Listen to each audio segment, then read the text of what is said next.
well drawn. There's definitely a bunch of fan service for sure, but please add Uzumaki to your weekly rotation. Also, incredible horror manga.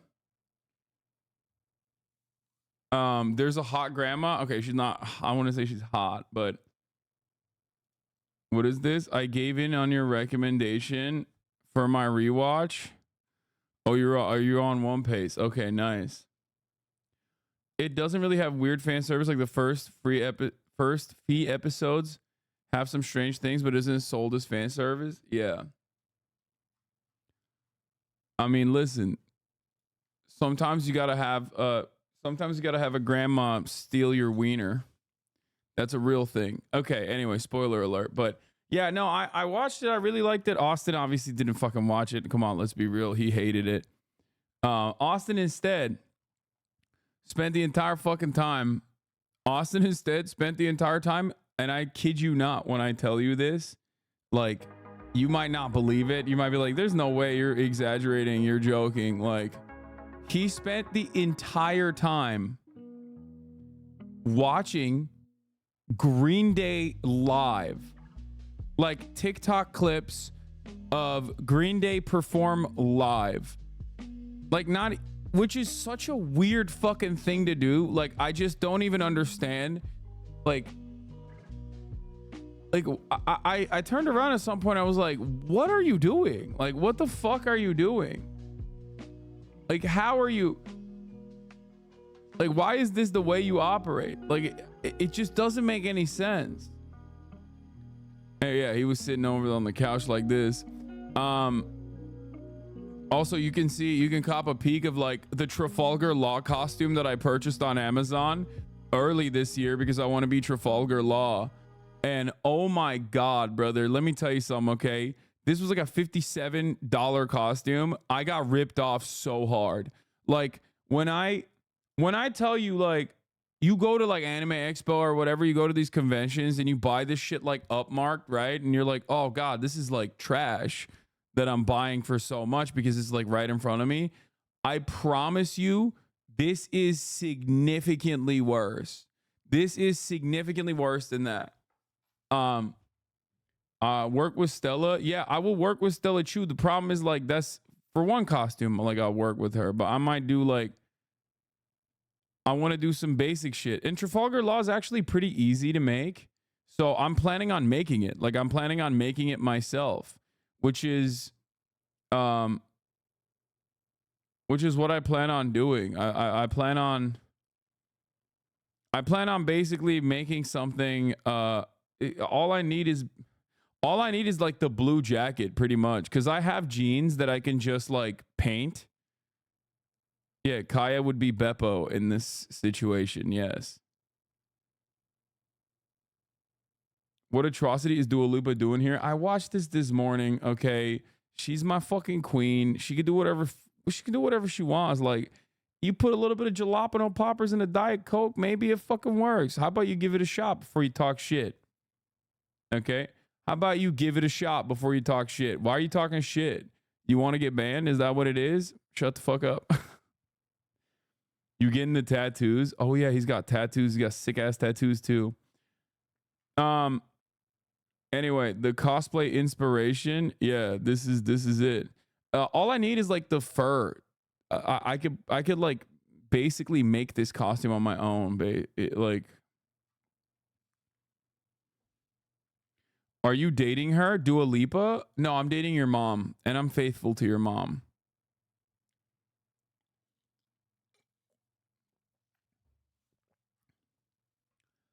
But yeah, hunt some wild animals yourself to get the fur. Otherwise, it's not real cosplay. Yeah, true, fair. But yeah, anyway, which version of Law? I think the peak version of Law is End of Wano Law. End of Wano Law, where he's got like the yellow shirt, which I already have. And he's got the blue jacket with the fur on the back of it.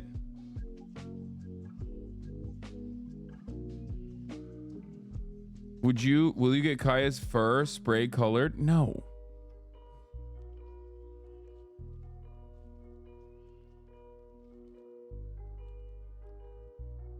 Anyway, call me Steven Universe the way I want to be my mom right now. What the fuck? We got Japanese Will Neff America Me Up before Grand Theft Auto 6. What the fuck? Did you watch the new massage from Netanyahu about France and Iran? Chatter, I love you. That is a beautiful way to, that is a beautiful message. Okay. Massage. That's a beautiful massage. Thank you for that, chat.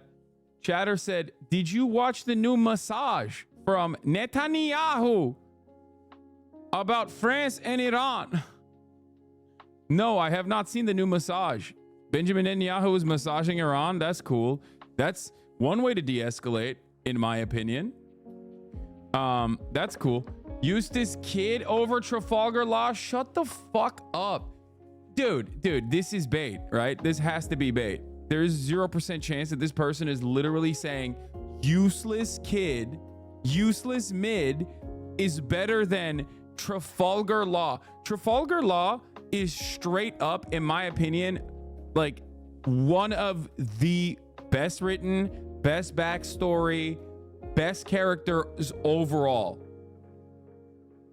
It's not even a fucking like Useless Mid and Trafalgar Law are on the opposite ends of like the character trajectory. Okay, Useless Mid starts off kind of cool. You're like afraid of him. He has like all of this aura around him. Everyone's like, oh, he's like a really crazy guy. He's a really crazy guy. And then you don't even watch him get owned. He's such a fucking, he's owned so hard that his ownage is relegated to the back pages. You don't even know about him getting owned until later. And they never even go back to how hard he got owned. Okay? Like they literally did not even choose to explain how he got owned in great detail. Like there's some details here and there where they feed you information throughout the Wano arc where they're like, yeah, remember when Useless Kid got fucking destroyed? And everyone's like, no, I don't, because that shit happened off screen and we don't even care. Okay? Straight up, this motherfucker he is so ass. Like he started off with all of this. He started off with all this like when the worst generation is being presented, Useless Kid is basically described as like the G. Okay, Useless Kid is described as like the hardo. Like he's so fucking sick. He's so dope. He's so cool. And yeah, at the end of Wano, he pops off for sure. Okay, at the end of Wano, he pops off, but he wouldn't be able to pop off without Trafalgar Law. Also, the thing that I am annoyed by is that Trafalgar Law, in my estimation, is literally the strongest character in the entire fucking sequence, in the entire universe. And like, it doesn't make any sense. It doesn't make any sense to me that Trafalgar Law, his fruit is so OP, and yet he doesn't like use it.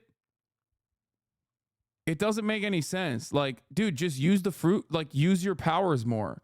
Like, just when he's like fighting against Kaido or when he's fighting against Big Mom, it's just room them, you know, put them in a fucking room and then literally pick apart their different organs, like their different vital organs. He's able to do that. It doesn't make sense that he doesn't do that. Like, I just don't get it. But yeah, Trafalgar Law is sick. Their hockey negates that. What is this? Hasan knows who the GOAT is? Yeah, literally. I mean, this is true. This is actually true. How are you going to have Magneto powers and suck so bad and get owned so much? Like, it's just sad.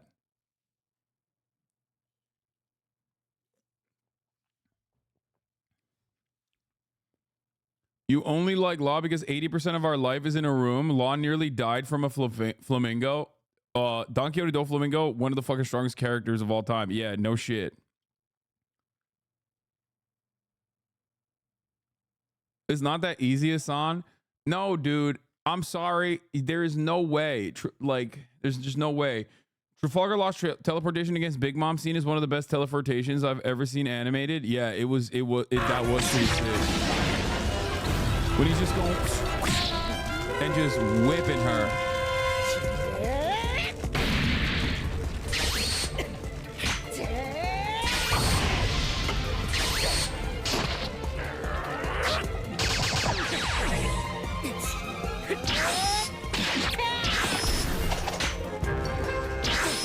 By the way, if you think that Wano is like this, yeah, Looney Tunes Sounds is right. It is. Don't bring that up. It's a sore spot for me. Please. It literally triggers me how fucking annoying Toei is. Listen. You are bringing up a sore spot for me. Okay. Like I think I developed PTSD from hearing running animation sounds from Wano alone. I'm sure someone has already done this. Like there's definitely an autistic One Piece fan that like probably calculated the sum total amount of running and maybe how many miles they run in Wano, specifically inside of the flying island. It's just, dude. Oh, it's so fucking annoying.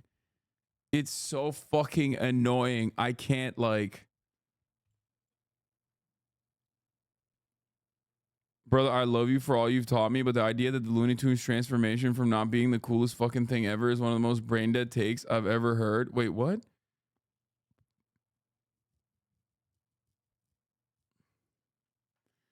Yeah, I like Killer. I like Killer.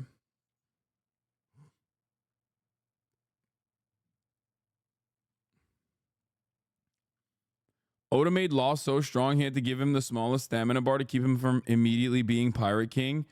Yeah. No, I get it. I totally get it because Trafalgar Law would be OP, I think. Trafalgar Law is OP. Like he straight up has the best power. Like, bro, come on. Law would die in 2 seconds next to Mihawk. Yeah, right, dude. Law would just fucking lock him in the room, dude. This doesn't make any sense. He can literally chop anyone up. He can chop anyone up. It doesn't make sense. It does not make sense. You guys are crazy. He literally has the capacity to chop anyone up. Maybe not Luffy, now that we know he's got like the god OP fucking devil fruit. Maybe that somehow like is able to make even the room bouncy or some shit. But like 30-plus-year-old man, by the way, I know I'm like a kid. Bro, he can literally fucking take your organs, dude. He can just chop you up and not even let you die. Anyway, Honky negates devil fruit powers. Okay.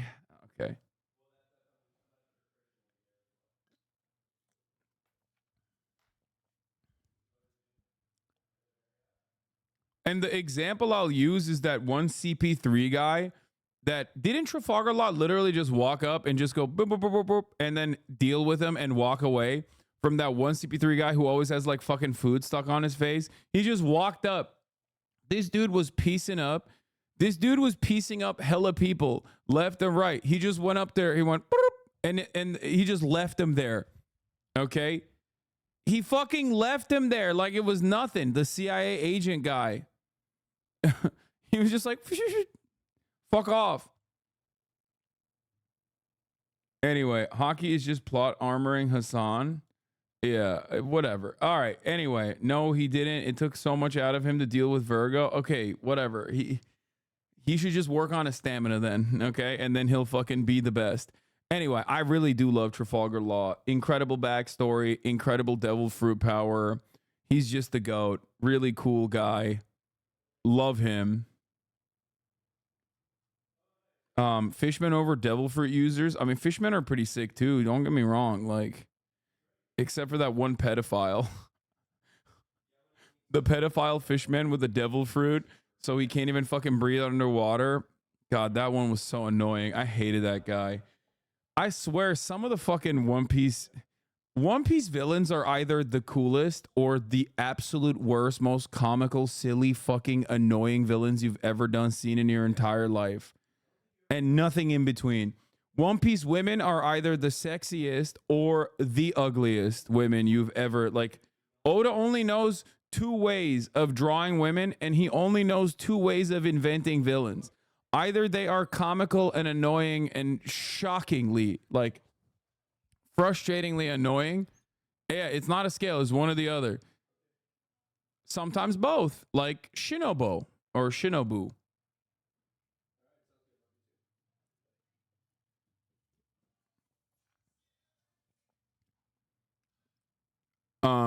Anyway, the pedophile can breathe underwater. He just can't move underwater. Jack fell to the bottom of the ocean, was alive, and he was rescued. No, Jack's not the pedophile I'm talking about. It does make sense that Jack was able to survive that despite having a devil fruit because he was OG, like originally a fishman, I guess. Even though he's a mammoth with his devil fruit powers, that doesn't make sense. That ain't no fucking fish. But I guess that's the reason why he was able to survive it. Anyway, what's up? I'm talking about the anime shit. What's going on? Aren't you gonna go get your food? All right, go get your food and then come back. He's gonna do a little beauty appointment. All right, all right, all right. Okay.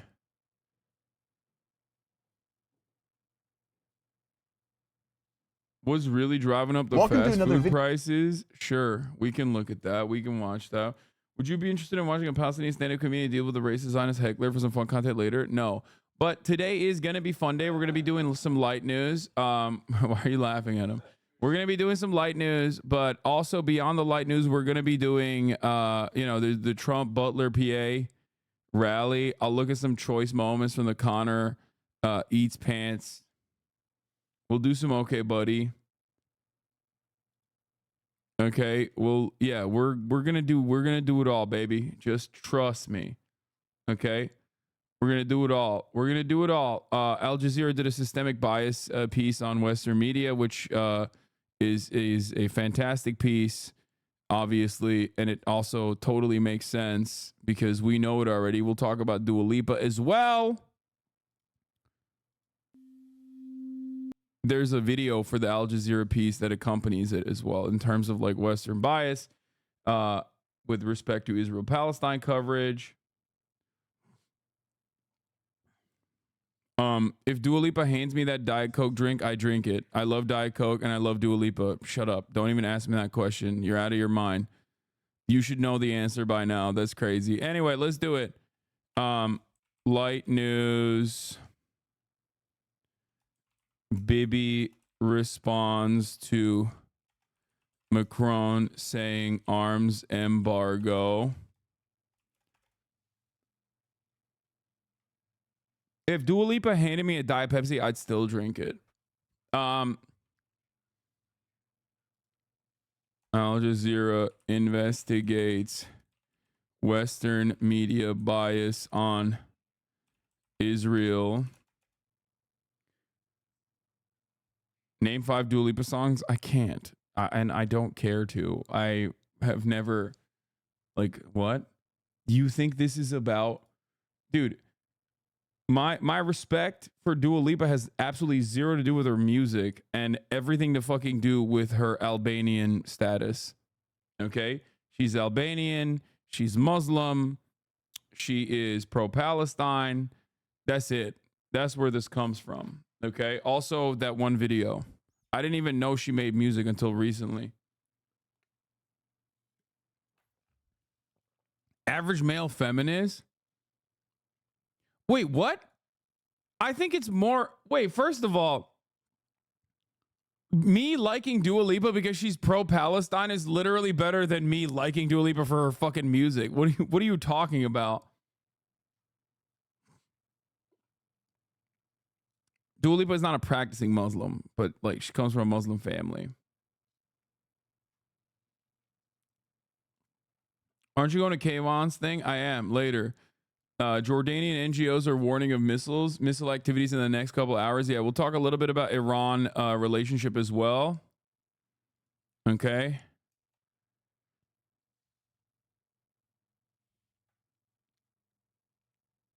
But yeah. Bro, you also just think she's hot. Don't deny it. Yeah, of course. Of course I do. No, I was saying that already. Anyway, all right. And then, oh yeah, Trump is back in Butler alongside Elon, where he was last shot at. Get in now. I fucking hate Elon Musk. Austin is chirping about Elon Musk in the background. Do we have a blast off meme? U.S. CENTCOM chief lands in Israel as IDF readies response to the Iranian missile attack. Yeah, I know. Israel is gonna attack Iran probably today or maybe tomorrow, which is crazy because I was planning on not streaming tomorrow. Respectfully disagree. I think respecting a person's body of work is oftentimes more important than an opinion they hold most of the time. I don't care what your opinion is. Okay. Yeah, I'm fucking misogynistic because I think Dua Lipa is sexy and is pro-Palestine, which I think makes her even cooler. Yeah, sure. Whatever. Who cares? Yes, dude. I think a famous Hollywood celebrity musician is hot. Like, that is literally like 90% of the appeal for most of these people. What are we talking about? Wait, before you start, did you see this? I got a bit tired of reading, so I browsed my subscription, saw the anime Dan Da Dan was up. So I decided to watch the first episode. I haven't read the original manga. But being from the generation that loves the occult and UFOs, it really hit home. I used to skim through Moo magazine too. I like the Science Sara's unique lens and their animation style. It's also reassuring to know that Naoki Onda, someone from my generation, is handling the character design. Shion Wakayama is in it too. I'll keep watching this. Yeah, my goat, dude. Me and Hideo are like this. The only reason why I want to be famous is specifically so that one day Hideo Kojima will be like, will notice me.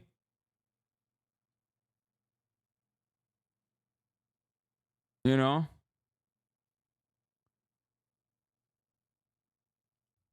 I wish. What the fuck? There's no way this fucking senator literally thinks this is a real thing, right? Based Mike Lee, is this real? I think AI art is bricked people so fucking hard. Anyway, first step is fucking wild. Yeah, it is.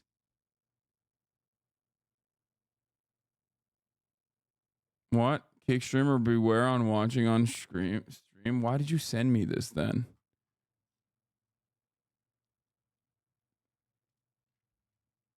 Okay, I don't care.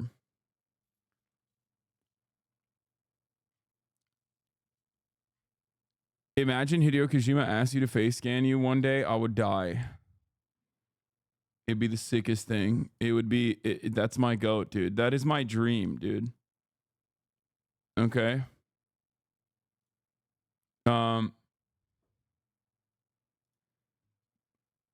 Let's blast off. Let's blast off. Do we have a blast off meme chat? Oh fuck.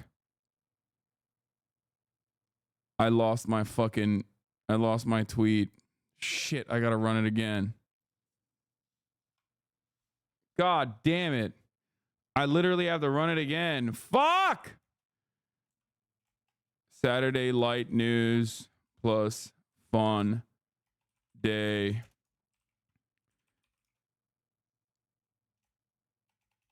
BB yells at Macron for arms embargo. What the fuck was I? I'm so mad. I'm all over the fucking place. God damn it. It's not in my drafts. It doesn't work that way. I like accidentally turned it off. Do we have a fucking blast off meme or not? I'm not going to use the Alveus art piece as a blast off. Okay. It's great, but I'm not going to use that one.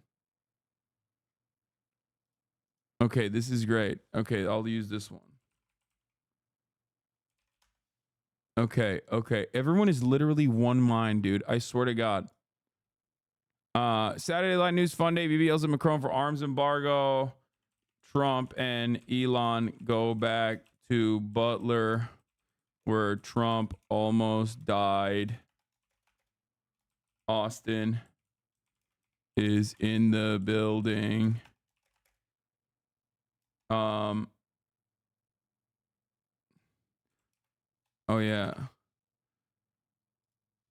AJ discovers Western MSM bias for Israel.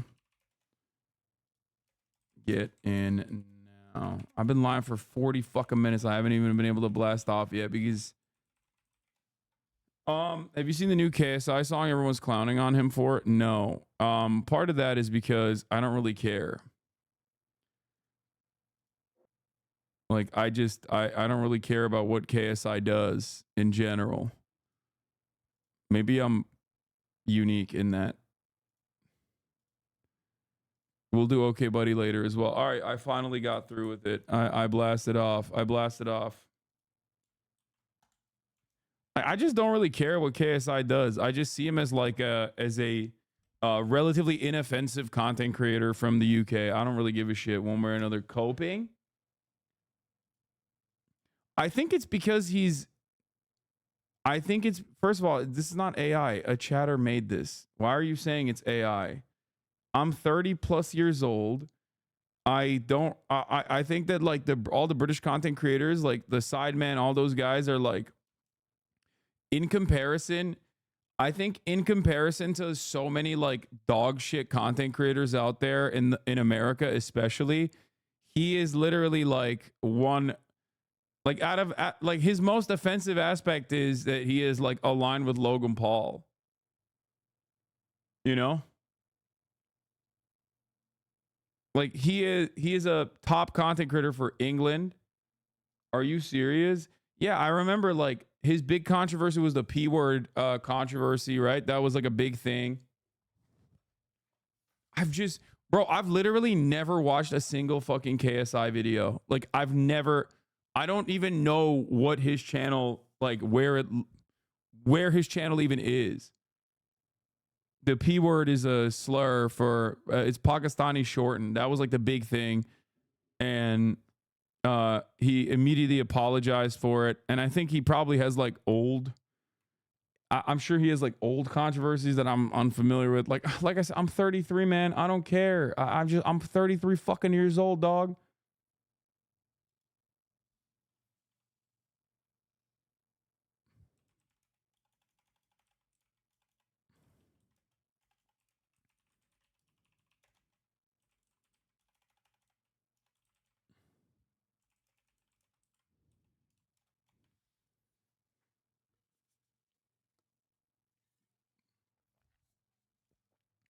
Would you create a blue sky for the Brazilians? I miss your bangers. No, you got to come here if you want to see my bangers. Have you noticed all the freak stuff that happens in the world is from the US? I have noticed because we are the number one export of fucking brain rot, dude. We are. What is this, Bernie? What the fuck is this? Where'd that come from? All right. I got to do this. What's your name? All right, you're in trouble now, kid. You're in trouble now, kid. Aha. Wait, where does he make that noise? Oh, in the beginning.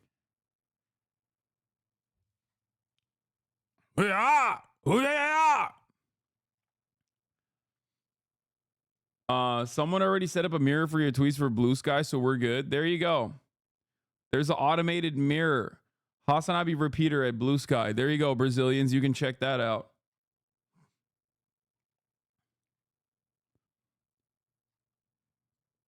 If you're multilingual, the internet is so different, though.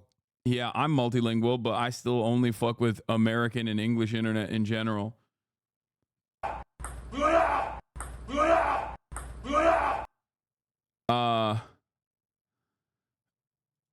Anyway, let's we blasted off. This is a beautiful piece of art. Nothing is by Lizzie O'Donnell. Nothing has made me happier recently than watching us on the hunt in Alveus Sanctuary go to the zoo.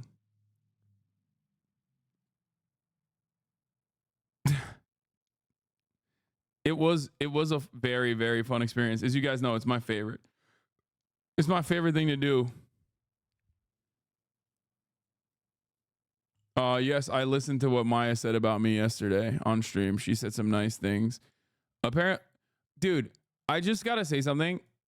This right here, this kind of stuff is not verified. Okay.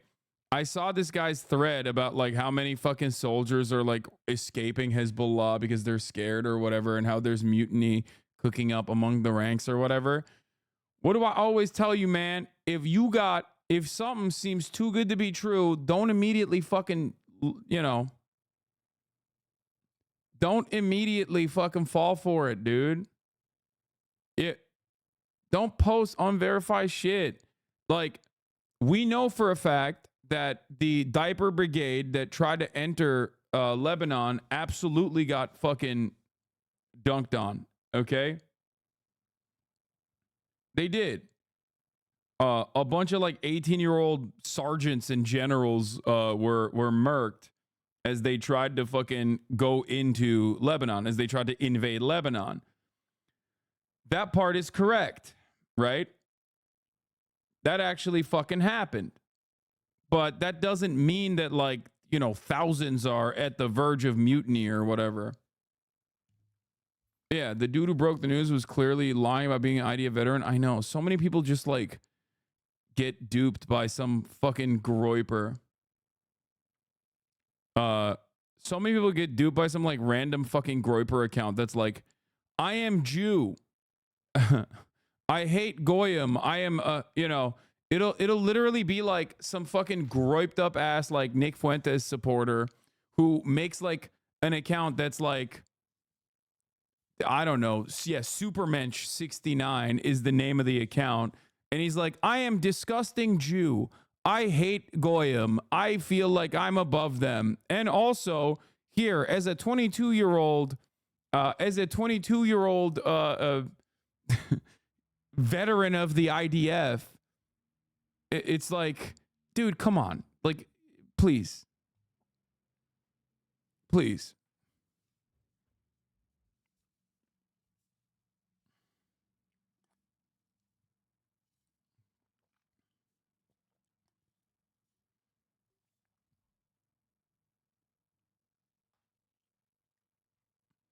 Only thing I saw reports of was Hezbollah doing huge ambush. No, that is true.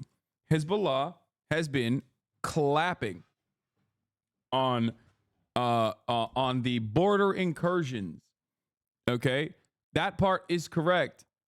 That is actually happening, and it is the expected outcome of trying to fucking invade Lebanon in a military force that I told you already was much better than Hamas, because they're not, they have more combat experience.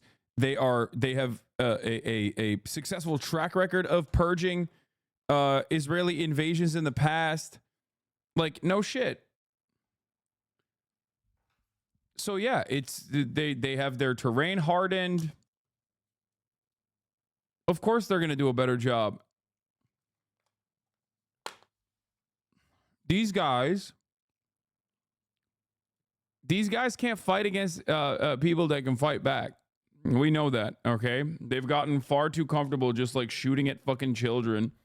So obviously when they're shooting at people that have the capacity to shoot back, they have a hard time with it. That was the expected outcome. So they'll retreat their troops and they'll keep pummeling with air support, with air superiority, because that's the cowardly method, and they will continue trying to do that. The other side of the story, of course, is the obvious reality that, like, in my estimation at least, some of the cooler heads inside of the Israeli government must see the obvious reality that I see, which is that clearly, okay, Iran has been able to penetrate the Israeli anti-missile systems very successfully, as a matter of fact. And this presents a unique problem for Israel's, overarching confidence and the veil that they have created amongst the population. They can't fuck the bag up. They can't actually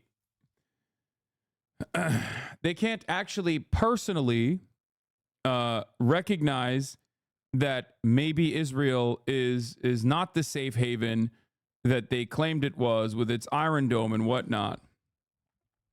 When the Iron Dome and the David Sling and all the arrow systems don't actually work, all of a sudden, this changes the dynamic quite a bit. Okay? So it doesn't matter. Even if you have like the American CENTCOM general there and you're like, oh yeah, let's figure out a way to fucking strike Iran back. Let's get real cocky with it.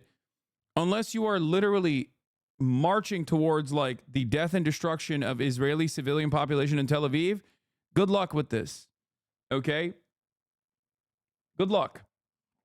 You are going to cost civilian casualties inside of Israel. You are going to dramatically alter Israeli collective consciousness and Israeli security assurances if you continue along this trajectory.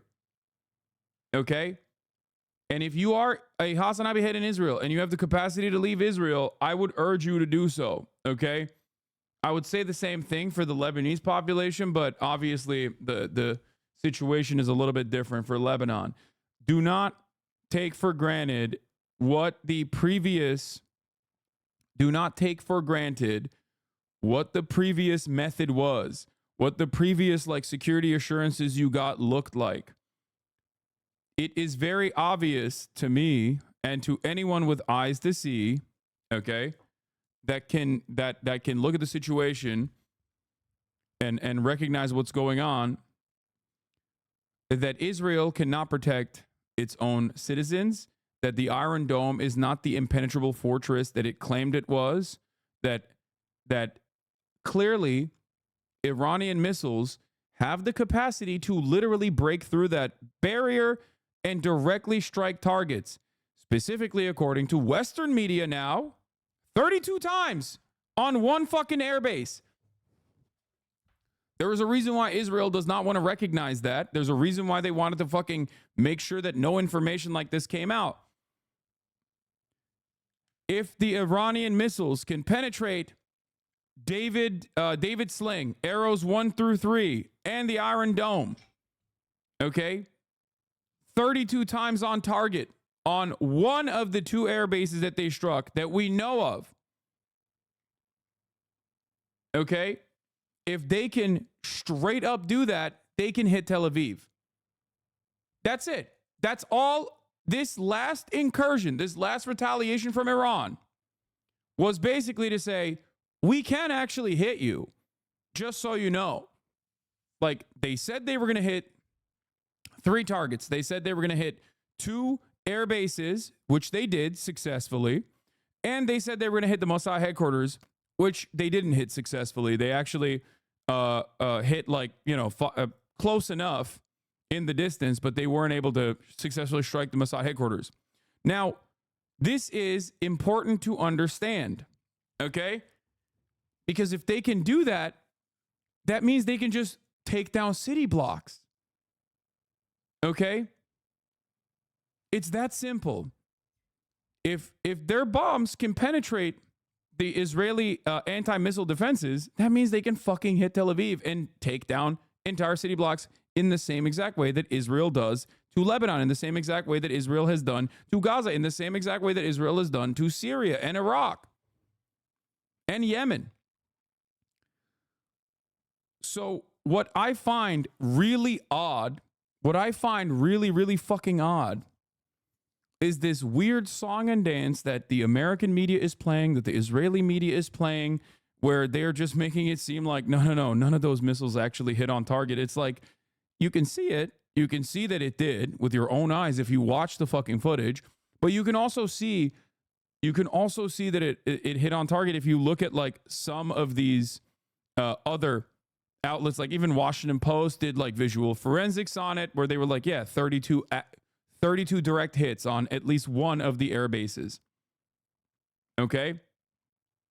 So that directly goes at odds. That is directly at odds with what Israel has communicated to the world. But they have an interest in creating this narrative that they're like super successful. On the other side, you also have ultra Zionists on Twitter being like, they didn't even kill a single civilian.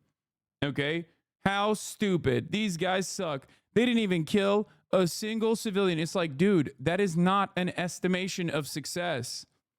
Okay. Iran demonstrating restraint in this regard and only striking military targets is not a moment for you to flex, dumbass. The fuck are you saying? How is that your metric for a successful military incursion? Like, I don't really understand. Like, are you that fucking brain broken where you're like, wow, they didn't even do like a litany of war crimes in the same way that we do? Like, what's the argument here? You think that they wanted to fucking hit civilian targets, but then the missiles somehow directed themselves to military bases because they're that bad? Is that what it is?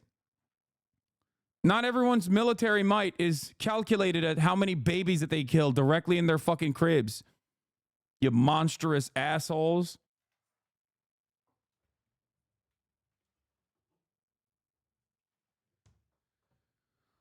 But from the moment that I watched those missiles hit military bases, the message for me was clear that they have the capacity to penetrate Israel's anti-missile systems. This is not like the last like loiter munitions that they fucking flew over 35 minutes on drones and shit. It wasn't like that at all. It was very different. That was unique as well. But this time it was definitely it was obvious that they were saying we can strike you if we want.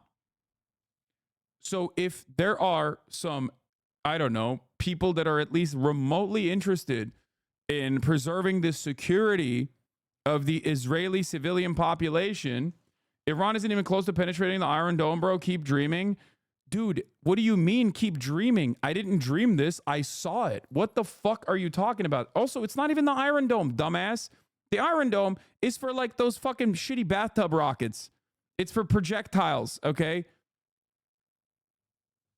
Iran can't penetrate an Iron Dome, idiot. Wait, what? Okay.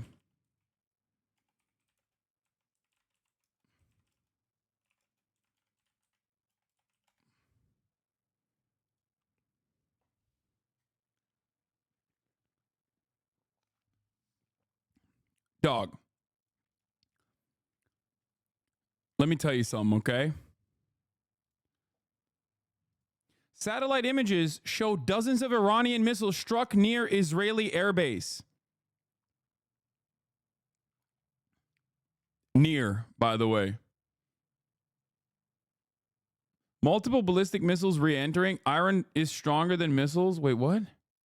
I think this guy's making a joke, right? Like he thinks he's missiles can't penetrate iron, bro. You need nukes for that. Okay, he's just joking. Yeah, no, near, by the way, near, like where you can directly see them hit hangars, runway. Like, yeah, their targeting capabilities used to be significantly worse. They've gotten significantly better. If you are aware of this sort of thing, it's still not like 100% accuracy in the same way that like an F-15 flying over a target can strike with 100% accuracy.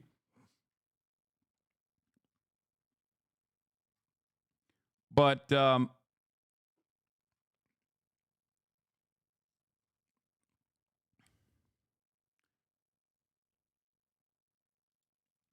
what is this? But does Iran even have the capacity, enough ammunition to continuously strike in such a capacity, though? Western media is doubting their stockpiles. It is the Western media's job to fucking to do a cleanup job here. So everything that you hear from Western analysts, even if this is like an insane, an immensely unique, unprecedented security flaw for Israel, they will still try to grab onto anything and everything they can to be like, they just suck. They did this last time as well. Okay? Last time Iran retaliated against Israel for the Damascus embassy strike, They literally flexed on them. They were like, you guys are so dumb. See, you couldn't do it. We are so mighty in our defenses. Our enemy is so weak and also strong, but so weak at the same time. This time they did very clearly penetrate the fucking security.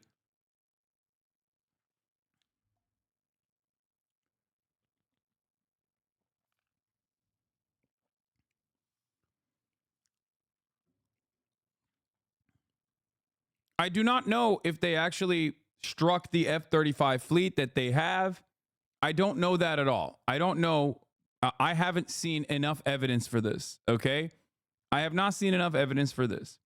But what I do know is they did say that they were going to strike 3 military targets, and they successfully did. Israel, on the other hand, lied and said they intercepted 99% of the targets, but please don't show any footage. It's illegal to show the footage of our beautiful interceptions. Okay? Please understand something very important here, okay? If they can strike inside of the Israeli borders, inside of the Israeli boundaries, all the way from motherfucking Iran, they can hit the buildings too. They can hit civilian populations. They can disrupt regular civilian life in the same way that Israel does to Beirut, in the same way that Israel does to Gaza. Okay? Even if like 50% of them hit on target, because Iran is saying 90% success rate. I don't know if it's actually 90%, but it doesn't matter, right? Because even if 10% of them successfully struck targets, if they launch another fucking barrage of 200 missiles, or maybe even more than that next time around, that's still a shit ton of missiles that penetrate the barrier.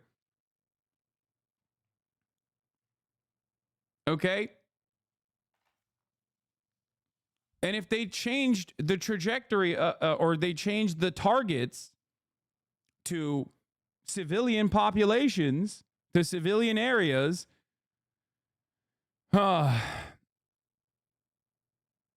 if they changed the targets to civilian areas, I personally think that, you know, they could kill a shit ton of Israelis. And I think that a government that has at least the basic level of interest in defending their civilian population, their citizens, needs to make note of that, no matter what they say to the outside world. Okay? Iran is about to find out big time, or whatever the fuck you're saying in this regard, is really stupid, because Israel just found out something very important. The only reason why Israel gets to operate like this in the region is because they have the full-throated support of the American government. Okay? And also because they believe their own shit. They believe their own propaganda. They believe that they are truly this excellent military that is centuries more advanced than their barbaric neighbors. This is part of the problem with October 7. This is part of the reason why October 7 happened to begin with.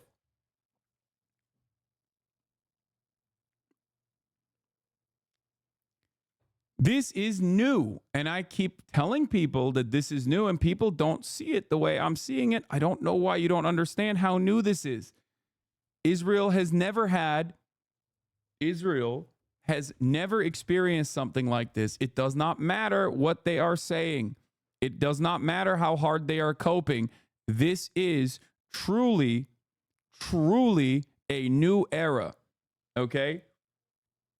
Like, Yemeni drone strikes and Yemeni hypersonic missiles also striking inside of the boundaries of Israel was already the turn of the century. It was already a change in the way that things used to work. Okay?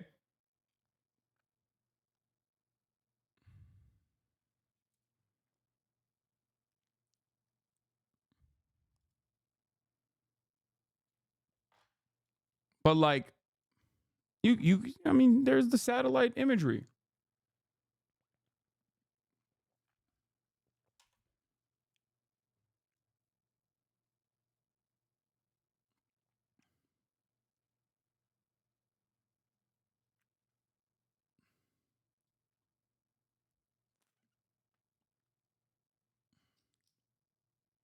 History ended. Now we're stuck in a loop. What is the overarching reason for this genocide? Is Netanyahu just straight up evil?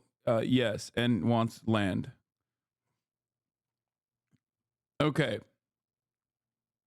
Do they realize how different things are? Will this affect how they act going forward if they aren't as invincible as they thought? I mean, it is entirely dependent on how many people in the government, in the governing coalition, inside of the Israeli Knesset actually recognizes how different this is than prior tit for tat, like back and forth Iranian incursions. Okay. I think there's got to be some people in there that are like, hey, our civilians are going to die if we keep this shit up. Like, even with all of the United States' full support, shooting down Iranian missiles that were coming in, the fact that they were still able to hit inside of the Israeli security, inside of the Israeli anti-missile systems, and penetrate this like seemingly impenetrable Iron Dome is massively consequential for how things go in the future. Okay? And I suspect some people know that. Okay? I suspect some people inside of Israel know that regardless of what they're saying. This is huge. This is a huge change from how things used to be. If you personally thought Iran could never strike Tel Aviv, how the fuck could they do that? We have the best anti-missile defense systems with Jordan intercepting, with American aircraft and American anti-missile systems intercepting in the region, and Saudi intercepting. Like you have British anti-missile systems intercepting. You have all of this. You have this massive amount of surveillance and anti-missile systems working to defend Israel, and they still are able to penetrate this security apparatus and hit targets successfully. This is a new dawn. Okay, it's a new dawn. Is a new day.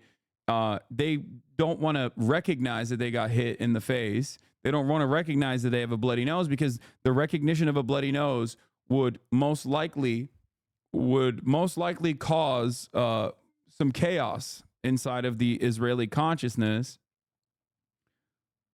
And you need to present yourself as this like invincible force in the region where there are no repercussions for your regular civilian activities. You can still go to the beaches in Tel Aviv while there's a genocide happening, a couple miles away.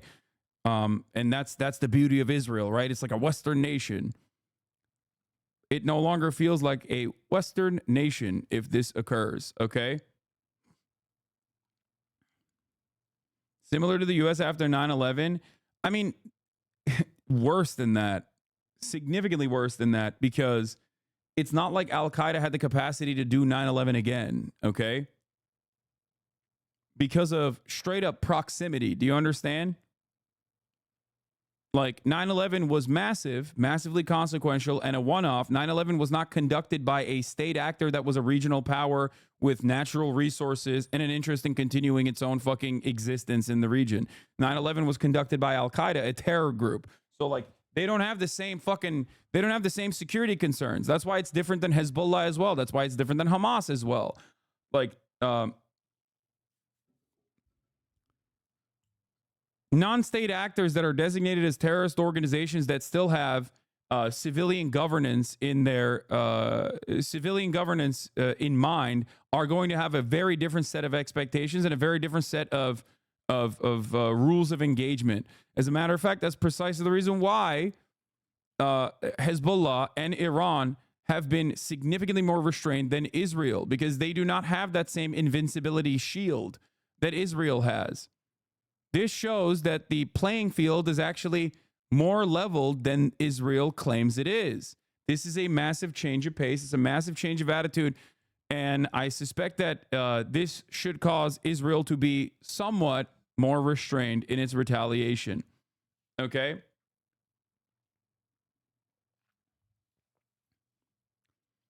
No, I'm saying, guys, I'm not talking about the terrorism designation. Of course, Al Qaeda is designated as a terror group. Hamas is designated as a terror group. Hezbollah is designated as a terror group. The IRGC, the Iranian state, is designated as a state sponsor of terror groups.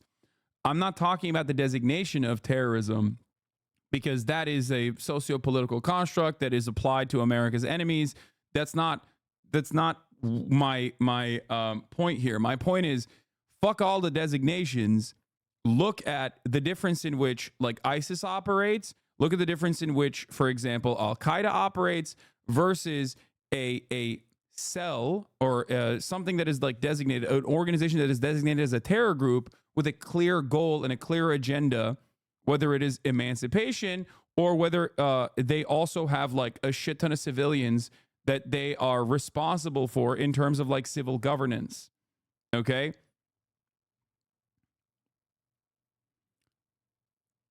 The Taliban, for example, under the American occupation, did not have the civil governance affairs and responsibilities to the same degree as like Hamas does or as Hezbollah does. The Taliban now does have complete control over Afghanistan, and now the dynamic is very different.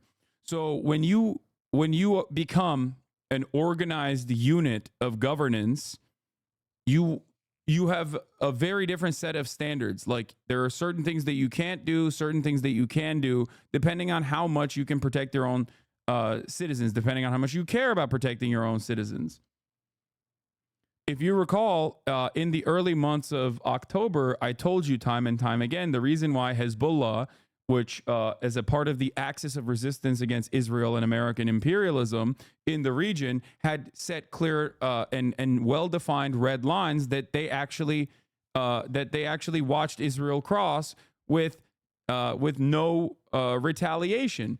The original red line is, if you invade Gaza for Israel, if they invaded Gaza, that they would also invade Israel. Why didn't they cross that red line? Because Hezbollah was experiencing a tremendous amount of economic struggle as a consequence of the Lebanese economy. They knew how Israel would retaliate. They knew that there was nothing that they knew that they couldn't like just go and fucking invade Israel, basically, if Israel invaded Gaza.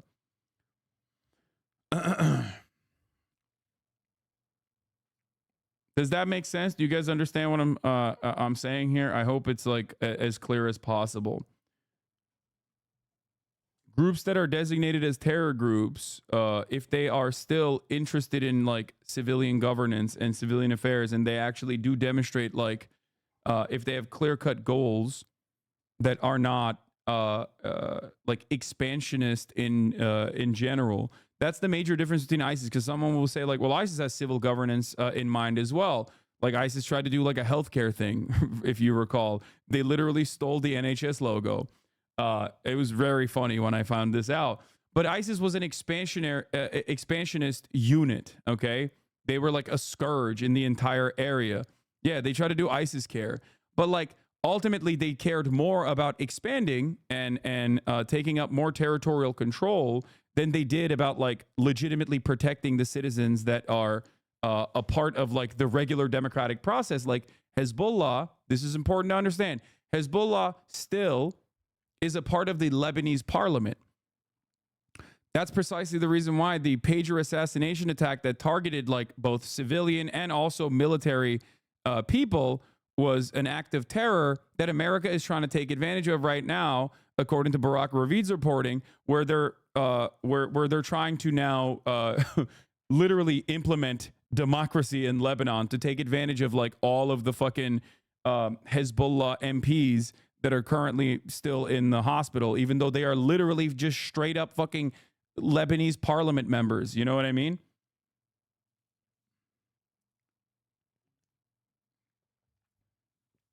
So it's differentiating internationalist militant groups versus nationalist ones. Al-Qaeda, ISIS are distinct from groups like Hamas, Hezbollah, or the Taliban. Yes, exactly. The Taliban is the most like, I think the Taliban is the one that's in between, I would say, like in comparison to Al-Qaeda and ISIS. The Taliban has some aspects of its existence that is similar to an emancipatory movement, even though they are also super fucking fundamentalist, by the way. I'm not even talking about like their domestic affairs here, but like in terms of what they were doing, what they were trying to do was like fight back against the American occupation, but also, so in that regard, there is an emancipatory purpose there, but they also were simultaneously expansionist and could even have designs for other areas across the border, maybe even into Pakistan eventually. So it's different. It's a little bit of both. Well, it's more similar as it sponsors internationalist groups, including Al Qaeda, but also no interest in expansion itself outside of Afghanistan. Same with how Hamas and Hezbollah aren't trying to create a global government like ISIS is. Yeah. Like Hamas's designs are simply, regardless of their Islamist fundamentalist perspective or whatever, Hamas's existence is directly a consequence of Israeli occupation and the Israeli apartheid and Israeli genocide. And Hamas has worked alongside all of these other groups that are involved in the liberation of Palestine time and time again. Whereas, why are you ignoring Safari Bari's reasonable question? I can't see it. I don't even know how to click on that. I don't know what happened.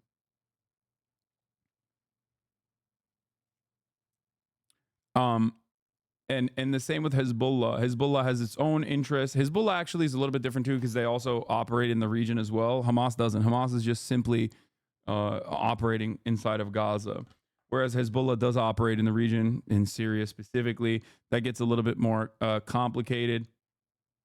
But in terms of like resisting against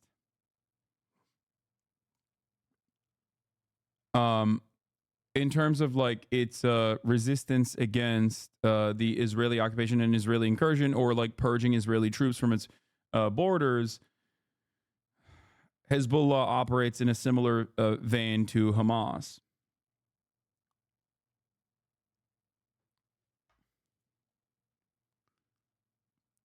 How do we get here? What are we talking about?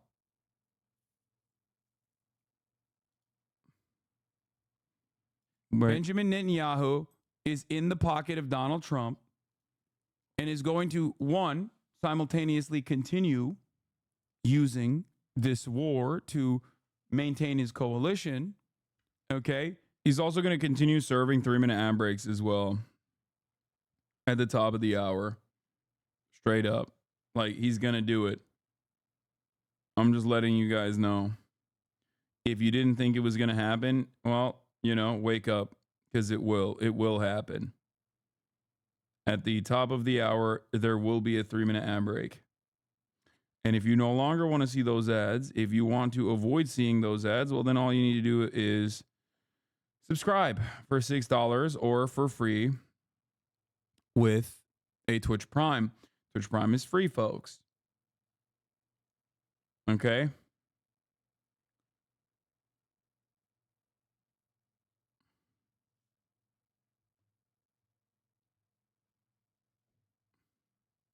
Netanyahu's in the pocket of Hasan Abi.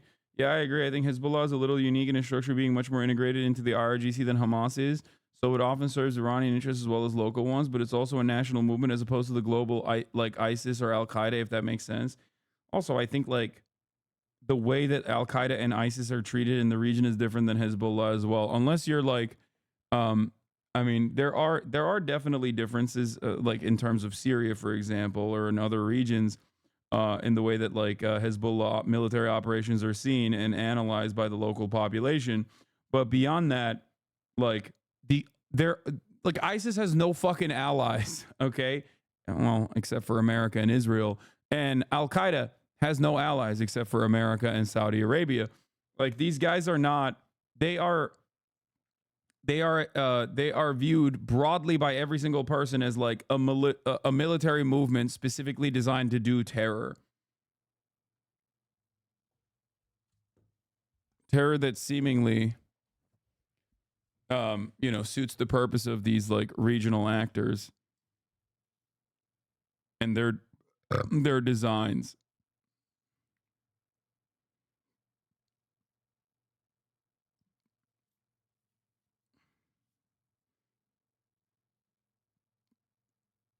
Anyway, okay, and will not stop and maybe even escalate tensions in an effort to fuck up the Democratic Party's chances of winning this reelection.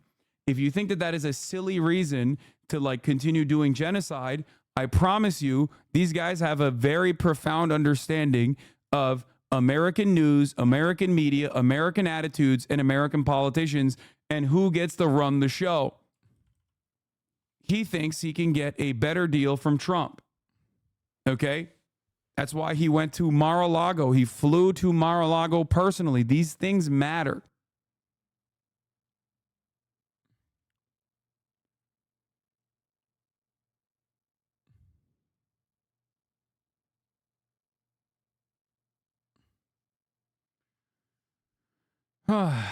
Anyway, yeah, of course. I called it ahead of time. Is there anything preventing the U.S. from jumping in to aid Israel and Lebanon? I feel like if Hezbollah was making significant wins, the U.S. would just jump in.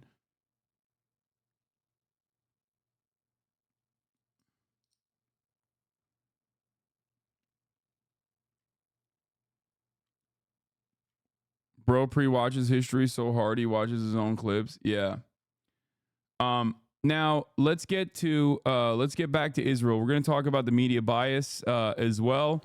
But before that, let's watch statement by Prime Minister Benjamin Netanyahu, seemingly very upset after French President Emmanuel Macron has urged a halt to arms deliveries to Israel, which has been criticized over the conduct of its war on Gaza.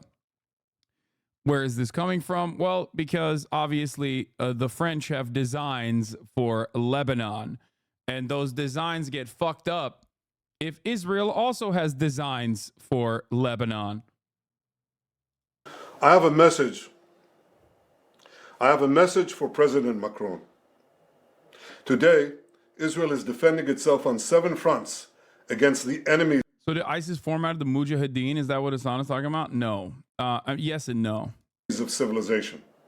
We're fighting in Gaza against Hamas, those savages who murdered, raped, beheaded, and burned our people on October 7th. We're fighting in Lebanon against Hezbollah, the most heavily armed terror organization in the world, which was planning and even... Why does he have a message for the French in English? Like, why is there no one translating this message to French for the Israeli Prime Minister's office? Do they not have any French translators in Israel? There are plenty of French Israelis that speak French. You know, what the fuck's going on there? What's happening? I hate to be that guy, but I think you forgot to run the ads. Never hate to be that guy. You are correct. I did forget to run the ads. I'm running it now. Even greater massacre than October 7th on our northern border, and that has rocketed Israeli towns and cities for nearly a year. Wait, Hezbollah has done an even greater massacre than Hamas did? That's crazy. How many people did they kill? That's wild. I didn't realize they killed 1,200 people, including like 400 military members of the military. We're fighting against... apparently they're planning. They were planning it. Yeah, well, so was Hamas, and you didn't really give a shit about that planning, did you? Houthis in Yemen and the Shiite militias in Iraq and Syria that together have launched hundreds of drones and missile attacks against Israel. We're fighting against terrorists in Judea and Samaria who are trying to murder civilians in the heart of our cities. That's the West Bank. He's saying we're fighting in the West Bank, territory that we illegally occupy, against people who are like, hey man, this is my home. Maybe you shouldn't do that.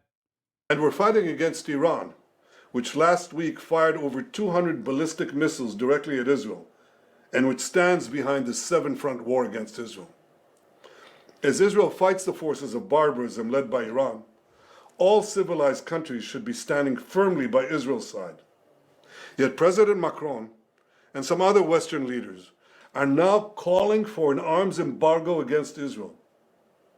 Shame on them. Is Iran imposing an arms embargo on Hezbollah, on the Houthis, on Hamas, and on its other proxies? Of course not. The axis of terror stands together. But countries who supposedly oppose... It's so funny.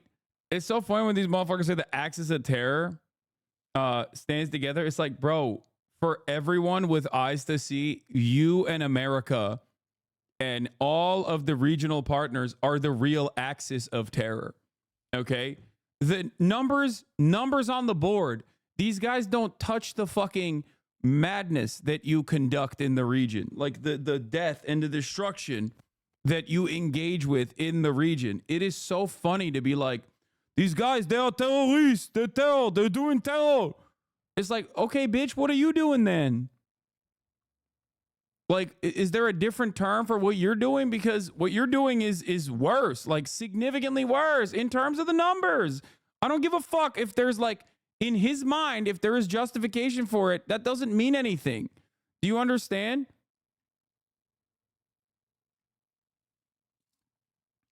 Like, people are so ridiculous about this. They're like, oh, Hasan, you don't understand. Israel good, Israel's enemies bad. Duh. Oh, okay. Didn't. Oh shit, dude. Didn't realize that was the way that you were operating. You know. It's like the Nazis shitting on the Japanese. No, man, it's not like the Nazis shitting on the Japanese. It's like the Nazis shitting on the Allied forces. Okay? Because he's the fucking Nazi here. Straight up. Straight the fuck up. Opposes terror axis call for an arms embargo on Israel. What a disgrace. Well, let me tell you this. Israel will win with or without their support. But their shame will continue long after the war is won. For in defending ourselves against this barbarism, Israel is defending civilizations against those who seek to impose a dark age of fanaticism on... Like, he just keeps saying that we're fighting against barbarism. We're fighting against these barbarians. Like, oh my God. It's just like, it's truly demonic Nazi shit. I don't know. I don't know how people still don't see it. Like,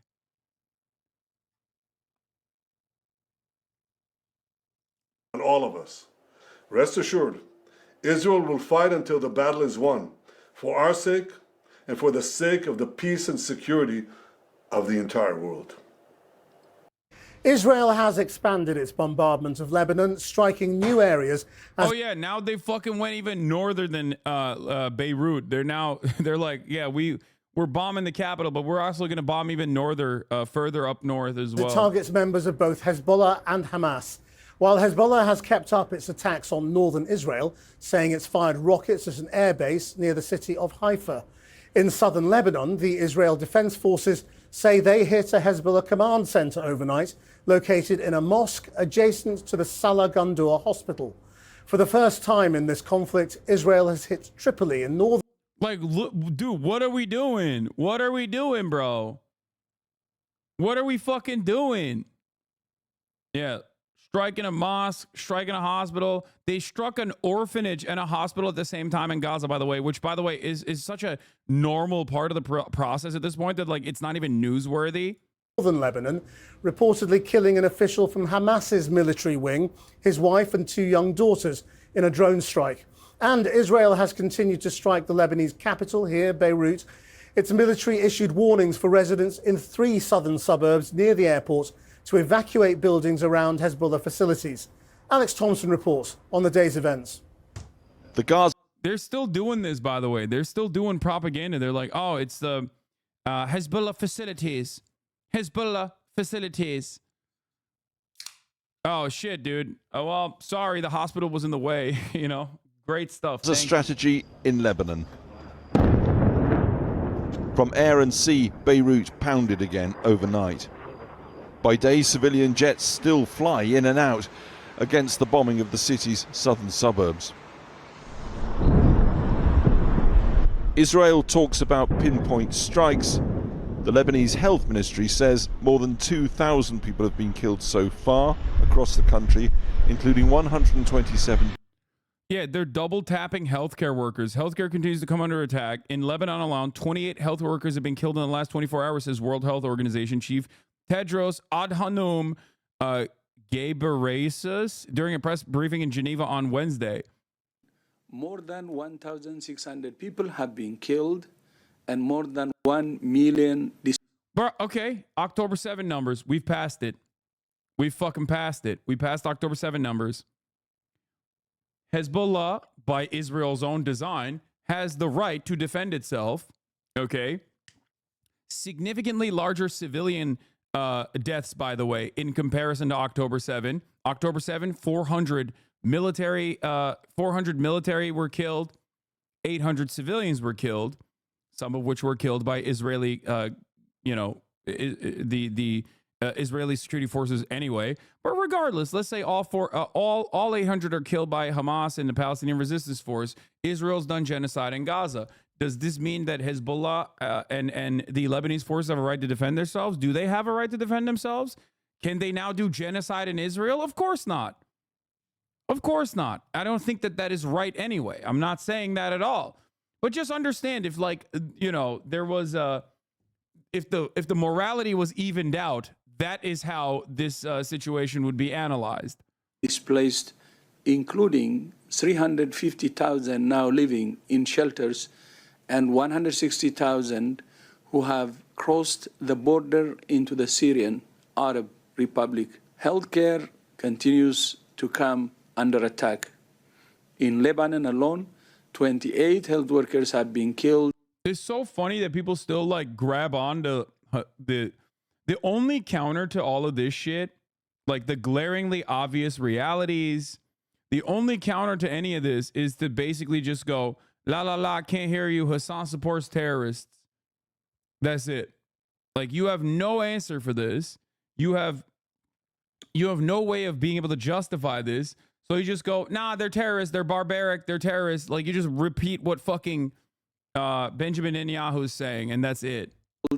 In the last 24 hours, many health workers are not reporting to duty as they fled the areas where they work due to bombardments. This is severely limiting the provision of mass trauma management and continuity of health services. We had planned to deliver a large shipment of trauma and medical supplies tomorrow to Lebanon. Unfortunately, this has not been possible due to the almost complete closure of Beirut's airport. WHO calls on all partners to facilitate flights to deliver much-needed life-saving supplies to Lebanon. Why are we supporting Israel? What do you mean? I'm not supporting Israel. Israel can suck my dick.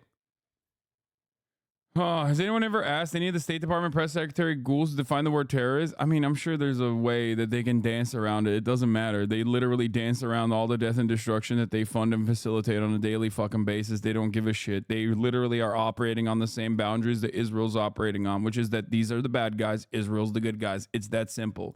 Children, 261 women.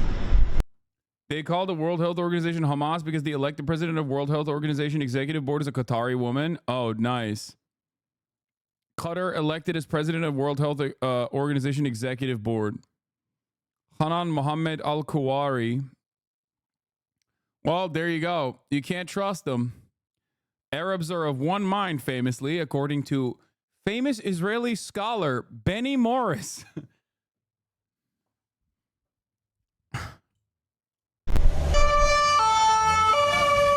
Four major hospitals and 32 medical centres in Beirut and across the country completely out of service now due to Israeli strikes. Israel claims Hezbollah fighters were using them for positions. Overnight, Israel claimed to have killed a Hamas commander, Saeed Attallah, his wife and two daughters in the coastal city of Tripoli in northern Lebanon. Defiance against Israel on the ground. We say that this resistance will continue. This is the path for martyrs. This is an enemy who commits criminal acts against our people. His death independently confirmed this afternoon. And then, of course, the funeral. the full guard of honor, along with the 2 children. All this as Hezbollah fired rockets towards the northern Israeli port of Haifa. Also in northern Israel, wildfires started by incoming Hezbollah fire. Global diplomacy apparently incapable of stopping Iran and Israel's march towards the war neither wants. Yeah, Iran has been on a fucking charm offensive too in the region. Straight up.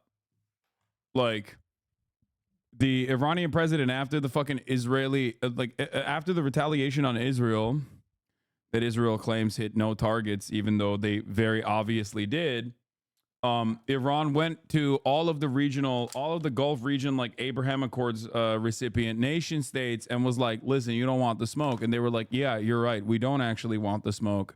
As a matter of fact, we'll see ourselves out of this equation. Now, I don't know how far you can, I don't know how you can trust that.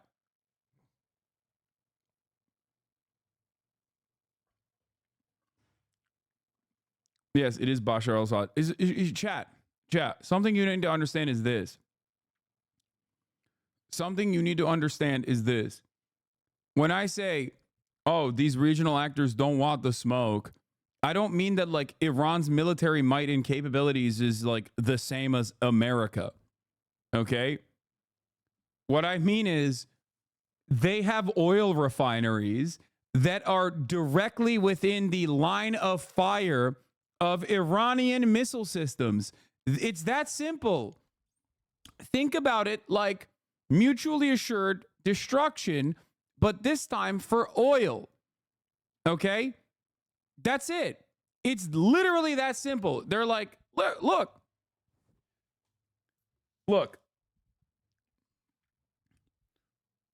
China brought Iran and Saudi Arabia to the table over the UAE and Saudi Arabia's conduct that led to a genocide in Yemen. Okay? Why did China do this? Because they need the oil as well. Why did Saudi Arabia come to the table? Because they also like their oil refineries.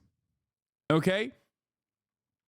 If Iran strikes, or if the Houthis or Iran strikes oil refineries in Saudi Arabia, that's not good for anybody.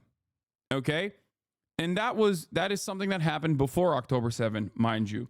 Okay? It's a massive amount of leverage that Iran has as a regional actor.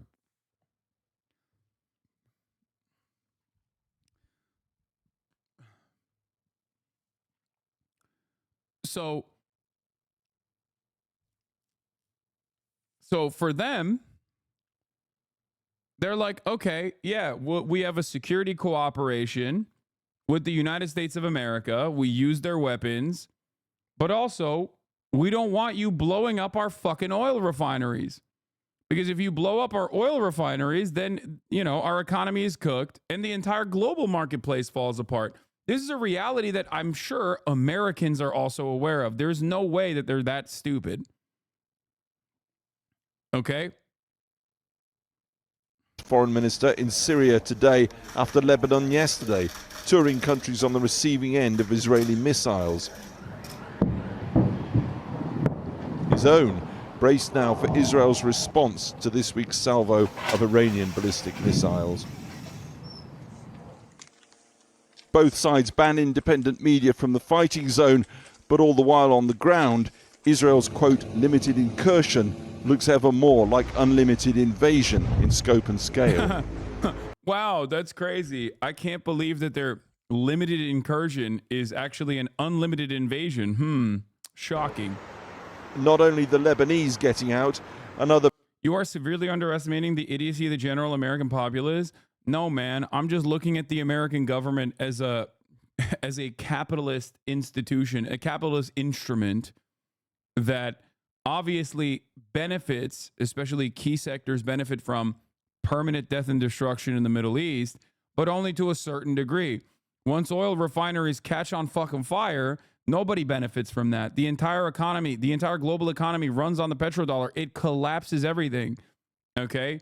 It's kind of like the Trump equation. Okay. A lot of business owners like Donald Trump, but a lot of business owners are also afraid of Donald Trump. Why are they afraid of Donald Trump? Because Donald Trump spells instability. Too much instability, like a certain amount of instability and deregulation and everything else is great, right? It's great for businesses. But too much of that can also spell trouble because the market needs stability. Okay. The market benefits from a certain level of chaos, but there also needs to be some level of stability. Too much volatility is not good. This sums it up pretty well. Is school illegal in the US? The answer is yes.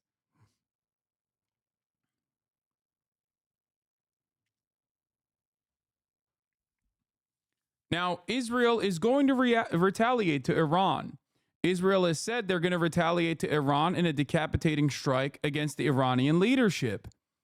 Now, if they did that, that would be devastating. That would be devastating for the region.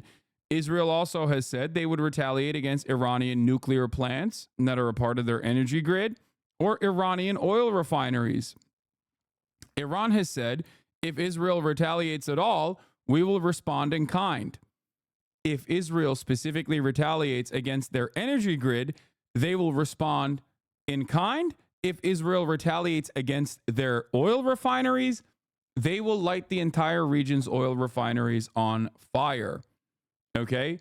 It is what I'm talking about when I say mutually assured destruction.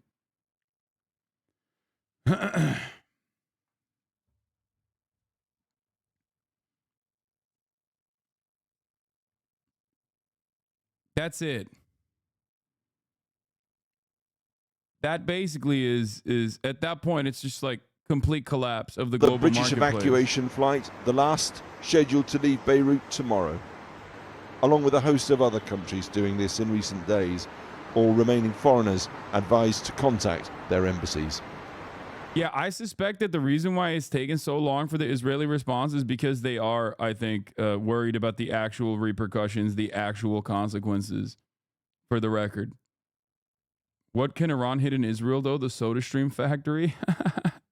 No, there's plenty of fucking things that they can hit inside of Israel. It's more so if they choose to now strike more civilian targets. Are refineries really any more vulnerable than Tel Aviv? Dog, understand that no government actually cares about like their own civilians, okay? No state actor is like all that concerned about their civilians.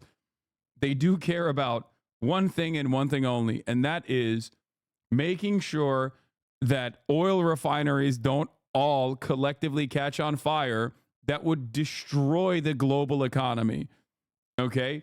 Overnight.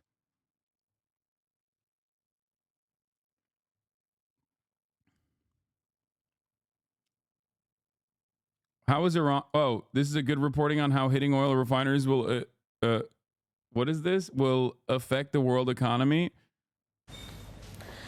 Iran attacked Israel on Tuesday night with about 200 missiles. They managed to hit a few military bases and the Mossad headquarters.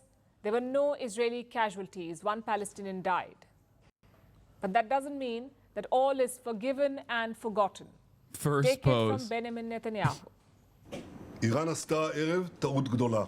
Because Okay, Israel okay. is figuring out what to strike, where to strike. There are a number of potential targets: nuclear, oil, military facilities in Iran. Let's look at them one by one. First, there's Iran's nuclear program. Now, Iran doesn't have a nuclear weapon. It was work in progress. But officially, Tehran stopped developing nukes in the year 2003, or rather, they paused their efforts. That's what they say. But they still have nuclear facilities all over the country. As you can see on this map, Iran can make weapons-grade nuclear material. It can enrich uranium at some of these sites, and these facilities are in use, despite the nuclear pause. Tehran hasn't gone all the way yet, but it keeps nuclear material production on the precipice, so that if anything major happens, it can rapidly complete a nuclear weapon or two. All of Iran's enemies know this. Israel knows it. The US knows it, and everyone else does. Yeah, I don't know about this shit, but when is she going to talk about the fucking mutually assured destruction of... The Is this Iranian no. TV? No, dog. Is like a right-wing Indian newspaper. I think there's things that will be discussing. Yeah, is India's Fox News, The right? Israelis, what they're going to do, but all 7 of us agree that they have a right to respond, but they should respond in proportion. She's the Dana Bush of India. Dana Bush. Some of Iran's nuclear sites are protected, deep underground. It would be almost impossible to blow them up. So if Israel manages to blow up one nuclear facility, Iran can ramp up production at another and develop a working nuclear bomb in a matter of days. Okay, this part is the least significant part in this story. This is the least significant part of the story, okay? Especially because, like, who cares if they have a nuke or not? I don't give a shit. Okay, because with the current conventional means that they have at their disposal, they can still blow up oil refineries. Are they going to talk about that or not? That is why Joe Biden doesn't want Israel to go after Iran's nuclear sites, because that is an all or nothing gamble. If even one site is still functional, then Iran will become the world's next nuclear power. That is why Israel probably won't target Iran's nuclear facilities, at least not seriously. But they could conduct a symbolic strike at one of the smaller facilities, just to show Iran that Israel can attack their nuclear sites.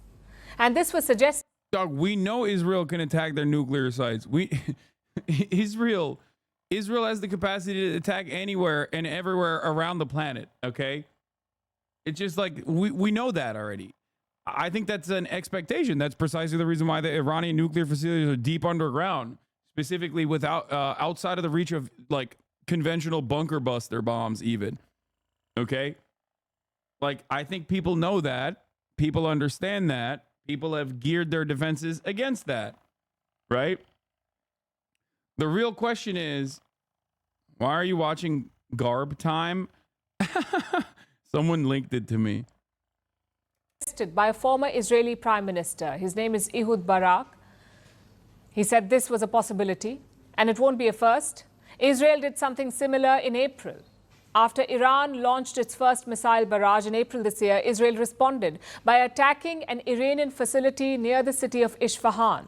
The attack was close to an Iranian nuclear site, even though it wasn't directly targeted. The point I'm trying to make here is that it doesn't matter. Iran could be moments away from developing a nuclear weapon. Iran could have a nuclear weapon. That part is completely inconsequential in the grand scheme of things, because the current weapons that they do have, that we know they have, are capable of striking oil refineries, which would be, I would just go so far as say, almost as devastating as a fucking nuke. Israel basically let them off with a warning, a symbolic show. So a direct but limited attack at a nuclear plant could be an option, at least according to Israel's former prime minister, even though it is risky. But Netanyahu has other options too, including going back to the basics. Israel could just target military facilities, airfields, drone bases, missile silos. It could even go after production facilities, target Iran's drone and missile factories. It isn't flashy, it isn't extremely sophisticated, but it will send the message. And technically, this is the only thing allowed according to the standard rules of war. But Israel hasn't really been playing by any rules lately. Netanyahu doesn't care about what he hits, as long as it does serious damage. And what will really hurt Iran is going after its pocket. Would you support Israel striking Iran's oil facilities, sir? We're in discussion of that. I think that would be a little, anyway. That looks like another Biden blooper. He revealed that Israel is thinking about attacking Iran's oil facilities. Biden said discussions are ongoing. Is the U.S. discussing this internally? Are they holding discussions with Israel? Biden did not confirm, but it seems that attacks on Iranian oil are a possibility.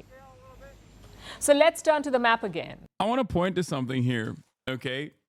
the Modi supporting right-wing Indian news anchor lady saying a Biden blooper, okay, is once again a hilarious demonstration of the one thing that Biden ran against Trump on successfully, which was that he would restore the confidence in our international allies and cooperators as like and restore America's role as like the global hegemonic power that is the world police. And Biden has failed on that so spectacularly.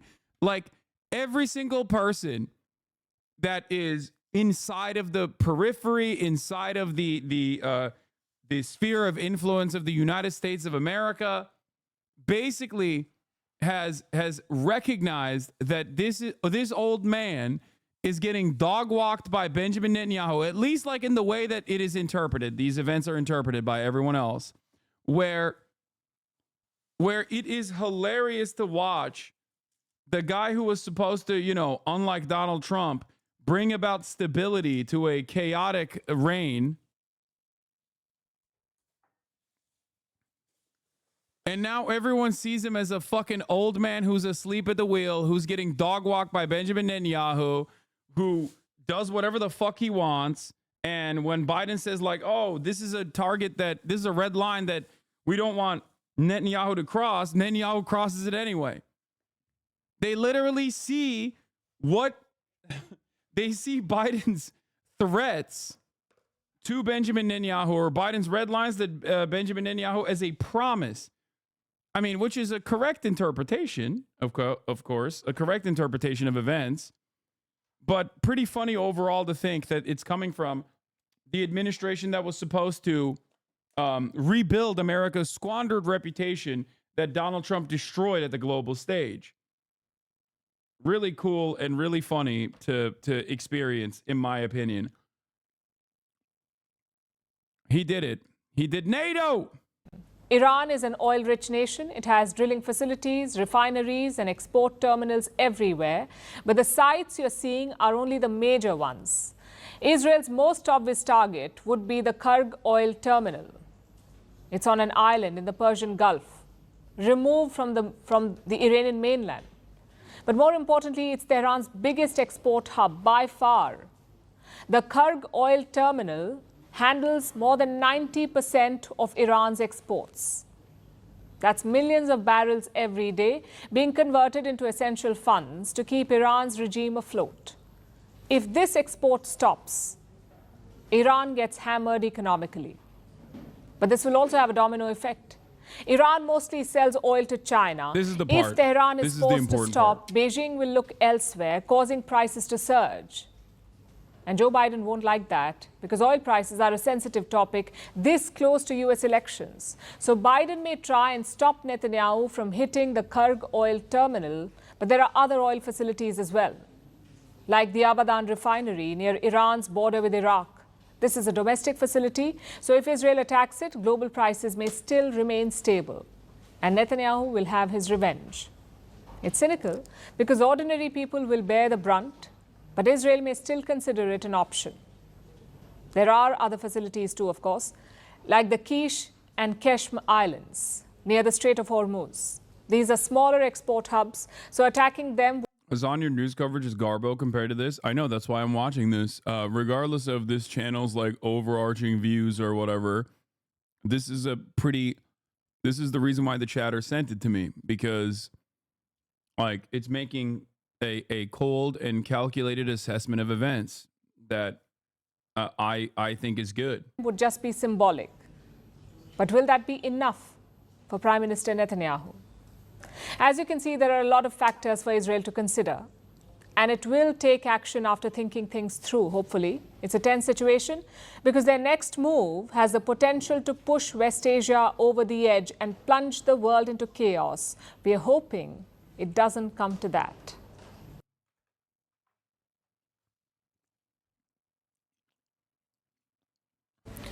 Global oil markets and global markets in general are feeling the pressure of all of this. Investors are rattled.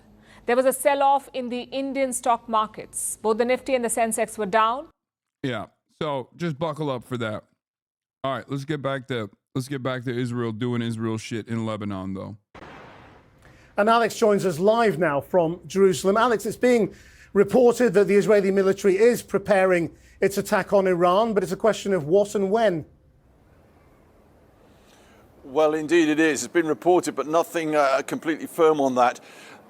Overnight, Joe Biden, the US president, again warned Israel against the high numbers of civilian casualties. Clearly, the White House consider those unacceptably high, not just in Gaza, but now, of course, in Lebanon as well. And over the last few days, there's not exactly been a war of words, but cool exchanges between the White House and the Israelis. A couple of days ago, Joe Biden pretty much telling Israel not to attack Iranian oil installations in reprisals for that Iranian missile attack this week into Israel. No response from Israel on that.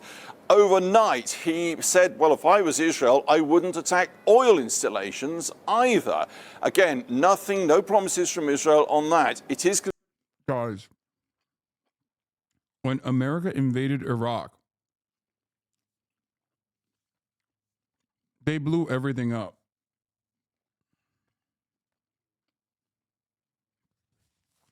With one exception. The Iraqi Ministry of Energy. Okay? That's it. That's all you need to know about how things work. Okay? You don't fuck up the bag, especially when your enemy has the capacity to do the same to you. This is the calculation. That's it. That's the calculation here for America, is that if Iran fucking lights oil refineries on fire, you will destabilize the entire marketplace, the entirety of the global market. We can't have that. That's not good. And that's been a threat since day one, mind you, which is why I think it's so ridiculous that Biden hasn't packed up Benjamin Netanyahu already. I've been saying this for months. Considered imminent. We watch and we wait. Well, here with me now is our foreign affairs correspondent, Hasan Abi, who has just returned to Beirut from southern Lebanon. Well, Chris, we've been hearing today yet further strikes again in Beirut, again concentrated in the south of the city. It seems that Israel is deliberately trying to prevent rescue workers reaching the site where they targeted Hashim Safieddine, the man tipped to be Hezbollah's new leader. Still no official confirmation as to whether or not he was killed, but reports suggest that he has been out of contact with the rest of Hezbollah ever since those very powerful strikes on Thursday night. Now, as you say, we drove up from the southern city of Tyre earlier today, passing by towns and villages that Israel has ordered to evacuate. Certainly, they all looked very empty to us, and that's why there's such mounting concern about the displacement crisis here. And what's going on the border itself? Well, a little hard to tell. The Israeli military say that they've killed 400 Hezbollah operatives since their ground incursion began. Hezbollah, for their part, say they've resisted once again an Israeli incursion attempt around the village of Edessa. Certainly, we're not seeing Israeli forces sweep through southern Lebanon. Is that because they're concentrating their efforts just right on the border? Is it because they're encountering more pushback from Hezbollah than they anticipated? The Israeli military officials have been telling reporters in Israel that they want to try and wrap up the operation as soon as possible, potentially even within a number of weeks. One Western official I was speaking to today, though, expressing fears that we're just at the start of an open-ended conflict. Thanks, Hasan. Well, in the last few minutes, the Israeli military spokesperson hasn't shed any light on when there will be strikes, saying their response to Iran will come at a time Israel decides best. Well, joining me live now from Tel Aviv is Miri Eisen, who's a retired colonel in the Israel Defense Forces. She worked with Prime Minister Ehud Olmert during the last Lebanon war in 2006 and is now a fellow at the International Institute for Counter-Terrorism. From the Israeli point of view, how is the invasion of southern Lebanon going? And does it seem credible to you that it could all be wrapped up within a matter of weeks? It's funny how when I listen to the way you describe it as the invasion and then as it's going to go on, and Israel from the beginning had very specific targets in going into the small area of southern Lebanon that they chose to. Yeah. Yeah, no, total. It's just a small military operation. Shut the fuck up calling it an invasion, dude. We've killed 1,600 people in bombing campaigns so far.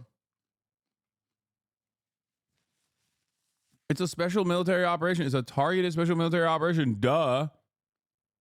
To denazify Lebanon. To go in, and that was to both uncover, destroy, expose the Radwan forces cache of weapons that are right on the other side of the border. The IDF spokesperson right now, what part of what he put out is some of those tunnels that lead directly from Lebanese territory into Israel. They were waiting to do an October 7 type attack. That's what the IDF forces are trying to destroy.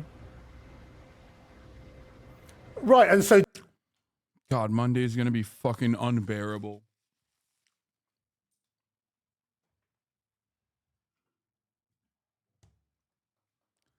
So fucking unbearable. Why? It's October 7, dude. It'll mark the 1 year of Israel's genocide of Gaza and of Palestinians.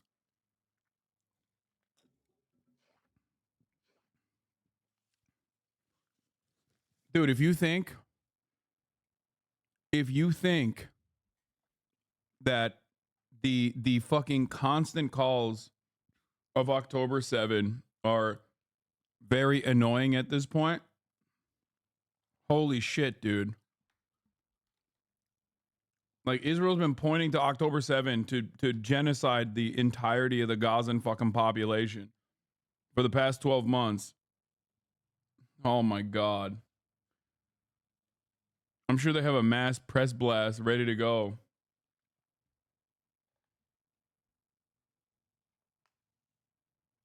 do you think it could be done in a matter of weeks? Absolutely. I also think it's something where you go in and you go out, and that when we put the Hezbollah statements and what Hezbollah says on the same legitimacy level as what the IDF say at the end, with all of our flaws, and we have many, we are a Western democracy, and when we send out statements, certainly when it comes into what's going on, it's our soldiers who are fighting, it's our Israelis who are not inside their towns and villages, and we have been very clear on what's going on there. Hezbollah has attacked us every single day since October 8th. They joined in then. The Radwan forces are deployed in the south of Lebanon, and they have way more strength than what the Nukhba forces that did the horrific attack of October 7th ever had. So I look at what the IDF is doing. I most definitely see the locality of what they're doing. You come stand on the border. It's a kilometer from the border, a kilometer and a half. There are attacks further north because Hezbollah fighters are both trying to go north and they're trying to reinforce their own forces. It's on the double way, and that would be, to me, part of why Israel is telling villagers to go north. It's about saving their lives. I have nothing good to say about war in general, but to try to help uninvolved civilians save their lives. You're literally an IDF military person.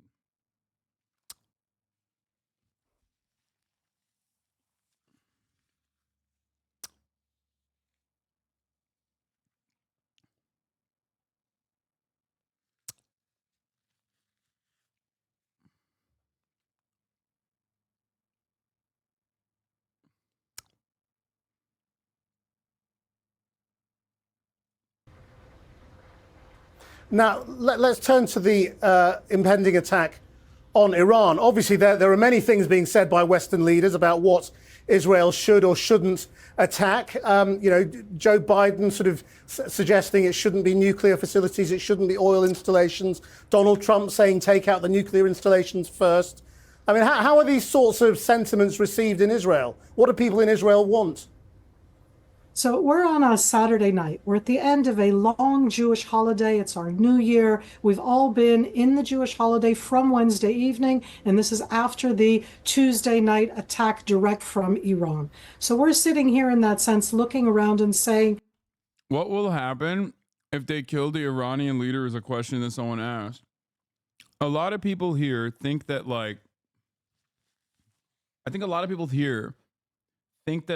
the Iranian population across the board despises the leadership, which many do for good reason. Okay. And even if they do hate the Iranian leadership, they still also would absolutely treat an Israeli assassination of the Iranian leadership as a direct foreign military operation, which is what it is. Okay. And it would only reaffirm the support for whatever the Iranian leadership looks like after this decapitation. It would be an act of war. It would galvanize the most reactionary elements of Iranian society. It's the same principle behind the Ansar Allah administration. The greatest gift for the Houthis in Yemen was Israel's genocide of Gaza. If you want to look at it in like cold and calculated terms without like thinking about the morality of it all, if you were like a hater of the Houthis or Ansar Allah, which many people were inside of Yemen, right? They all basically unified under the Ansar Allah banner in the aftermath of Israel's genocide of the Palestinians. These are people who have experienced genocide themselves by Western forces. So when the leadership structure was like, we're going to do everything in our fucking power to resist American imperialism, resist Israeli imperialism, and we're going to shut down the fucking Red Sea. Okay. Obviously, when that fucking happens, people are going to be like, yeah, no, these guys are doing the right thing. And beyond that, obviously, there's still plenty of like real popular support for the Ayatollah as well. I know this from the greatest comparison I can make here is Turkey. Recep Tayyip Erdogan became profoundly popular. He's always retained like at least 51% support throughout most of his reign. Now that is going away in the last couple of years due to hyperinflation in the country and whatnot. But in the aftermath of the coup that happened in Turkey, the failed coup that happened in Turkey, he was able to put together a referendum and change the constitution of the country, implement martial law, and plenty of people were on his side because all of a sudden, people were like, okay, this is an outside force that is like trying to fucking change our affairs. This is not something that Americans can ever understand because at most, the only thing you fucking experience is like Russia buying like $2 million worth of Facebook ads or some shit. You just don't. You don't really see it.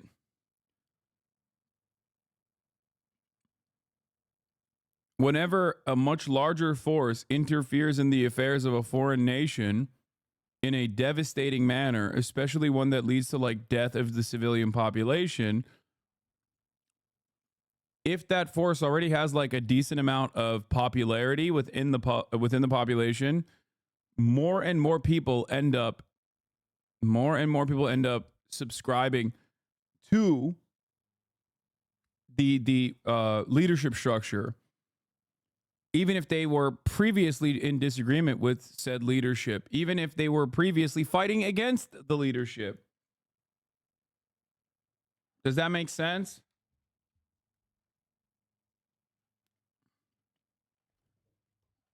I guess you could see that with like George W. Bush post 9/11.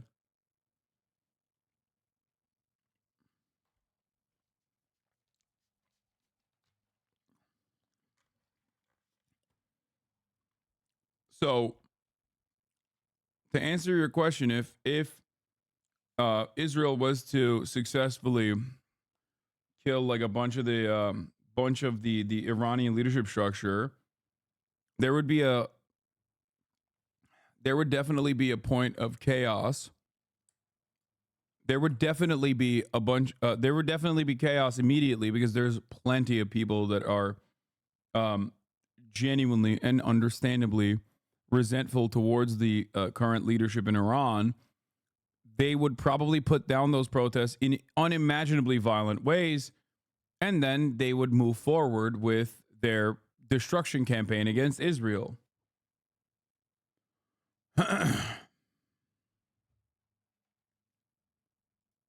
We are in a multi-front war, but we've been there, sir, for many, many months, almost from October 7th. The Yemen Houthis joined in. The Iraqi Shiites have fired at us. The Shiites in Syria, let alone Hezbollah from day one, Hamas, and of course, Iran. So when we talk about the response, it's understanding that we are in a multi-front war, but the one that's behind all of the weaponry, the UAVs, the suicide drones, the ICBMs, the cruise missiles, all of those come from the Islamic regime of Iran. So I think we all expect an attack. We don't say not. The Islamic regime of Iran, Khamenei, this Friday stood and both praised the October 7th attack of Hamas. And when we talk about the different why... Oh, I can't believe they did that.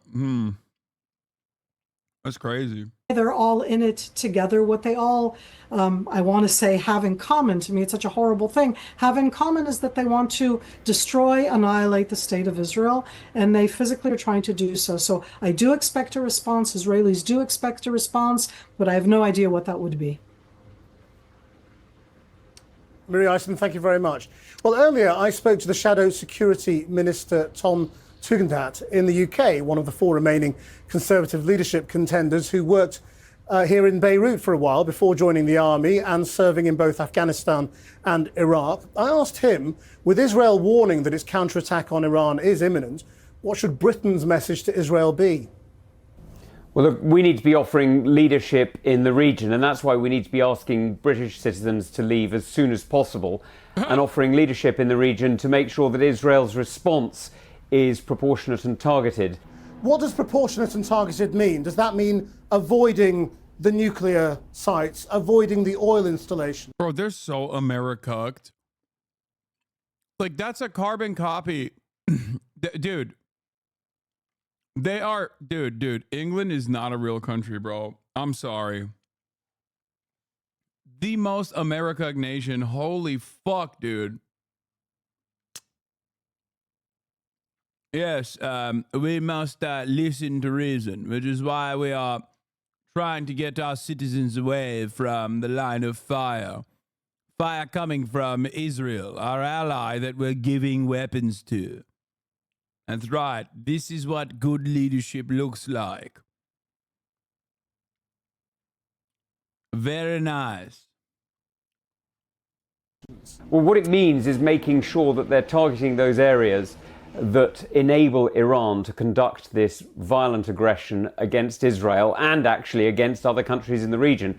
I mean, let's not forget that Iran hasn't just brought or tried to bring death to Israel. They have actually, through Lebanese Hezbollah, through their proxies in Bashar al-Assad. I just don't get it. Why didn't they? This streamer isn't very smart. No good takes, just unintelligent remarks. Buckle in, chatter. Here's one intelligent take for you. At the top of the hour, there's a 3-minute ad break, and you should probably subscribe right now for $6 or for free with a Twitch Prime by connecting your Amazon Prime account to your Twitch account to avoid the 3-minute ad break at the top of the hour. Maybe if you're lucky, you can get gifted a sub as well. Here's the 3-minute ad break now. Also, follow up to that, I would love for you to specifically point out exactly what you disagree with instead of saying, this streamer isn't very smart. No good takes, just unintelligent remarks. That would be great. I would love to have a productive dialogue with you, my friend.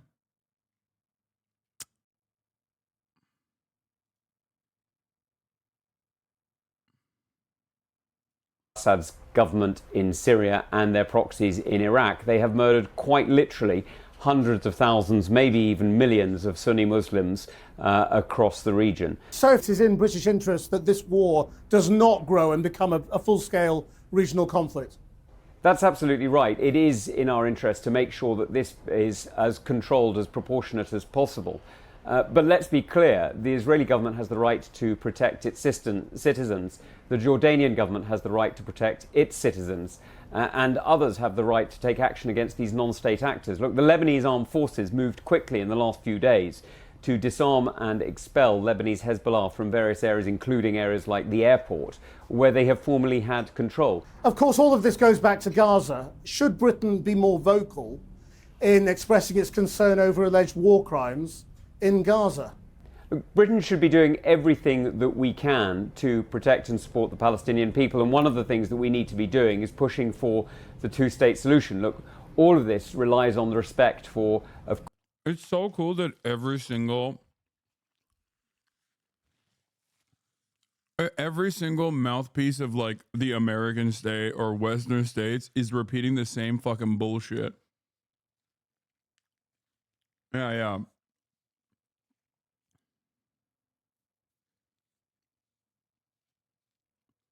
Trying to divide Muslims, by the way, Shia and Sunni. This is the latest instruction from Hasbara. It doesn't, no Muslim gives this shit. Like, straight up. I don't even think the fucking Saudis care that much. Like, at this point, outside of like, you know, people in positions of power, and even then, like the pro-Israel sentiment is like diminishing. No one cares. First of all, Hamas is fucking Sunni. They are at the heart of this. Palestinians are Sunni. Nobody gives a fuck. Only Westerners like talk about it on these terms.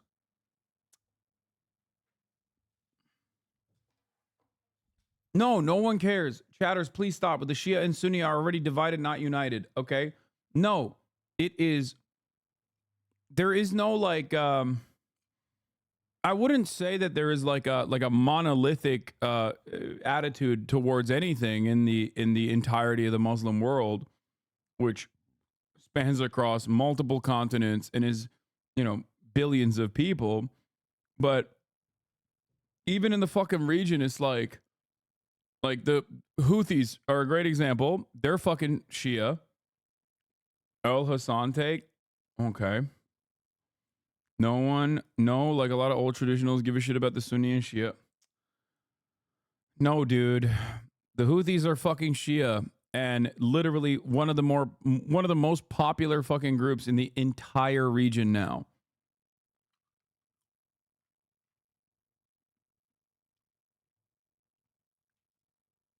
It does not fucking matter.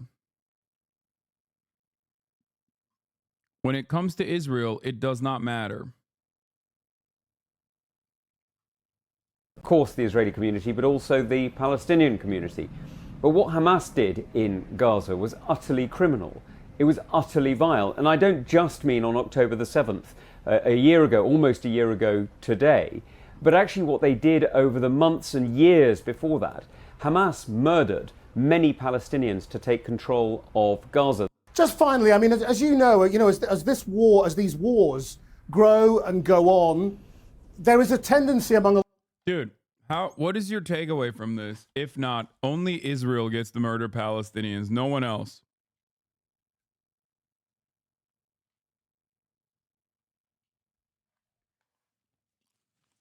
Angloid animal is right.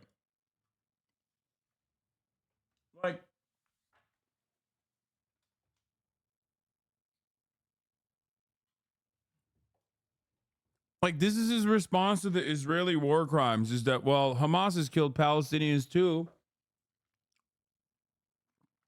Are you fucking complaining that Hamas is kill stealing? Like, what the fuck's wrong with you?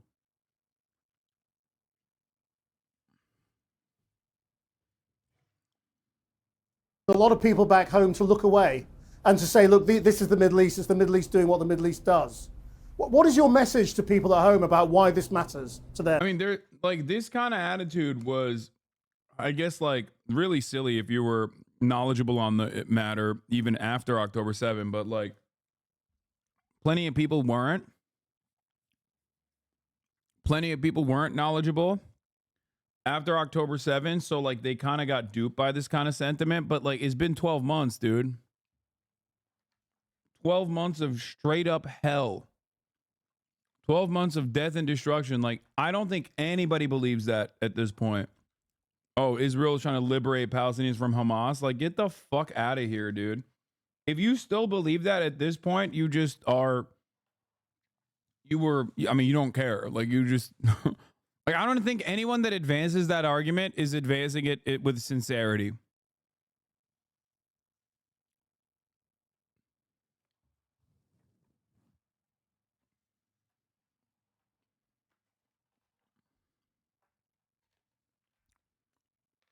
That's it. Well, look, Krishnan, I started my career as a journalist in Beirut. I was a journalist there from 97 to 99, and I was covering various elements of the wars in the south of Lebanon. And one of the things that struck me then and still strikes me today is that it's not foreign. It's not that far away. The reality is that the energy price spikes that happen when there's conflict in the Middle East affect us at home. And when we see rises in non-state actors like Lebanese Hezbollah, we see very often the threat of terrorism in the United Kingdom increase. And I can tell you as Security Minister that we were extremely conscious of the cooperation that we needed with our partners in the Middle East in order to keep the British people safe. So I'm afraid we may wish it away, but the reality is that we are fundamentally connected, and we need to be leading in the conversations, and the security conversations in particular, to keep ourselves safe. And that's exactly what the UK's position should be, because we should be standing with our allies and stopping these terror groups from getting any more oxygen or power or support from vile dictatorships like the Iranian regime that they've had for 40 years. Of course, he's fucking admitting that the only thing he cares about is like low oil prices. I respect the honesty.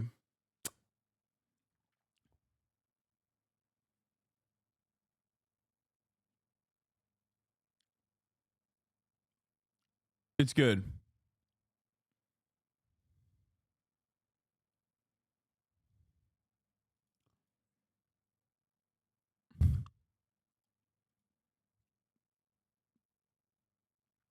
What is this? Al Jazeera breaking? Urgent. Israeli Broadcasting Authority. About a quarter of Israelis said they thought about leaving the country during the past year. Good. Good.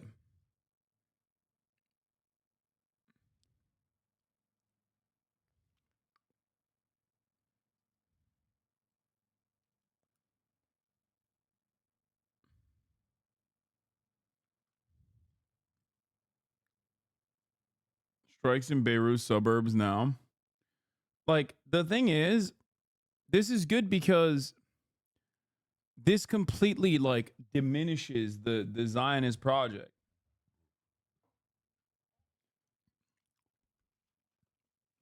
That's it. If you don't have enough people to fucking build additional settlements, you no longer can do a Zionist project. You don't have, like, it don't matter how many fucking Russians you give Israeli citizenship to.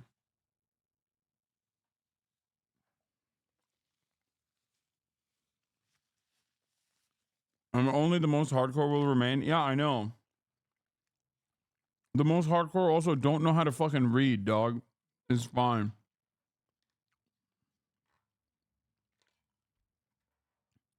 Israel is bouldering towards becoming the fucking rabid ultra nationalist, ultra Zionist, the ultra orthodox state that it was. It has been able to successfully make it seem like it's an outside element, but once everyone is the hawk to a Rastafari and inbred dudes that you see, people are going to be like, yeah, I don't think this is tenable. I don't think this is manageable. We should probably not align with them in the same way. It destroys their economy.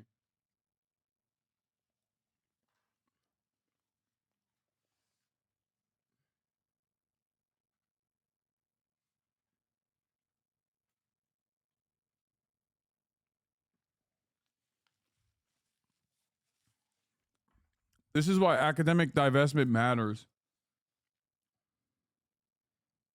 Okay?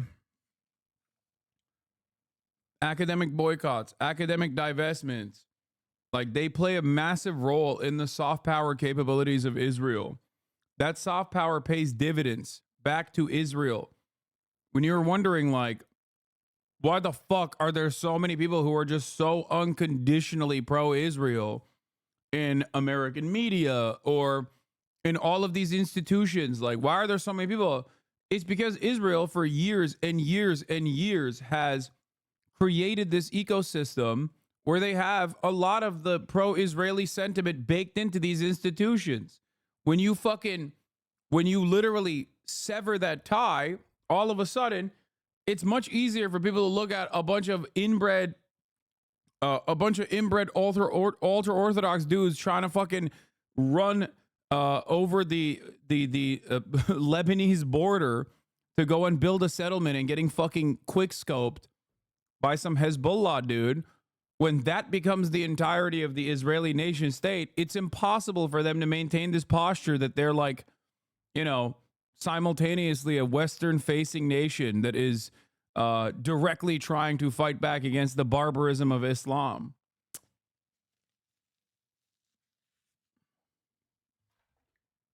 They are susceptible to brain drain just like any other country is. Get to hear from Elon Musk as well. Oh, yeah. Maybe before, during, or after the president. 1 month to go before Americans choose a new president. There are 31 days until Election Day, and today both candidates are zeroing in on the 2 states that might decide the outcome of the presidential contest. Vice President Kamala Harris will be in North Carolina, a state battered by Hurricane Helene 1 week ago. She will update the progress on federal relief efforts there. Meanwhile, former President Donald Trump returns for the first time to Butler, Pennsylvania, where 12 weeks ago, a would-be assassin opened fire during one of Trump's rallies. Security is being tightened for... Bro, that's crazy. Dude, that was 12 weeks ago? What is time? It straight up feels like it happened multiple lifetimes ago. That's insane. Like, the passage of time is completely bricked for me. I'm not gonna lie. Maybe it's because I do the same thing every day, over and over again, constantly repeating it. I don't know if I'm alone in this. Like, the month of September passed, I felt like I sneezed and it was like the month of September ended and we're already 5 days into October.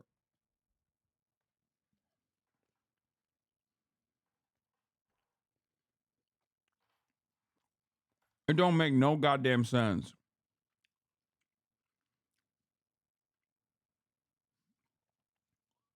I wonder if there are people tuning into this rally to see if there's another Ryan Ruth style situation that might happen.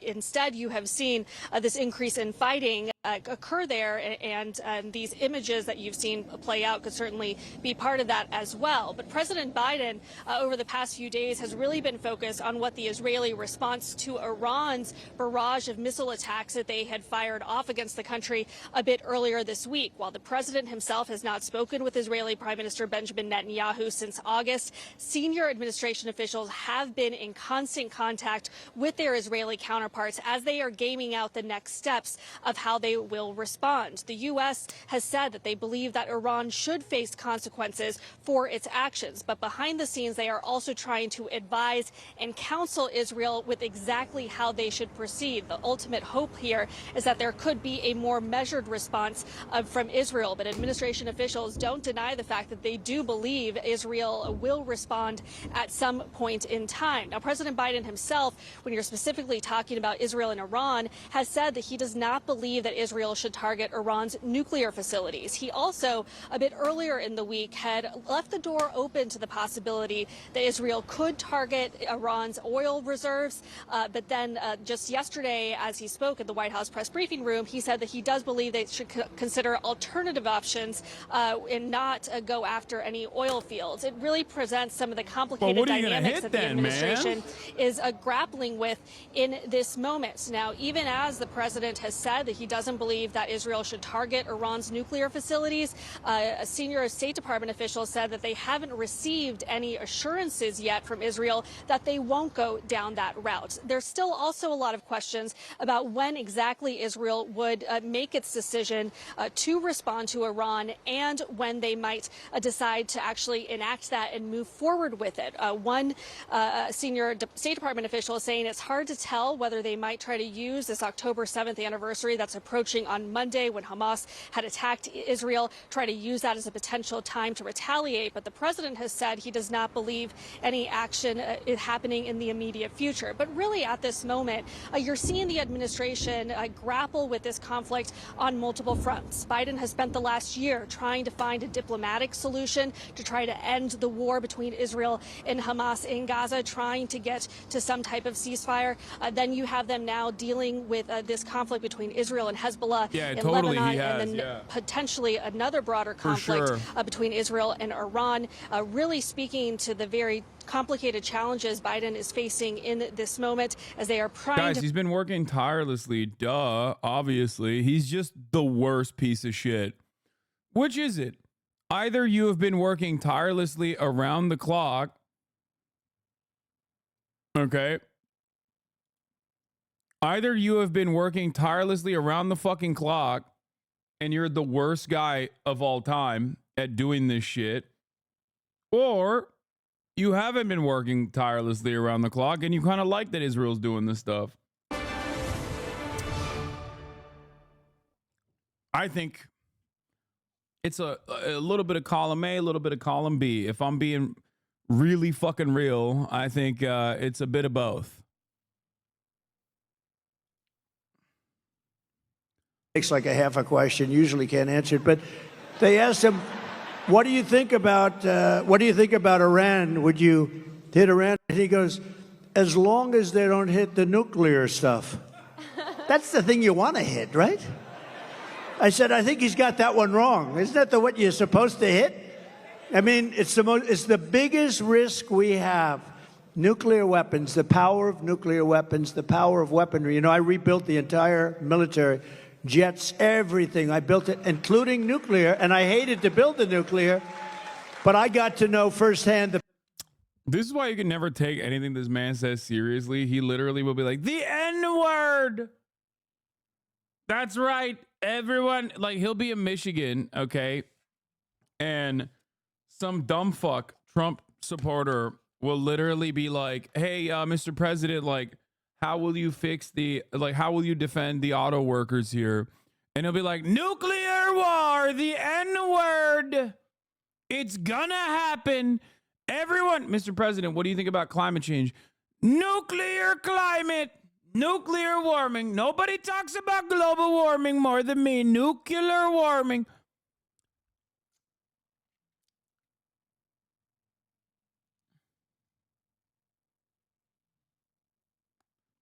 And it's like, so if you're that worried about nuclear war, why are you currently saying we should nuke Iran's facilities or hit Iran's nuclear facilities? What happened?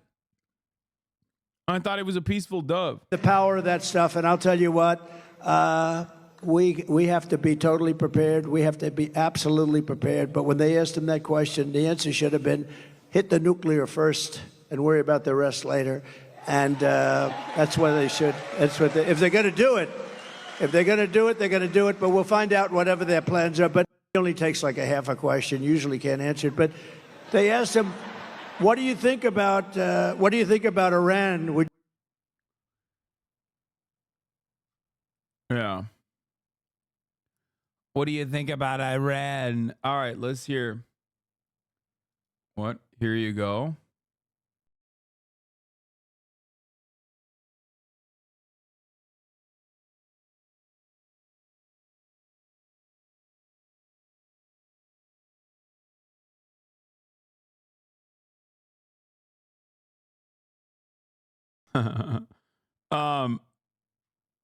It's so wild to be alive during the fall of America. Yeah.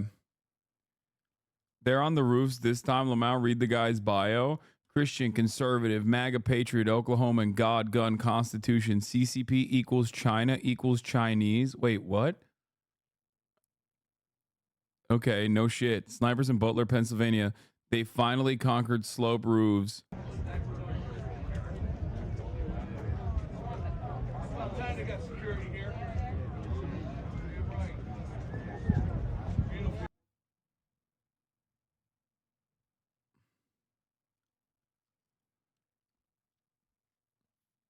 I doubt it's the fall of America, to be honest. I mean, how big is this fucking crowd? Jesus Christ. It's like, I mean, he had none of that last time around. You know what I'm saying? Bro, more people. I'm just saying, dude. Hey, listen, maybe some people are there for an alternative reason, an alternate reason, you know?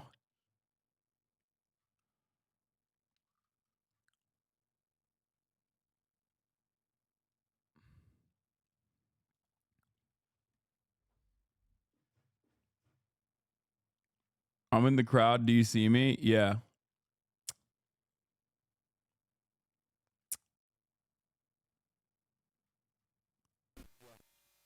I'm very excited to see what the fuck happens at this rally. We just heard an update from Vice President Kamala Harris in North Carolina on the federal. Yeah, we don't care. All right, let's continue with this rally. For today's event, which will be held in the exact same location as the one in July. Caitlin Huey-Burns is in Butler. Caitlin, what more can you tell us? Good morning, Michelle. Well, as you can see behind me, supporters are already lined up, and Donald Trump doesn't take the stage here for another 10 hours or so. We have a month to go before Election Day. This is a key battleground state. It's a chance to rally supporters in a place where Trump and Harris are running neck and neck in our polling. But supporters we've been talking to here say this is more than that. How much you want to bet a big chunk of those people flew in specifically go to this rally because of the symbolic reason? And it's not necessarily just like, it's not actually fucking, Pennsylvanians that are coming from all around the state.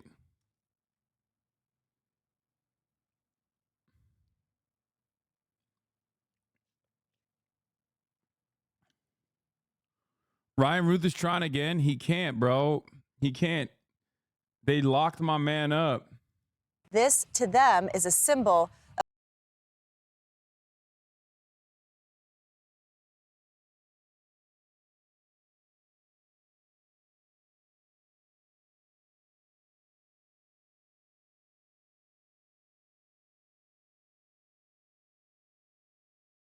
I actually think that it just shows his wherewithal and kind of making a point that I'm coming back to where tragedy could have happened and I'm back. Some rallygoers who were there when shots rang out at the July 13th rally are returning again. This is Butler. We don't stand down, we stand up. And we come back to support our president. On Friday, Trump visited another battleground state to attend an emergency briefing in Georgia on Hurricane Helene recovery, where he joined a former foe. Since the 2020 election, Trump has lashed out against Republican Governor Brian Kemp for certifying the election results in Georgia, which Joe Biden won. But now, with the state in play again, the former president praised Kemp. The governor, again, is doing a fantastic job. His track record for the auto industry was a disaster. Vice President Harris was in Michigan on Friday, where she's competing with Trump for working-class voters. Make no mistake, Donald Trump is no friend of labor. He encouraged automakers to move their plants out of Michigan so they could pay their workers less. And he said striking and collective bargaining don't make, quote, a damn bit of difference. Now, as you can imagine, security has been heightened here. U.S. Secret Service had expanded the security perimeter and will have personnel stationed both inside and outside of that perimeter, including on the roof of that shed where the shooter fired those shots on July 13th. And authorities are expecting at least 25,000 people to come here. Dana?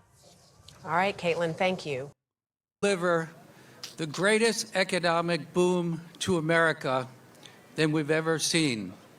It's a mad dash until Election Day, and both former President Trump and Vice President Harris are out on the campaign trail right now in key battleground states. Trump is heading from Georgia to North Carolina. Harris is in Michigan.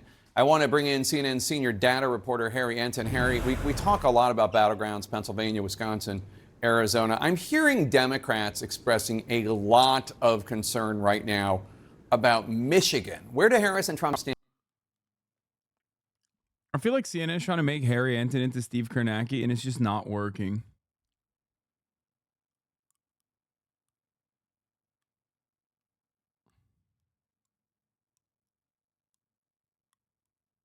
Stand in Michigan right now. Yeah, I think there's good reason for Democrats to be concerned with what's going on in the Wolverine state. And we can see it right here in the polling average. Look, if you look at the Democrat versus Trump margin in, of course, the great state of Michigan, what do we see in the polling average? We see Kamala Harris. October 2024. I would have loved to see what like Joe Biden's October 2023 numbers look like versus what they look like after. Harris only up by a point, right? Compare that to the 2020 result when Joe Biden won, of course, in Michigan by 3. Joe Biden at this point in the polls in 2020 was up by 6. No matter what way you splice it, 1 point is significantly less than 6 points. It's a race at this particular point, Mr. Tapper, that is far too close to call. And of course, Michigan is so pivotal, both for Kamala Harris and for... Is it? It doesn't feel like it, does it, chat? To me, it doesn't feel like Michigan is pivotal at all. Or at least like the way that the Democrats are behaving about Michigan makes it seem like it's not even remotely important. I mean, they're directly responsible for killing half the fucking family members of a key constituency there.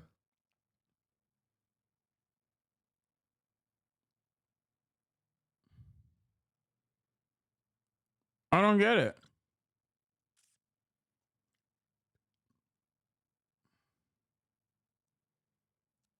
It always makes me feel like the Democrats are not running as though they want to win Michigan. For Donald Trump, but even more so for Kamala Harris, because this is the chance they win the election if they lose in the great state of Michigan. The chance that Harris wins the election if she loses in Michigan is just 7%. For Trump, it's 16%, slightly higher.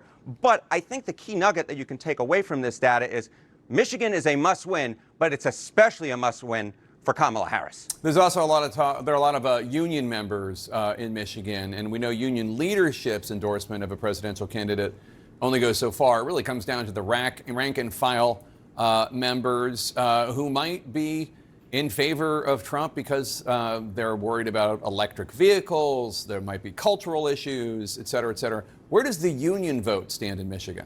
Yeah, so let's take a look. We'll look at this year, and then we'll compare it to where we were back in 2020. So this is union households in Michigan, presidential election margins. Look at this. Joe Biden won that vote by 15 points back in 2020. Look at where the margin is now. Harris is ahead in union households, but that number, that lead for her, is down to just 6 points, down to 6 points. And this mirrors something that we've seen nationally, and that is, at least among union households, Kamala Harris is right now showing the poorest showing for any Democrat. Dude, I just saw something absolutely fucking insane. Elon Musk's Twitter, ladies and gentlemen, gear up for it. This fucking account says, the mayor of Asheville, North Carolina is Esther E. Mannheimer. If you're wondering, yes, she is. Now, at first I didn't fully understand until I saw Izzy's retweet of this. Apparently, it's not even talking about DI. It's talking about the fact that she's Jewish, which is, at this stage, like the most old school style of anti-Semitism. Okay? Like, this is straight up village pogrom style anti-Semitism. The Jew did the weather event. Like, the village Jew is responsible for the natural destruction that befalled The Village is literally the anti-Semitism of a time when electricity wasn't available, okay? We are straight up, nope, not even Welcome Back Adolf Hitler. No, this is straight up different, like multiple centuries prior to Adolf Hitler style of anti-Semitism. When people say blood libel, this is what they're originally talking about, okay? Now, the reason why I showed it to you in this cropped way is because maybe you think, Hasan, why the fuck are you talking about this random Nazi? Obviously, it's not that significant. This has 50,000 likes and 9,000 retweets. Holy fuck! 11 million views, dude.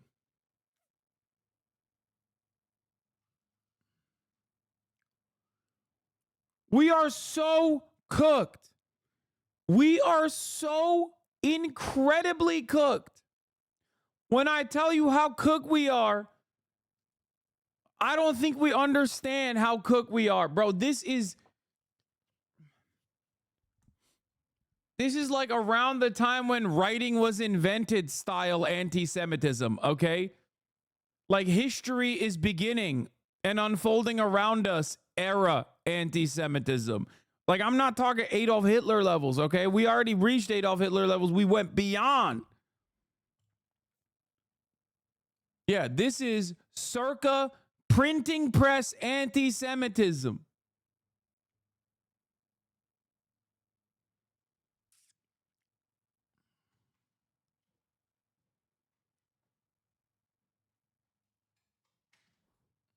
What the fuck? You're almost in time for the... It's like starting.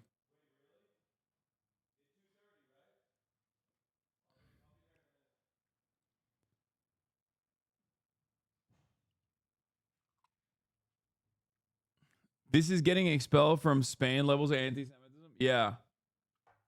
Welcome back, 13th century Catholic priest. I mean, this is insane, brother. This is insane, okay? Yeah. Marjorie Taylor Greene. Yes, they can control the weather. It is ridiculous for anyone to lie and say it can't be done.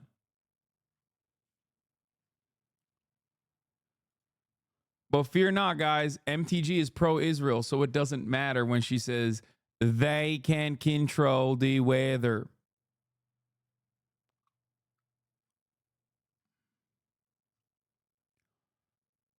I'm not even kidding, dude. This isn't even like popular sentiment being expressed.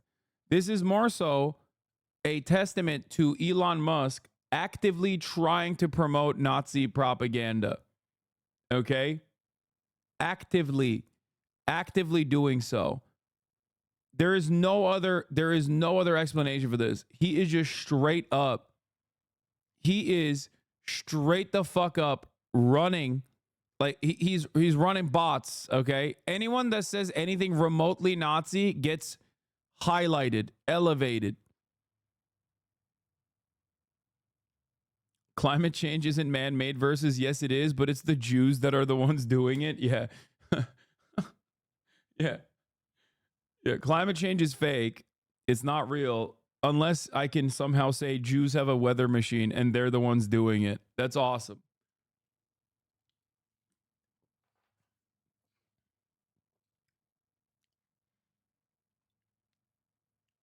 So insanely cooked. How can you be anti-Semitic and pro-Israel? Hello? Many are. What are you talking about? There are more anti-Semitic pro-Israel supporters than there are, I guess, like pro-Semitic or Jewish Israel supporters in general. Okay? There are more anti-Semitic pro-Israel people in the United States than there are Jews across the board, okay? Like Jews, pro-Israel, anti-Israel, just like total number of Jews. Oh my God.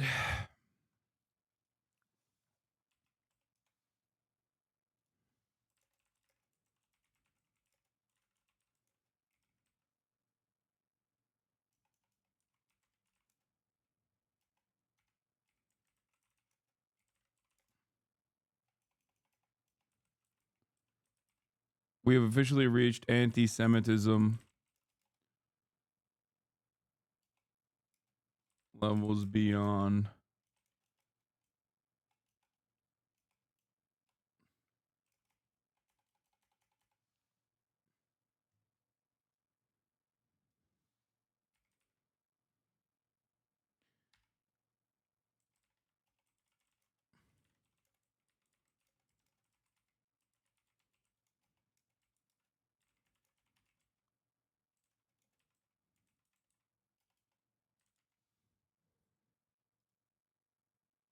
Hold on. I'm just posting those screenshots.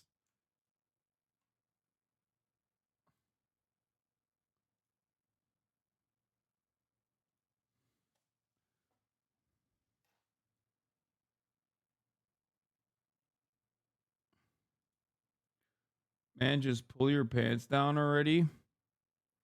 Why? You want to suck my cock? What's going on? Why do you keep asking me to pull my fucking pants down? Their follow-up tweet and reply gives off the whole I'm trolling you guys. Nah, dog. That's just a straight up fucking Nazi. Get the fuck out of here.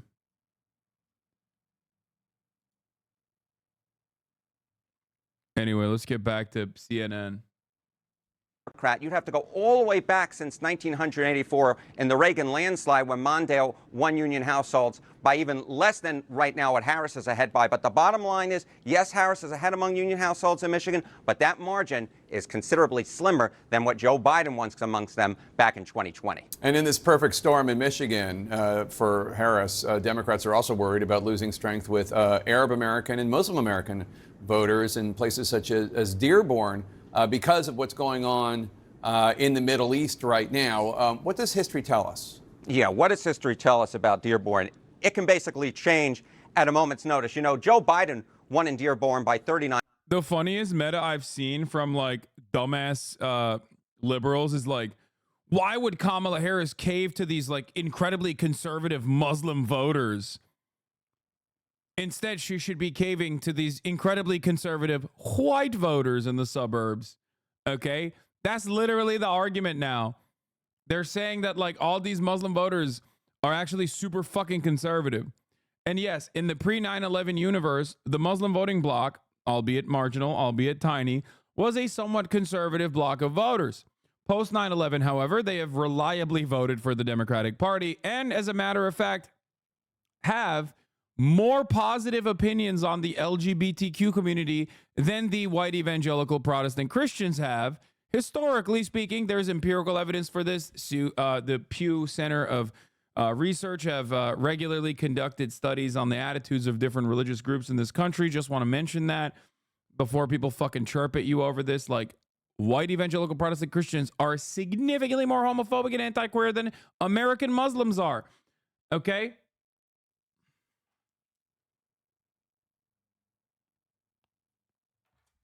Having said that, however,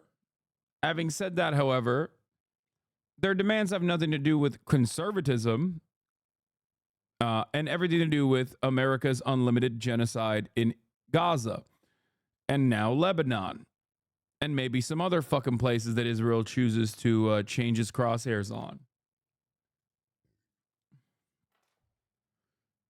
Kamala Harris is going to lose Michigan.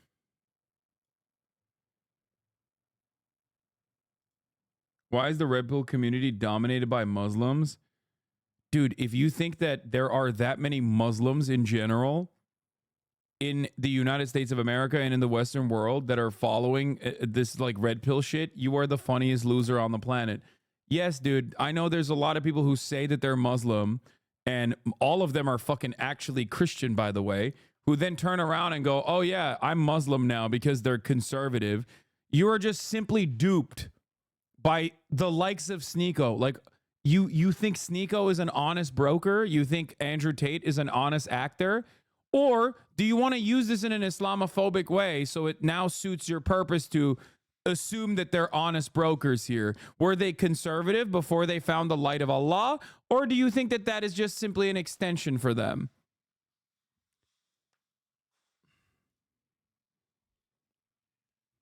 I love these dumbass liberals who literally who just go from like, these guys are charlatans, they're Holocaust deniers, they're insane conservative weirdos. In a moment's notice, they go, no, they're actually very honest. They've actually found the light of Allah. They're going to go to Jannah. They're real Muslims. The red pill community is dominated by Muslims. So fucking stupid. It's especially stupid to come to the chat of a Muslim person and say this. You know what I mean? You're in the community of an anti-red pill Muslim commentary person, and you're literally being like, why is the rebel community dominated by Muslims? Like, you're a fucking dumbass, dude. Why do they placate Muslims? I don't know. Why do they... Sneeko is Haitian. Why does he placate to fucking Nazis? Aiden Ross is Jewish. Why does he placate the Nazis? I don't know. Maybe because they're fucking morons, dude. Maybe because they're fucking morons. Have you thought about that? No, I know you know that already. You just don't care about that part of the equation. You just want to fucking be Islamophobic and somehow make this into a Islam issue. No, I mean, unless it's always a good time, actually. Hold on here on unmuting you. All right. To be fair, Sneeko, push back against the racism now. You're such a fucking moron, dude. You're the biggest moron of the highest order. Calm the F slur. You are such a fucking baboon, dude. Straight up donkey-brained idiot. Calm the F slur. That's if you what think he needs. Pushed back against the racism. No, dude. He said Haitians, which he is a part of, okay, because he is half Haitian, are not fucking eating cats and dogs. And his entire psychopathic Nazi fan base said, shut the fuck up. You are a barbaric cat eater and dog eater. Good afternoon, everybody. You have the brain of a snail is right. If you think that he is like legitimately sneaky, Sneeko is legitimately pushing back against the racism. He literally is, he is a Holocaust denier, dude. He is a Holocaust denier who advocates to lower the age of consent. Are you out of your fucking mind? Like, what are you saying? God, I despise some of you fucking morons so much. I swear to God. So hot outside. Anyway. It is so hot outside, Hasan. Do something. I can't do anything about it. Global warming is out of control. All right. I can't escape the heat. It's October. Yeah, bitch. And it's 85 degrees. You're used to fucking Portland, Oregon shit. Even Oregon's hot. It's 74 degrees out. Something needs to happen. Nuclear warming. Nobody talks about it. Move the global warming to Florida. Nobody talks about nuclear warming. Holy plastic surgery. What happened to her face? That's Laura Trump, dog. Chill. Jesus Christ. She looks like she... Holy shit. Wait, let me see what my AC's at right now. It should be cranked up. Sorry, I'm only misogynistic to Republicans. I'm Jewish. I'll put in a good word to our weather machine, Austin. Yeah. Jews are controlling the weather. They are, but they're making it hot. That's right. They're making it too hot. In Portland, Oregon. That's right. In Los Angeles, California. Democrat-run cities. They love the tropical weather. That's why they went to the desert. That's why they went to Israel. And that's why they went to Boca Raton. That's the part that doesn't make sense, by the way. I spent a lot of time in Boca. If you're a Jew and you have the capacity to control the weather, why the fuck are you literally sending a hurricane to a massive Jewish community in Florida? Like, that also doesn't make any sense whatsoever. But I guess Nazis are so fucking stupid that they don't ever think about these things at all, obviously. Yeah, Jews control the weather. That's why they're dominating their own areas that they live in. Yeah, they're self-hating Jews. Yeah, that makes no sense, but whatever. Is there another hurricane going to Florida? Yeah. Florida couldn't be any more insufferable. If Jews control the world, how come we don't have our holidays off work? Yeah, that's that's to quiet the suspicions. That's right. That's probably what it is, I think. Well, how are you doing today? Other than that, I thought it was supposed to be a fun day. When I left, you were like, "Yeah, I mean, it did start off with it's never fun." Okay, dude, chill out. But I love this shit. Okay, first of all, so okay, last night this motherfucker literally was like, "Bro, you want to turn on some YouTube?" I was like, "No, dude, I don't want to turn on YouTube." We sat on the couch for an hour and a half together and didn't watch anything. We couldn't agree on anything because I came to the conclusion that at nighttime, what I watch Hasan on YouTube, and he didn't want to turn on videos of himself, which makes sense. But I did ask him something from the liberal perspective that I think is very instructive. I was like, Austin, do you like when I criticize Kamala Harris, like in terms of, because he said his favorite is when I do hogwatch, like when I make fun of Republicans. Yeah, that's my favorite. And so I asked him, I was like, so as a liberal, like, do you like it when I shit on Kamala Harris? I said, and he said he doesn't really like it. I don't enjoy it's not good content to me. Yeah, he doesn't enjoy it as much. It's just sad. It's more sad when you do it to the because like it's like constructive, like valid, like, but like okay, checking. When you watch the hogs, it's like they're so fucking. You know what I mean? Yeah. Like no, I don't hate it in a way that like it's not valid criticism. I agree with the critique. It's just not entertaining to me because it's like shit. It's just not as fun to watch because the hogs is just sad. It's just sad. Like the hogs are funny. Like they're so stupid. It's funny. Whereas like the Democrats like are just like it's just not funny because it's the party that could be something great, but they choose to not do that for some reason not to be great. And just capitulate to the center right because they think that some invisible human being or there's some large constituency that they will get good. Basically, it's not fun to get hogwatched. I mean, when I shit on the liberals, it's not like I'm doing hogwatch. I'm more angry. I think I'm more resentful and angry towards liberals when I criticize them because, like, I expect them. Maybe I believe in their lies as well, where I expect them to be like at least a little bit more educated and know better, but they fucking, choose to operate on the same. Somebody in the Democratic Party told Tim Walz it was people want them to be more bipartisan or some shit. You cannot be bipartisan with a fucking Nazi. Wait, what do you mean? Let's hear what this guy has to say. I want to be bipartisan with this guy. That's the craziest widow's peak I've ever seen, dude. There's no middle ground on the rights of people. All right, before we go. Shut up, Laura.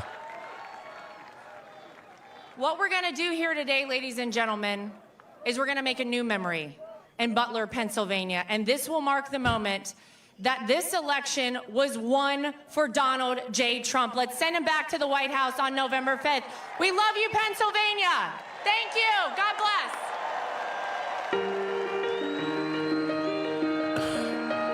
I like how Trump keeps getting sued by the music that he uses. Yeah, just so keeps he has getting to use different ones. Yeah, Tropical Storm Milton. Look at this like versatile news coverage. Tropical Storm Milton expected to approach Florida's west coast by midweek with life-threatening storm surge. Oh fuck!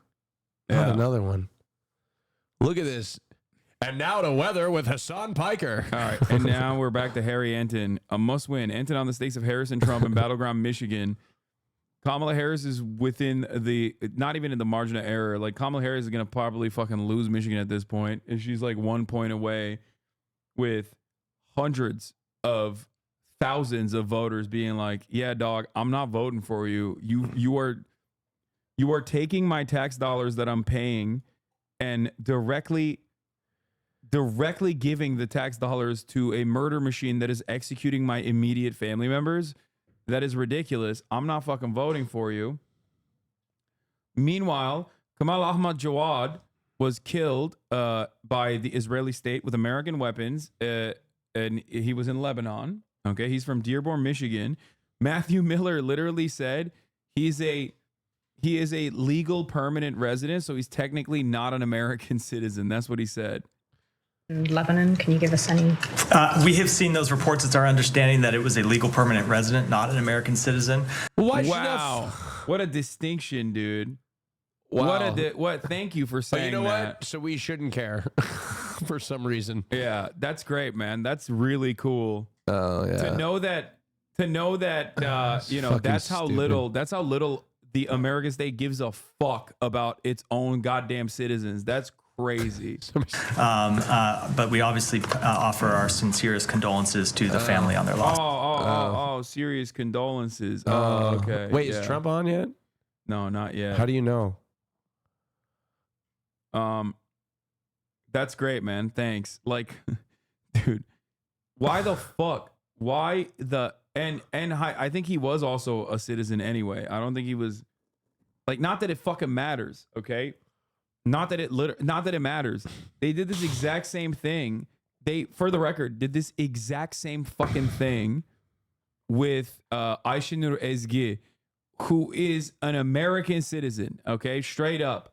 Literally fucking grew up in Seattle, went to college there, activist, goes to West Bank, gets shot by an Israeli sniper, okay, in the West Bank for no reason other than the fact that, you know, she is just standing there in solidarity with the Palestinians. And then our government went, she's a Turkish American citizen. Yeah, family of Lebanese American Dr. Kamal Ahmad Jawad, who was killed by Israeli forces in his last days. He chose to help the elderly, disabled, injured. He served as a guardian, provided them with food, mattress, and other comforts, and anonymously paid off their debts.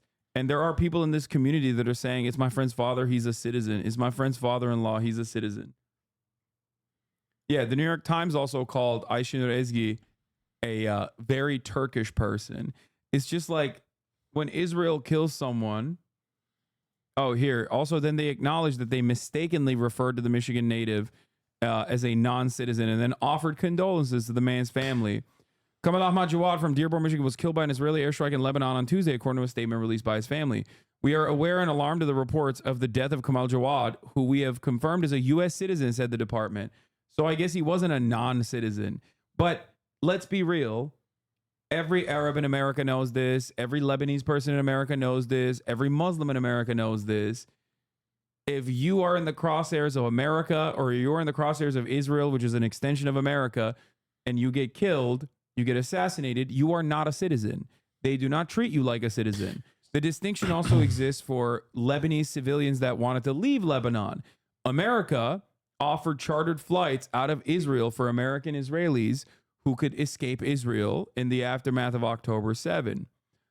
America did not do such a thing for the Lebanese civilians when Israel was bombing Beirut.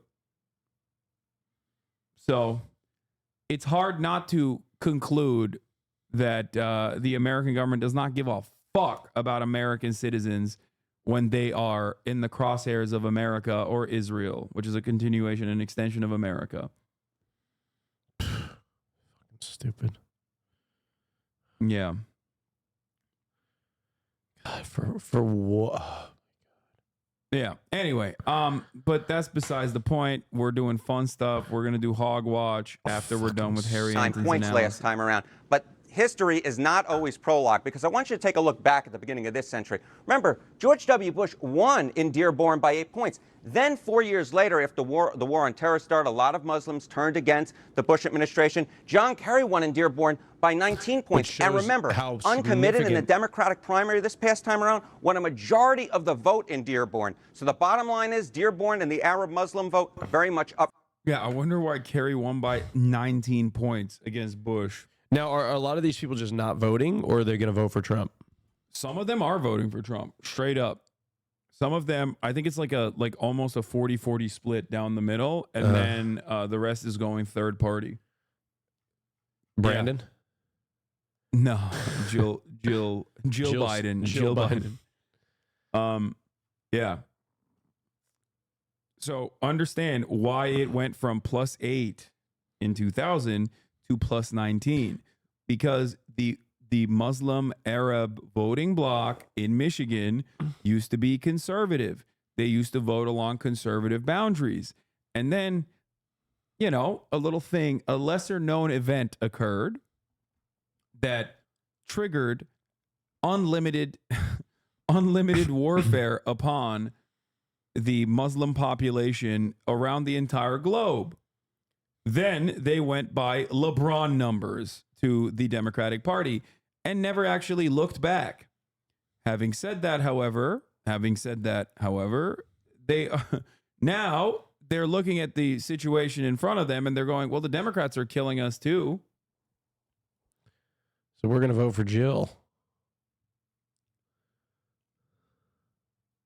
Serious question. Is this chat voting Trump because fuck Kamala? No, dude. Yeah, barbecue 489. No. Barbecue. There's more than 4 million people watching Trump on Twitter. Yeah, it's because they are waiting for, history to potentially repeat itself, I think.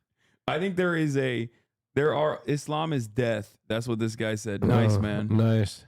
Yeah, Islam does mean death because if you're Muslim, that means the American government will kill you and never really care about it, or Israel will kill you and never really care about it, or a terror cell that America has funded or trained will kill you and no one will care about it. And then they'll say, oh, you died in the hands of that terror cell that, you're not the real representative of Islam. ISIS is.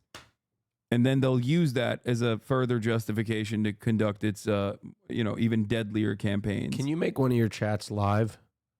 Yes. This is official crunch time. Oh, God. Apparently, people don't like how long it takes for Trump to actually speak at these goddamn events. People get upset about it and leave in early. Michigan, not a good sign for Kamala Harris. All right, Harry Anton, thanks so much. Let's continue this conversation with Democratic strategist James Carville. And James, you just heard Harry Anton lay out what's in stake in battleground Michigan. Are you confident Harris can win Michigan? He is. Well, if I listen to you and Harry, I think she ought to quit. Okay? I just never seen anything like the piling on about, well, she's behind Union household, she's behind in Dearborn, she's behind here, there, she's behind everywhere. What are they supposed to do? Like, CNN is very conservative nowadays, but like they're just looking at the number. Bro, CNN is insane. I don't watch the news anymore. They literally were talking about the Hispanic vote. They were talking about like the Latino vote in America. No, I'm not disputing it. And I was asking a Anderson question. Cooper brought forward one. Hold on, for the record. One Latino. I was asking a question, not disputing what he said. Okay, I'm explaining it to you. Okay, thank you. Because some people are like, oh, come on. In news coverage, okay, stop reading chat. I will literally pause both chats if you keep reading chat and read interrupting chat consistently. I know, but I also still have you interrupt yourself. I still have the capacity to give you just analysis. You right interrupt now. yourself to read Listen chat. to me. Listen to the words. I'm listening. Okay. Yesterday, in a news broadcast on CNN that Anderson Cooper was leading, the subject matter was about Latino voters and they're changing allegiances. Latino vote, like the Democratic Party has been hemorrhaging support amongst the Latino voter blocks. Yes, all around the country. In order to provide professional commentary on the subject matter, Anderson Cooper brought on two Republican strategists. I saw that. Yeah. Anna Navarro, who is a never Trump Republican, but like literally is a Republican her entire life. And her father was a part of a terror cell, which we're not even going to get into right now. That's besides the point. And a current Trump Republican. Like, they are insane. Okay. Ever since I've been watching you, over time, I've become increasingly nauseated at the, like, this platforming of people for the pursuit of some sort of fake idea of bipartisanship. I don't even think that they're doing that for bipartisanship. I think but I'm nauseated by that I think fact. it's more of a cold. It's more of a cold. It's like calculated. Republicans never want bipartisanship. They want fascism and blood sport. Oh, there he is.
You think Hogs would be like, well, you know, the last time someone stood behind him, he got shot.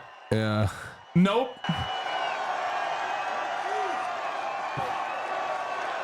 God. What a clown show this fucking country is, dude. Fucking not a... But hey, listen, not a a brain cell in sight. Yeah, at least you get to experience wall-to-wall coverage of the clown show at the top of the hour when there's a 3-minute ad break. However, there is an exception. A very big thank you to You must subscribe for $6 or for free with Twitch Prime if you want to see. He's speaking. Yeah, I know. I'm gonna run the 3-minute. Oh, the fucking illegal immigration. The chart that saved our beautiful boy's life. Here's a 3-minute ad break now. I love that chart. I love that graph. Isn't it a beautiful thing? But also beautiful because look at the number. That's the day I left office. It was the lowest Border Patrol, the lowest it's ever been. Illegal immigration. It really was. Today it's out of control. The moment. I love it for other reasons too. You know that. So thank you very much, and thank Lee and what Lee has done with that song. And it's such an honor to have it. I want to just let you know that tonight I returned to Butler in the aftermath of tragedy and heartache to deliver a simple message to the people of Pennsylvania and to the people of America. Yeah, simple Our message. movement to make America great again stands stronger, prouder, more united, more determined, and nearer to victory than ever before. We're going to make America great again. Going to win the election. Going to win the election. And to all Americans, whether you are Republican, Democrat, Independent, conservative, or liberal, or you have no label whatsoever, it makes no difference. Our movement, it belongs to you. It belongs to our country. No, shut the fuck up. It belongs to our country. And together in just 1 month, we are going to usher in a new golden age of American security, prosperity, sovereignty, and freedom for our citizens of every race, religion, color, and creed. Oh, I'm sure. Unless you're an immigrant. Exactly 12 weeks ago this evening on this very ground, a cold-blooded assassin aimed to silence me and to silence the greatest movement, MAGA, in the history of our country. MAGA. We love MAGA. No, we don't. I'm sorry. For 16 harrowing seconds during the gunfire, time stopped as this vicious monster unleashed pure evil from his sniper's perch, not so far away. But by the hand of Providence and the grace of God, that villain did not succeed in his goal, did not come close. He didn't come close? He did not stop our movement. He did not break out our spirit. He did not shake our unyielding resolve to save America from evils of poverty, hatred, and destruction. Yet we are here this evening in record numbers. This is a big crowd. This is a big one. This is a big one. Not only to mark the triumph of American spirit, but over, and you know that this is really, truly, in the truest sense, spirit over evil and adversity, but also to pay tribute to some of the best and bravest we have ever known. This field is now a monument to the valor of our first responders, to the resilience of our fellow citizens, and to the sacrifice of a loving and devoted father, a really great man. You know that.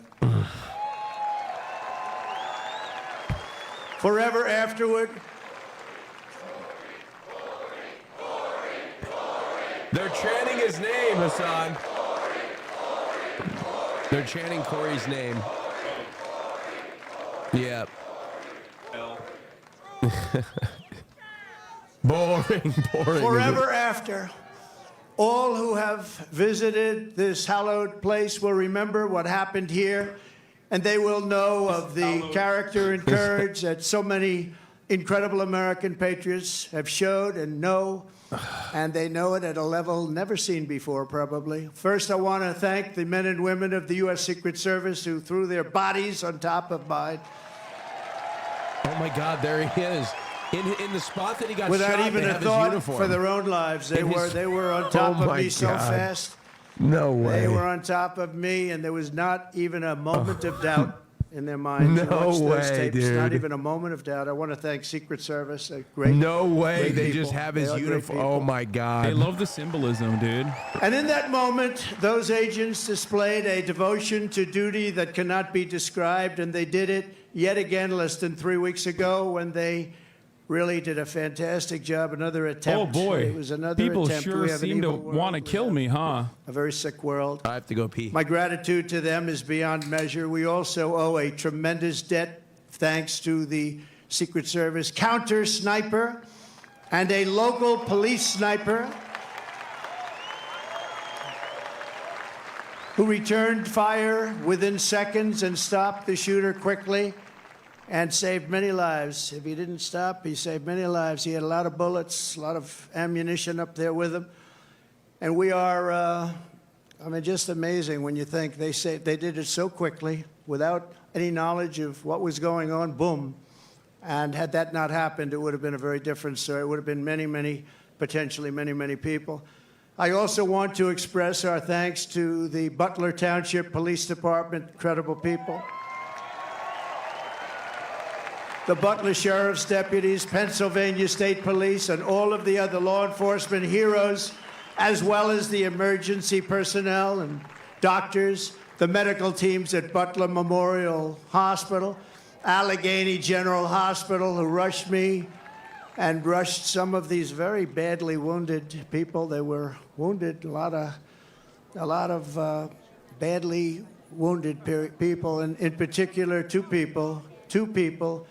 And I tell you, they were very brave and great people. They were big Trump fans, and they still are. That means something. That was pretty amazing. That's right. You know, when I got up, I asked whether or not anybody was killed. I assumed that there would be a lot because I heard the bullets winging right over my head. They said probably 3. The doctors did such an incredible job.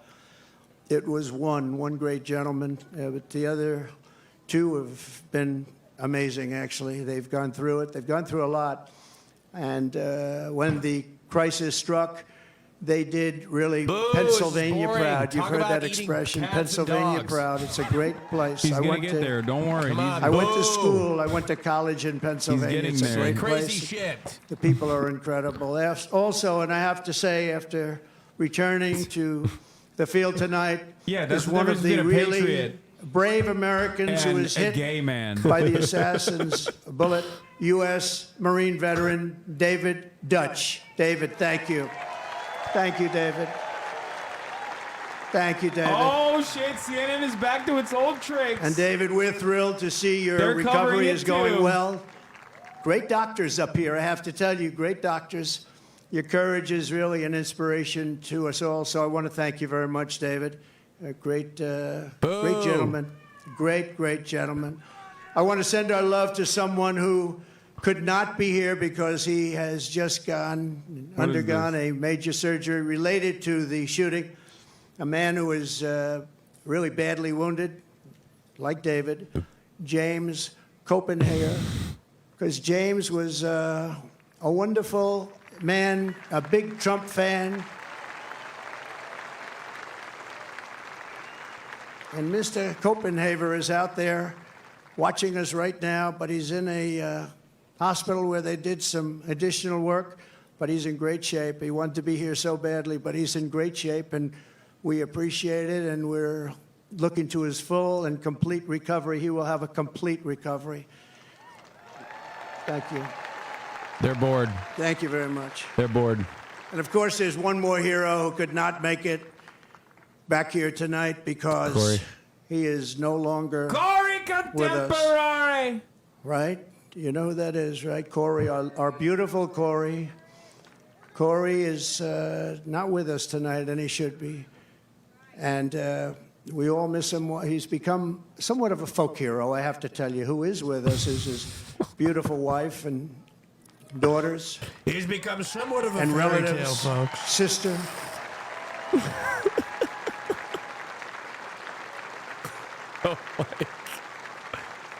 Oh God. Please. Where are you? Where are they sitting?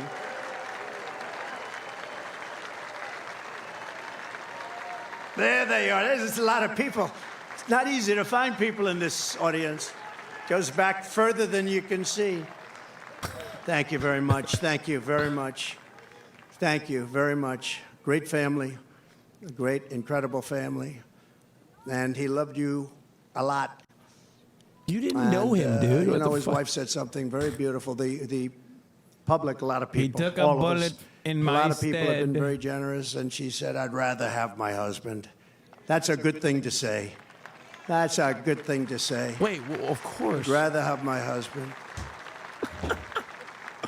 Of course. Corey No Comparator shit. was a incredible husband and father, a devout Christian, a veteran, and a proud former fire chief, very respected within You like the town. it? Everybody Yeah. knew him. Oh Few my men God, he's getting volunteered honkified. to run into fires, Chat. but I don't really care about this shit. Chat. He likes Dr. Actually, wait, hold on. Pepper. Kind of tastes like cough syrup. Oh God, too late. Well, you should have tried the. You should have tried the Ooh. fucking God, I gotta stop putting my phone on my balls. Dr. Pepper. Dr. Pepper Zero Sugar. You should have tried. gunshots pierced the air on that July evening. Corey leapt into the fire one more time. In his last seconds of this earth, he threw himself on the top of his wife and daughters. He didn't want them hurt. He threw himself. He Is said that what he he knew did? what was happening. Dude, I don't fucking know. He didn't want them hurt. I don't think that's what happened. And is he it? was hit hard. He was hit hard. And he gave his life to shield their lives. Every He was father, blown to husband in smithereens, America folks. hopes that if the time Jesus came, Christ. we would have what Jesus Corey Christ. had. Tremendous What the courage, fuck, tremendous man? guts, and he wanted to protect his family. Jesus and Christ. he did protect his family. At this time, it is 6:11. 12 weeks to the minute He didn't have that to the say that. shooting began. I would like to ask this is everyone weird. to join me in Isn't a it? moment of silence. Like the detail, man. This is weird. What the fuck? No! The death bells! Hey, yo! He pulled out the. No way. The Undertaker is coming out.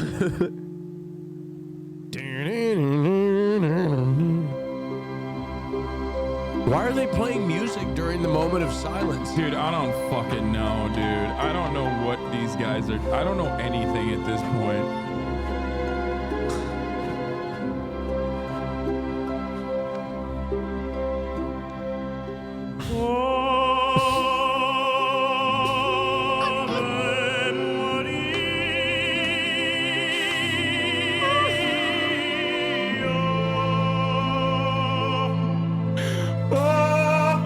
No way. They're playing Ave Maria. Come on. This is cinema. Okay, cinema.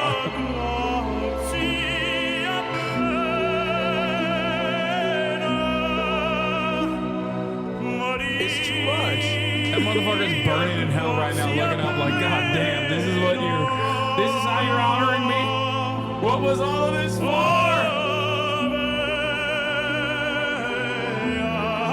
Wait, is he live singing it? Wait, really? Oh my God.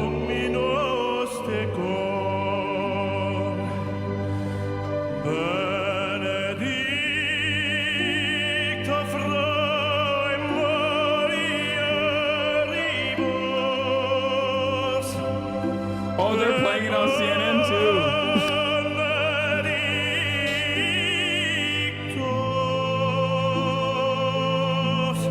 Well, Corey was Italian. Or was he? Oh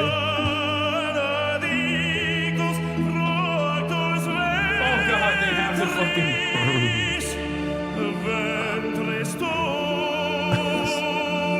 You think the people around him are scared? Look at this guy over here. He's kind of.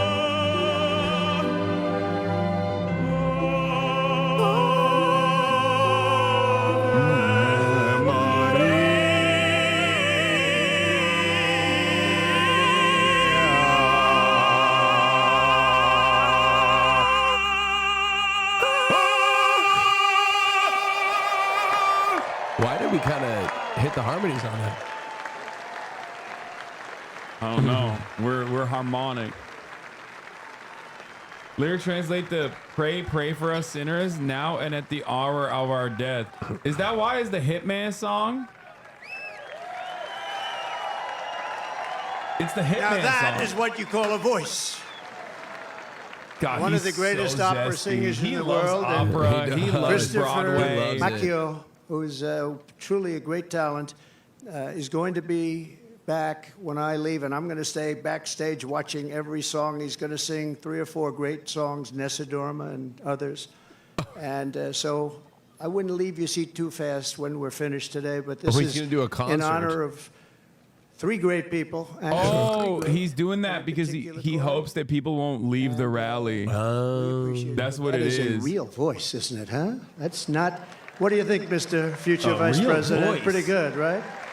I don't know if you could do that, JD. I don't know. I don't think JD can do that. You're too much of a pussy, JD. In the face of That's murderous hate, Corey answered the most selfless kind of love. What do We you are think, joined JD, this you little evening pussy? by What do you think? Could you do Corey's that? incredible Could you do widow, that? Helen, his My little 2 cock? precious daughters, Kaylee and Allison, and his sisters, Kelly and Dawn. Thank you so much. Thank you so much. This is an incredible tribute.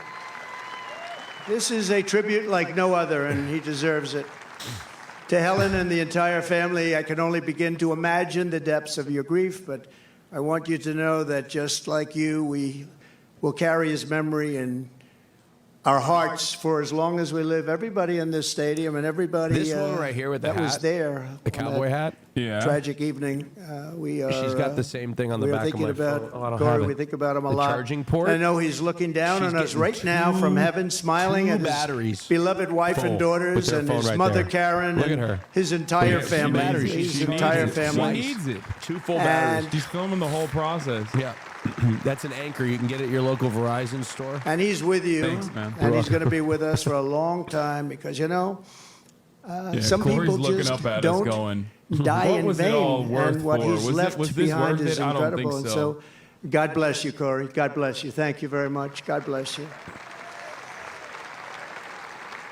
You know, I just one little story. Helen told me that on the day that they came to the rally, Corey was really excited because somebody gave him great seats right up front here with the people from North Carolina, the ladies I from thought he was North gonna say Carolina. great seats for This is their Corey. 227th rally. I don't know what's going on with them. Those beautiful ladies. But follow they him always around seem like to have Dave good Matthews. seats. Yeah. But Corey had the best seat in the house, and he was telling his wife and family Corey on had the the way best over seat in in the the car. house? He said, Oh, I'm telling he you, got he's going to invite me up in the stage, because I do that sometimes. I take people, we invite them up at the stage. And she smiled, thinking it'll never happen. And little did anyone realize that Corey would be on the stage 3 months later in an almost immortal position. And that's where he is today. He's on the stage. What are you in saying? I think not almost. I think it's a truly immortal position. So the love that he showed on that day and throughout his life is the love that sustains the entire. Okay, this is the most cultish. Like, I know Trump is a cult, like MAGA is a cult, but this is the most cultish they've been in quite a while. I don't think Hatred and optically this malice, looks good because to the even in average the person. darkest hours, it shines forth as a I guide, think it and looks it guides batshit us crazy. like nothing could Unless you're like super ever guide MAGA. us. It guides us really like a candle in the night. And so it's love like Corey's that is joining us to save our country, that's Like- going to heal our country, and that is going to reunite our Is country my mic fucked as up? one nation under No, God, Trump's mic indivisible, was. with liberty Oh. and justice for all. They were making fun of Trump's mic. You didn't hear it? They said turn up my mic. No, you yelled way too So much. what our opponents have never understood Sorry. is that this movement has never been about me. It's always been about you. It's been about a lot of people, Oh, yeah, millions totally. and millions of people, the biggest Totally about- ever in the history of this country, maybe anywhere. Totally. And everyday people who are Can you the do one of heart the and chats? soul of our What? country. One of the chats live? They love our movement. They love our country.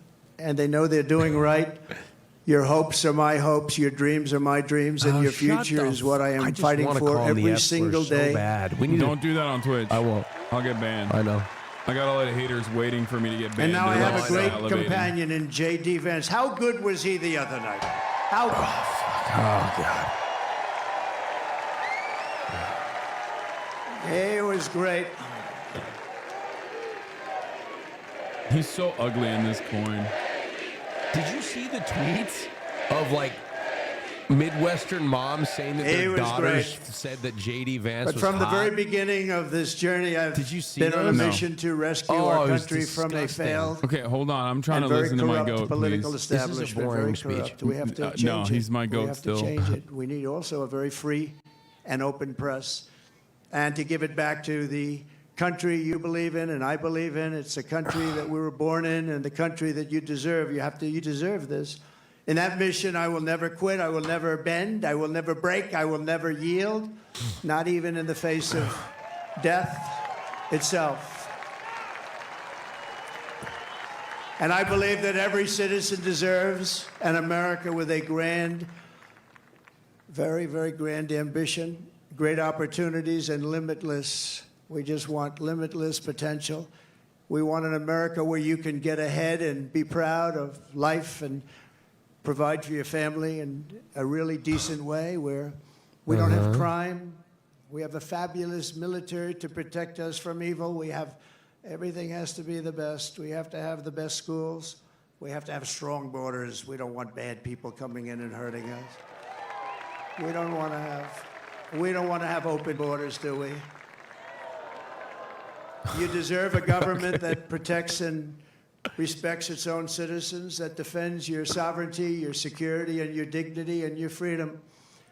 You deserve a nation that builds things, again, makes things better, that aims for the stars once more, and that once again commands respect. And we want to get respect like we had it 4 years ago. The entire world respected us. They respected us.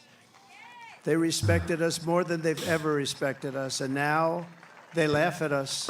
We can't have them laugh at us, can we? Above all, you deserve leadership in Washington that does not answer to the lobbyists, to the bureaucrats, or to the corrupt special interests, but answers only to you, the hardworking citizens of America, of which there are a lot of them. We have a lot of them.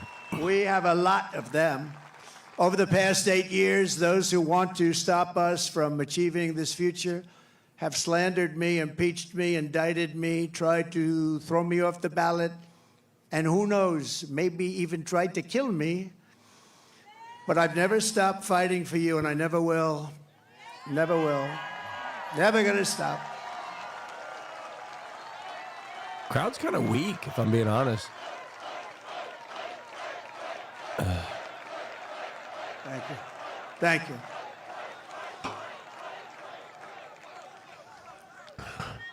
And in turn, you have always stood with me. You have always stood with me, no matter what. You saw what was going on. You saw the hoaxes and the scams. You saw everything that went on. We are a team. We're a great team, I think. We're probably the best team ever in the history of our country, if you really think about it. We've fought together. We have endured together. We have pushed onward together. And right here in Pennsylvania, we have bled together. We've bled. We've had 3 people that really got hit hard. 2 of them made it. Great doctors. Dude, he is physically incapable of speaking about stuff like this in a serious manner. We had 3 people just get blasted, folks. He just cannot. He cannot speak about this like this would be normally. A good time for you to go out and buy a lottery ticket. I've never seen anything like. I almost went out and bought a lottery ticket. I'll take it. And 31 days from now, here in this great Commonwealth and all across our land, we are going to win together. We are going to vote together. We're going to win the greatest election in the history of our country, maybe the greatest election all time.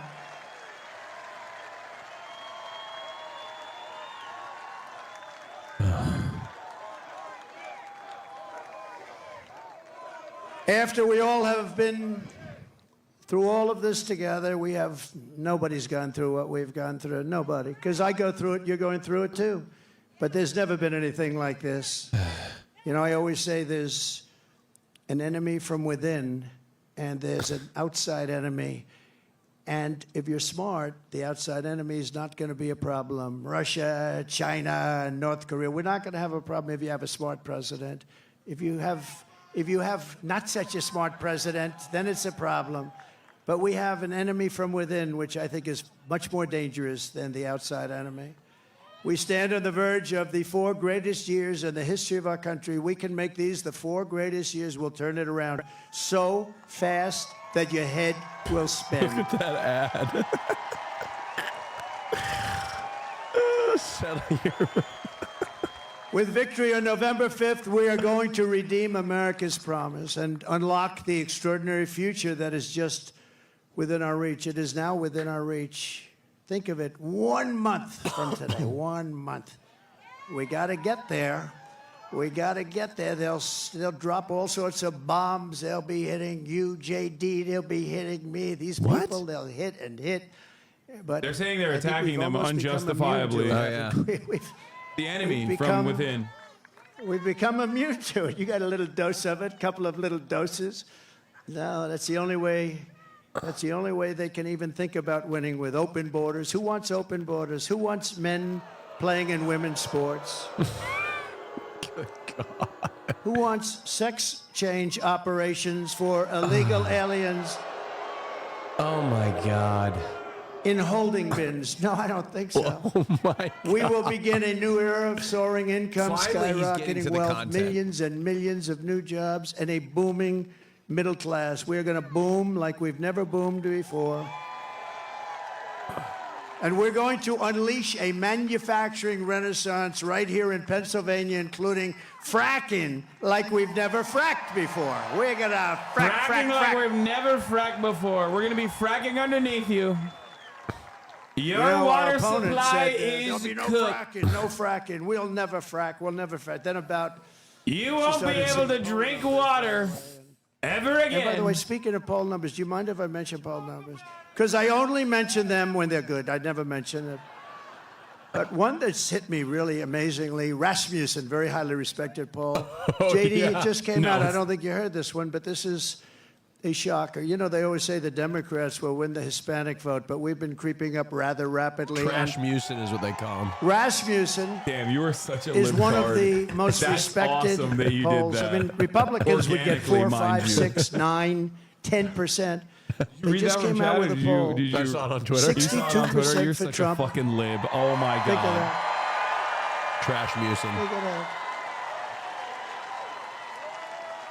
And 34% for Kamala. I don't usually use her last name because nobody knows who I'm talking about. I go, Harris. What does They that say, even who's mean? Harris? It's happening all the Nobody time. Who's says that Harris? at all.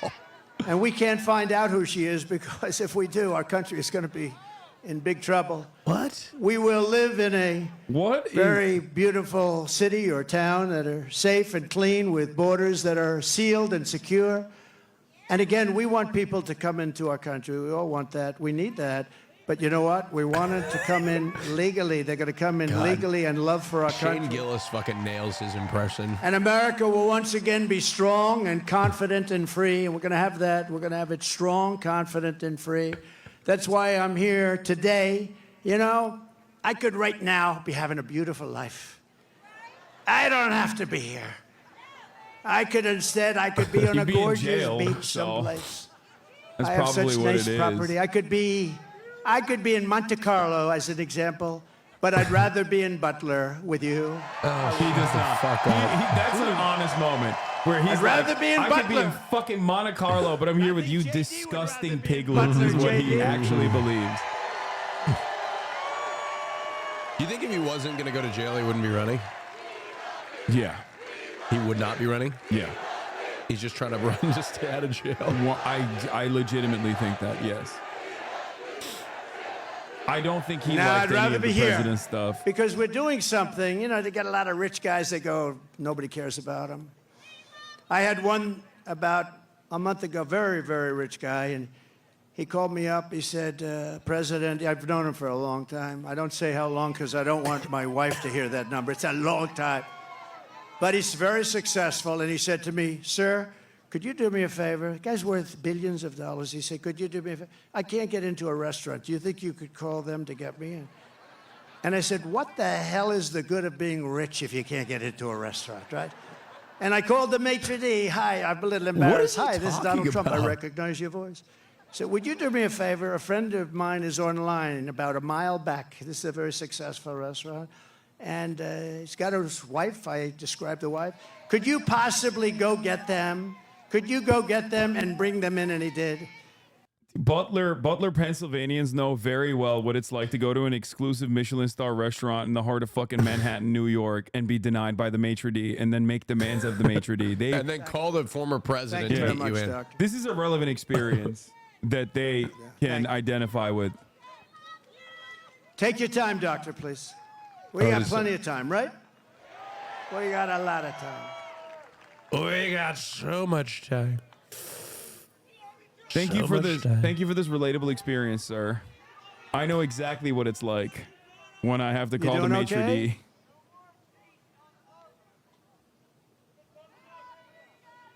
Take your This time. woman behind him has not stopped filming the speech. We've got to protect our people, right? Take your That time. case is heavy too. She must honestly. Can somebody? I bet she's streaming on Facebook. I guarantee you could go on Facebook and find her live stream. Probably. She's definitely streaming it on Facebook. That's such a soccer all right, mom doctor, thing to go do. ahead. Like, who the fuck That's would all want to right. watch? Don't go find it. Who the fuck would want to That's watch all right. your view, like your come out 2-3 days back ago of Donald and then Trump? they Like, get it. who would want that It's juicy an amazing inside thing. access? kidding me? It's He's an got amazing thing. fucking We appreciate ass everybody on him, dude. appreciates it. Yep. Take your time. That's great. That's great.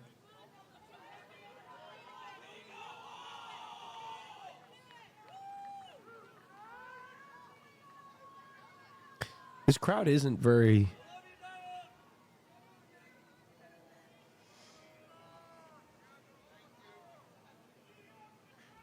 Do we have the greatest people in the world? We have the greatest people in the world.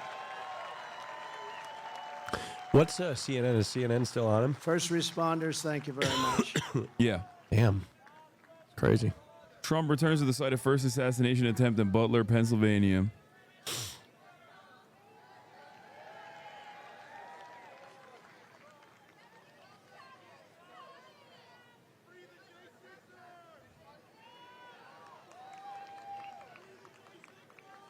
Boy.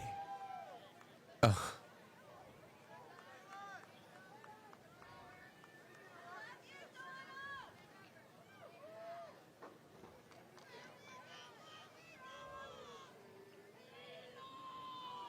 He's just gonna watch? Is he dead? He's visiting Corey. I talked about Corey so much.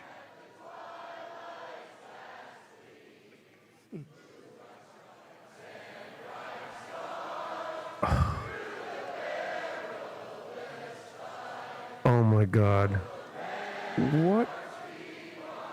Oh my What are God. they doing? Oh. Oh my God, brother. That's what you want to hear.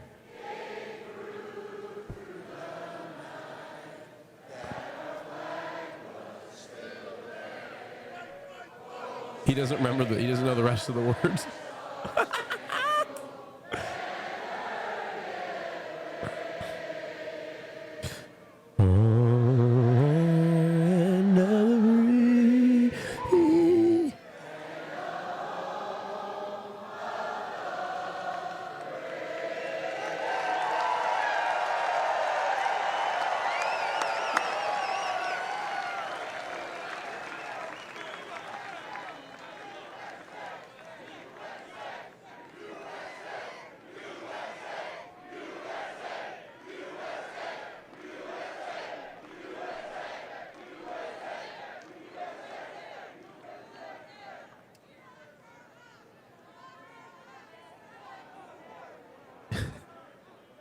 Hello?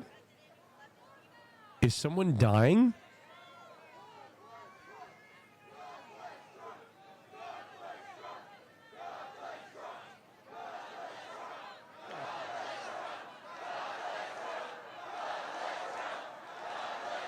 Thank you. God bless. Ugh.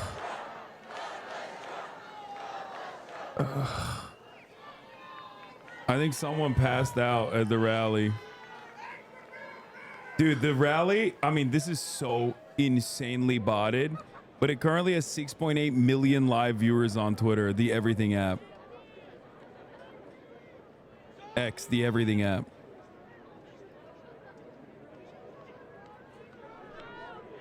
Are they dead? Usually when you pass out, you wake up pretty quick, right? I don't fucking know, dude. Maybe.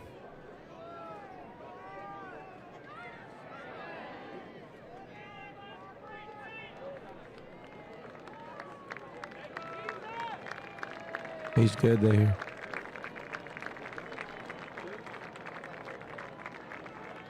They're clapping.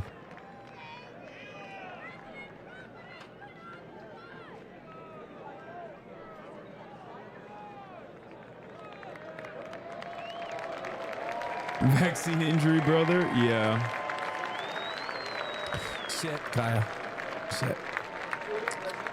Kaya, please. No, she's okay. No. No. Please. No? Okay. Okay. Good girl. I wanted to cuddle with her, but... Thank you, Doctor. Great job. Thank you. Thank you, all. Fellas, thank you. First responders, thank you very much.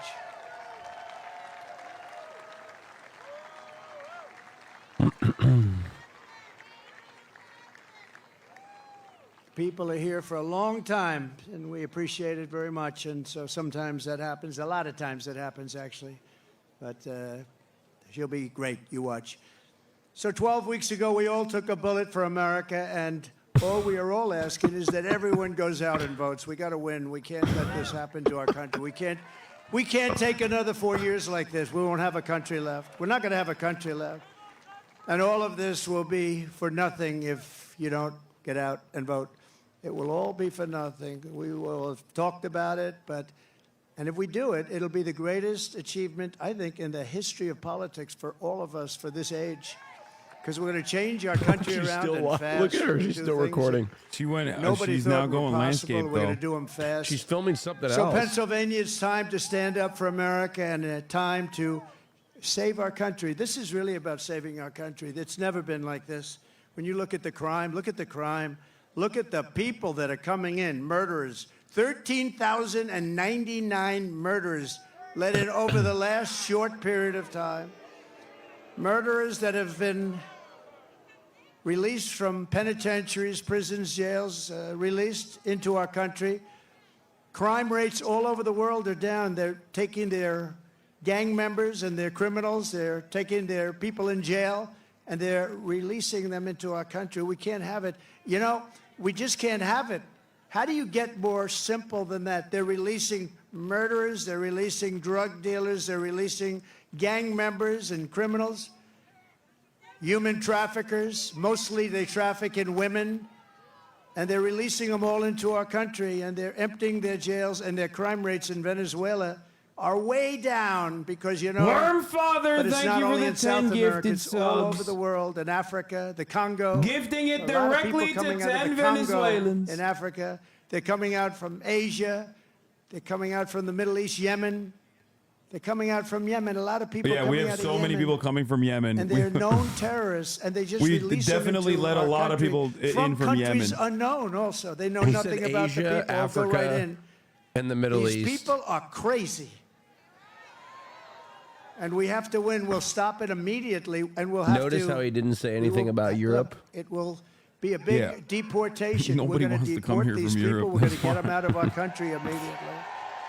Or we won't have a country. And if we win Pennsylvania, we will win the whole thing. The whole thing will be won.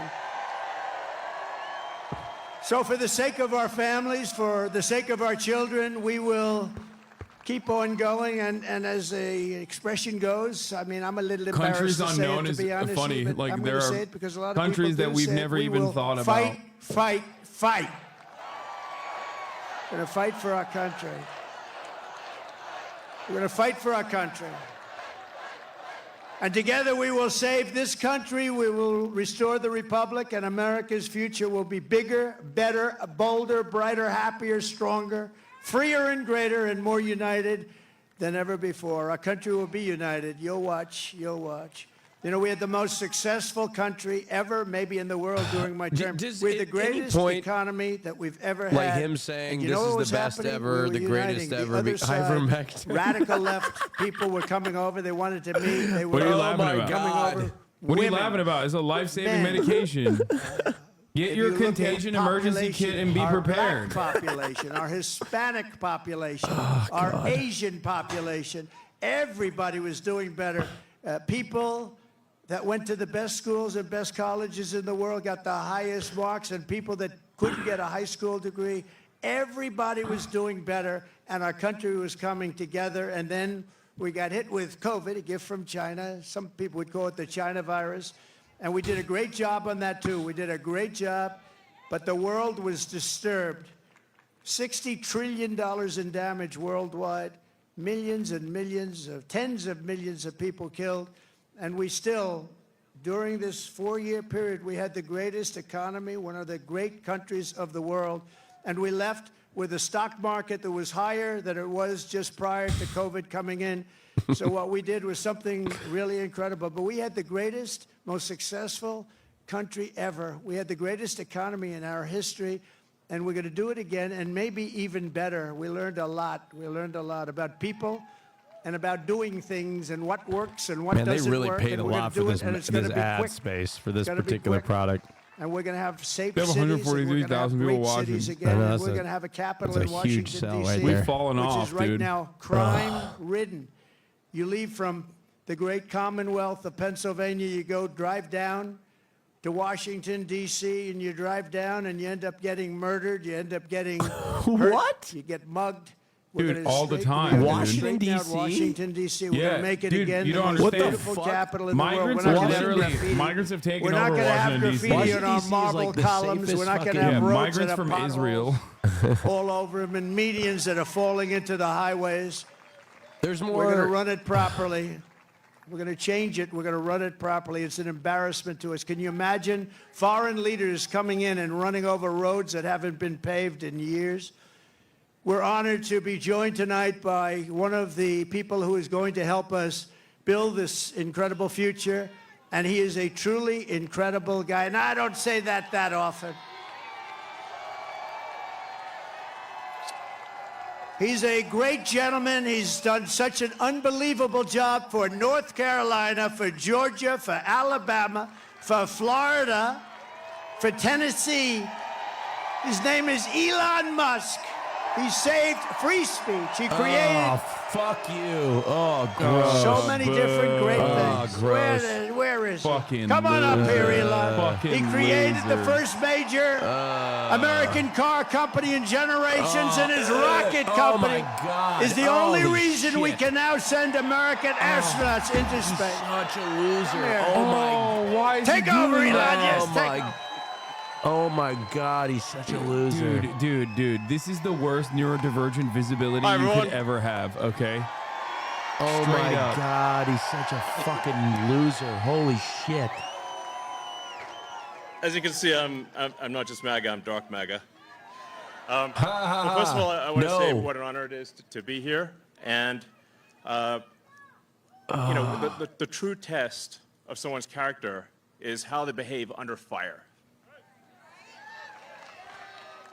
And we had one president who couldn't climb a flight of stairs, and another who was fist pumping after getting shot. Fight, fight, fight! Blood coming down the face. Dude, Now, they're like child. The America brain works like a child brain. the home of the brain. Fight! It was so sick, wasn't it? Oh. Wow. And there's no truer test than courage under fire. God, he's So such a fucking who do you loser. want representing America? Yeah, absolutely. Well, I mean, I think Joe this, Biden this, is no this longer election, running, so that doesn't even I make think it's the any most important sense. election of our lifetime. This is no ordinary election. The other side wants to take away your freedom of speech. You know or what? take away your right When to I look bear at people arms. like Elon Musk, it just goes to show you that there's They no, wanna- you don't need to be smart. It's, we're, You don't need to they be want to take away special. your right to vote effectively. Anybody could be rich. got Bad 14 thing for the states taking now subs. that You're don't absolutely right. require Anybody voter can be ID. fucking rich. California. You know what I mean? Like there was where a I used to moment. live, It actually makes me depressed about myself. Just passed a law. You know what I mean? Banning I look at voter myself ID in the mirror for sometimes. I'm voting. like, Austin, you just got really fucking lucky. You got no special fucking ability. I fucking still can't believe got- that's real. You had success, you fucking So, lucky son of a bitch. How are you supposed to No, have a good, 100%. proper election if You there's no lucky ID? son of a It's bitch. Meaningless. and free speech. Free speech is the bedrock. You of were 1 democracy. degree from being a loser. All right? And- Just a nothing. If Fucking people nothing. don't All right, know let him what's, cook. Let him cook. what's going on, if they don't know the truth, how can you make an informed vote? You must have free speech in order to have democracy. That's why it's the First Amendment. And the Second Amendment is there to ensure that we have the First Amendment.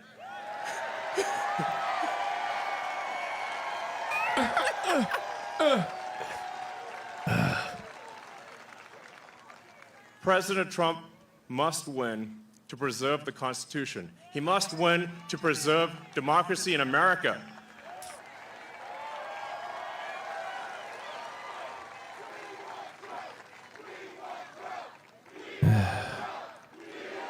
Yes. God, he's got this. Holy shit. This is a must-win situation. He's a terrible Must public win. speaker. So I have one Oh ask my God. for everyone in the audience, everyone who watches this video, everyone in the live stream. There's one request. It's very important. Register to vote. Okay, and get everyone you know, and everyone you don't know. Oh my drag God. them to register to vote. God, he's got There's negative only charisma. 2 days left to Just register to negative. vote in Georgia and Arizona. 48 He hours. sucks life out of a room. Like, text people now. God, he's awful. Now. Holy shit. What a buzzkill. And then make sure they actually do I'd be vote. pissed. If they don't, this will be the last election. That's my prediction. Oh, shut the Nothing's fuck. more important. Nothing's more important. What? So get everyone you know. Everyone. So I'm speaking to people out there. Everyone in the crowd, I think, is already convinced. But for people out there that are watching the video, watching the live stream, you need to get everyone you know, at work, your friends, family, text groups, your social media, everything. Get them to register to vote right now. Only 2 days left for Georgia and Arizona. Only a couple weeks left in Pennsylvania. And if they're not registered to vote, it doesn't matter at that point. Register to vote. I'm being repetitive for a reason, okay? Because you're a terrible public speaker. Nothing is more important. And a lot of people think maybe their vote doesn't count. Well, it does, okay? It does. It matters. And this election could be decided by 1,000 votes, 500 votes. A tiny margin. Look at me. So get everyone you know to register to vote. I believe it's swapthevote.com. That's the site. And double check that your registration is good. Don't take it for granted. This shows just show you being how repetitive bad the about this Democratic point Party because is. there's the one That this takeaway, is how close it is. more than anything, You know what I mean? that will matter is getting those registrations and then getting everyone Like you know to Jesus actually Christ. vote. That's so 888, but- fucking bad. But you could call Especially in 888 Big Pennsylvania. Land to buy land in fucking Kentucky or whatever. Holy shit, this is awful, man. So What is thank that you. fascist-looking flag honestly, behind you? That's Rick wanna Owens, just be a dumbass. pest. Just be a pest to everyone you know, people on the street everywhere. Vote, vote, vote. Yeah, that'll work. Fight, Get fight, the vote, sweatiest, vote. most disgusting fucking losers to be really annoying in public to go out and vote for Trump, as though they haven't been already. I'm sure that will really move the needle in his favor.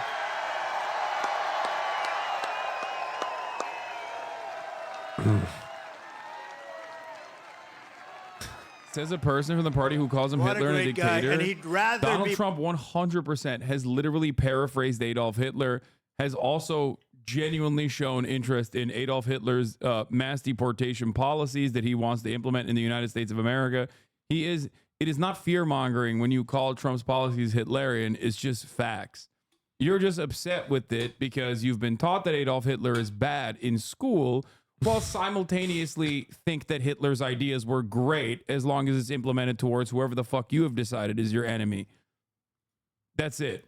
As he said, it's just not important. Like, how do you hate Adolf Hitler and think he's a scary individual while simultaneously love Donald Trump's opinions? They play a lot of tricks, this particular other side.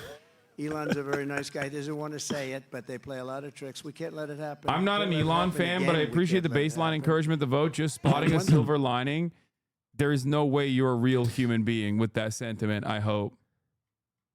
That's crazy.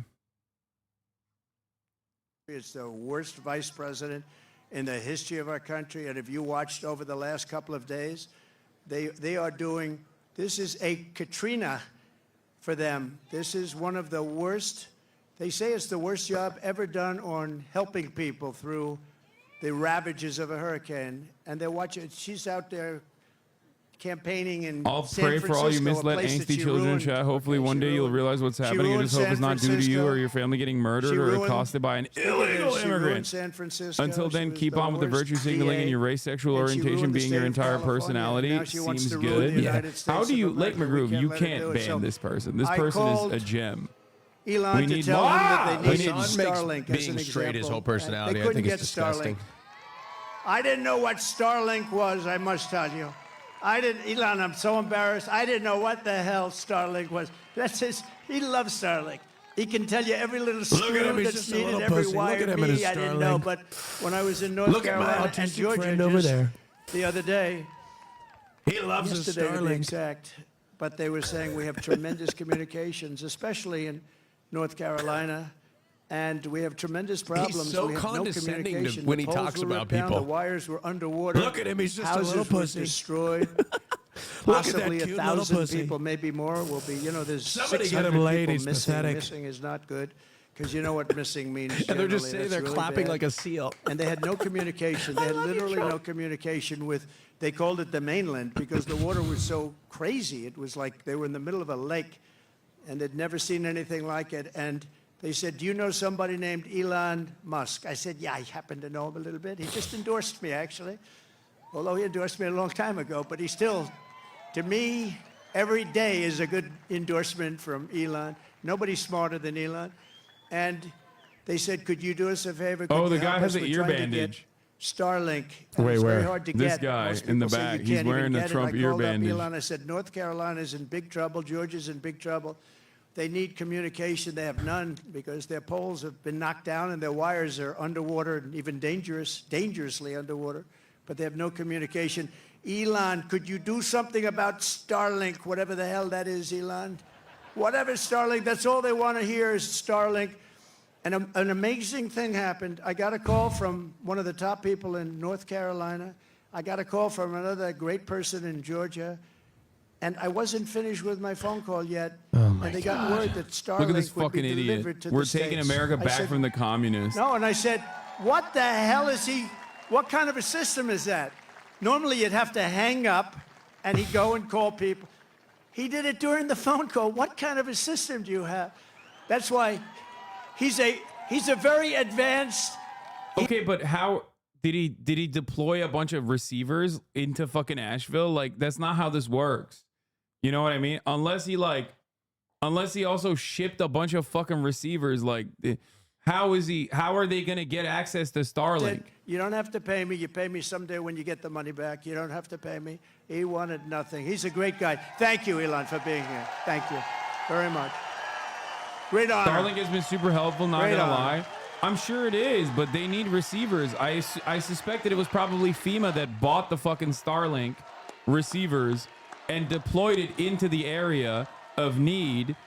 And that's precisely what happened. And Donald Trump is like weirdly taking credit for it. And Elon Musk is taking credit for it. Thank you, Elon. When in fact, it was most likely FEMA that already bought it with the fucking government funds allocated to it. We're also joined by a Give Starlink great credit for what gentleman, they've done for the top people. No, I think Starlink is awesome. Okay, I wish it wasn't owned by this stupid dumbass. In 2 years, I didn't know you could do that. It's 4-year college. Then he went to the military. Then he came No, out. no, and he no. did I'm not gonna say fuck fantastic roles Starlink. at It's the military. great. Then he It's came out, he pretty went good to Yale satellite internet. without the benefit of family It's just ties. understand You know how what this that means, works. right? You know Without what the I bit of- mean? That's pretty good without family ties. I don't know too many of those people. They had no family ties. He got in. He can't get in, and he graduated along with his wife. It was The FEMA. I They're lived not going to have there. any problems with your FEMA kids' had some. I live in academically, can Asheville. The tell you. His subscription wife is free and for him were only like a the month. top students in the class. But he went to Yale Law School, and then he went out into the private Yeah, sector. you would Did need great. Then he receivers ran ready for to go. Dozens of Starlink the systems Senate, deployed for and he Hurricane did Helene by the Biden fantastically. He administration. won. There you go. And he's I like a love that rocket Donald ship. Trump He's is like taking one of credit for it, Elon's though. rocket Like ships, the way his career he's is like, I don't going. know what Starlink is, But but you see why. I deployed them with Elon. Brilliant guy, and you saw that the other night in the debate, right? You saw that the other night in the debate. You know the expression they have? If that were a fight, they would have stopped it, right? So I just want to thank JD. I was always confident in that pick. And we had great people, You too, sure, JD. We have every Hassan? one of those guys were Yes. great. Every one of them would have Also, done a my great name is job. one It S, was not two amazing. S's. But, we I am appreciate sure. the job you're doing, and he's also very energetic. And he'll go on Starlink anywhere. doesn't He'll work go without on receivers. Receivers should have been MSDNC. given I say, oh, he's on that. earlier. He'll go on CNN. It's like he has no problem. He swats them like this. He has no problem. Yeah, falsely claiming that the systems is yet to be No, deployed. it's true. You know, We other want people Starlink say, hooked up. sir, I'd rather not do that one. I'd rather not do that one, sir. I'd rather not do them because they are, you know, very. With him, he doesn't care. He says, they're not going to outsmart me. Look at that.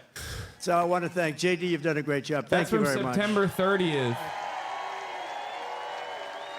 What is he? Amazing. Who is he talking to?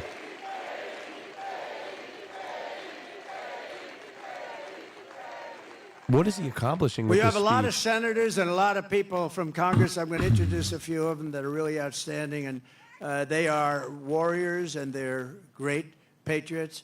Senator Eric Schmidt. Where's Eric Schmidt? He's around here someplace. Nice, tall, handsome guy. Thank you, Eric. What a great job you've done. He helps us so much with the Senate, and we've got a great Senate. We have to get a couple of more senators elected. I think it's going to happen. Look too. at this. I Hold think on. it's going to happen. We have members of Congress here. Dan Muser. Dan, where's Dan? Great job. Real warrior. These are warriors. I'm switching my Guy vote. Reschenthaler. I'm voting That's for the Trump hardest now. name in the Senate to pronounce, but I've learned how to pronounce it. Oh, you want to Guy, show the thank you boobs? very Is much. that what Great. I'm- Where's Guy? Guy, thank you very much. Guy. No, I'm trying to. Glenn trying to see the G.T. boobs. Thompson. Fantastic guy. Thanks, Glenn. Great job. John Joyce. Thank you, John. Great. Corey Mills. He's out there fighting too. He's out there. He is out there in North Carolina, Georgia. He's out there helping Wait, people. isn't that the? Mike Waltz. Hold on. Who's a tremendous national security asset. Thank you, Mike. It's an image of an OnlyFans model who's like pro-Trump, and she's naked and she lowers the fucking Trump 2024 flag that she has to show her wonderful boobs. She has great boobs. Austin loves titties, by the way. I do. Like a little too much for a gay man. Not like sexually. No lie. He loves titties. I just It's think that- weird. I- I can't show it to you. It's fucking nudity. What I can show you instead is the top of the hour ad break, which is No, not sexually. It's 3 just like, minutes wow. of fun at the top of the hour, as long as you're subscribed, in which case you'll have an uninterrupted Healthiest of experience. the Here's the three. 3-minute He ad break said, now. Definitely, It's like Donald when I was like- Trump. There's when I not was- even a Promise free, contest. folks. What's up? And I love When that I was guy. created, like When he said the that, last minute, I was JD, when gay he said that, in the I said, womb, I like, like this guy. I like So then he started said, out you know, sir, becoming he was like leaving the get White all House. the He said, foundations I'd of love to being run for straight. Congress. But then, And like, he I don't ran know. against 28 people. They were running. They were At all some running point, for it the took a turn. Republican primary because whoever won that primary is going to win. I think it's a Trump plus 48. Whoever wins gets 48. So, like, 48 I've got, point like, the- start. And not only did he win, he won easily. And now he's one of the most popular people in Congress and one of the most talented, maybe more importantly. Ronnie Jackson. Ronnie. Where's Ronnie? Where is you? Oh, good. Thank you, Ronnie. And you got a lot of talent surrounding you there. I think it's very important also. We're here for a reason, and that's to win and to honor Corey. But Corey wants us to win too. And Oh there's my a man God. in the He's audience. dead, bro. that's He's dead. Very much a career path, a little bit like JD, a great student, great talented student, and fantastic in the military, then went out to be a tremendous success, one of the most successful people on Wall Street, actually. And he's tough and he's smart, and he's going to make sure you always have fracking in Pennsylvania. And he's going to make sure you have many other things other than fracking. You have a senator that now does nothing. He does nothing. And he doesn't fight for you. He votes with Biden. You're a soy boy? Like 100% of the How time. can you vote for Kamala Harris? First of all, I never said I was. This is coming from an Australian. Come on and explain to an American how will Kamala Harris be baited for the world? First of all, you're Australian. You're double cucked. You're still cucked under the Commonwealth, and the Commonwealth is completely dominated by the United States of America. Okay? Get excited at the prospect that we are even giving you nuclear submarines as China basically turns you into a goddamn vassal state, which is, by the way, a far preferable future for your stupid fucking country than, being permacucked to the United States of America and be used as a base of fucking operations for some of the greatest like spy satellites to exist on the planet. Okay, how are we still cucked to the Brits? I don't know. Go look at your fucking money, dumbass. Oh my God, they took like a Pinot Noir that wasn't selling well, and they fucking branded it as like Trump Pinot Noir. Also, it's genius. Also, it doesn't really matter whether Kamala Harris or Donald Trump is president when you're in Australia. You're gonna get dominated by us regardless. So Canada is still cucked? Yes. What kind of stupid question is this? Yes, Canada is still cucked. Canada is also America's hat. What the fuck are you talking about, dude? What are you talking about? Have some fucking self-respect and decency and sever your goddamn ties with the American state and the UK. It's even dumber to be fucking cucked by the UK. They literally have the king all over post offices and shit. They celebrate King Day. Yeah, exactly. It's so dumb that an Australian's like, oh, how will Kamala Harris be better, mate? It's like, dude, it's not going to change anything for you. Donald Trump or Kamala Harris, you are still going to do the bidding of American empire, okay? And you're going to fucking like it. That's it. It doesn't change the dynamic even a little bit for you. Because we have a lot of votes. We have plenty of votes. Stop the steal. That's why you've got to get out. You've got to get out and vote. We're going to win this thing. And the more we win it, it's too big to rig. You know the expression we use, make it too big to rig. Getting called out right now. Elon would understand this better than anybody statistically. At a certain point, their cheating doesn't matter. And we want to make it too big to rig. And we also have somebody that's very special, the co-chair of the Republican Party, Lara Trump. Thank you. Boo. Lara, thanks. I was holding an outside hope that Trump might galvanize Albo to distance from the U.S., but I don't think so anymore. Fuck no, dude. Australia was the first country to implement TSA protocols after 9/11, and the reasoning for why they did that security theater bullshit, was specifically so American tourists would feel at home in Australia. That's how incredibly cucked Australia is. She's married to my wonderful son, Eric, who's right here. So, Eric, please stand up.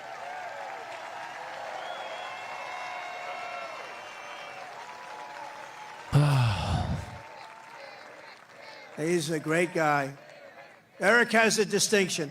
He has gotten more subpoenas than any man in the history of our country by about 10 times. Every day Congress would meet, they'd send him a subpoena. What is it about? They have no idea.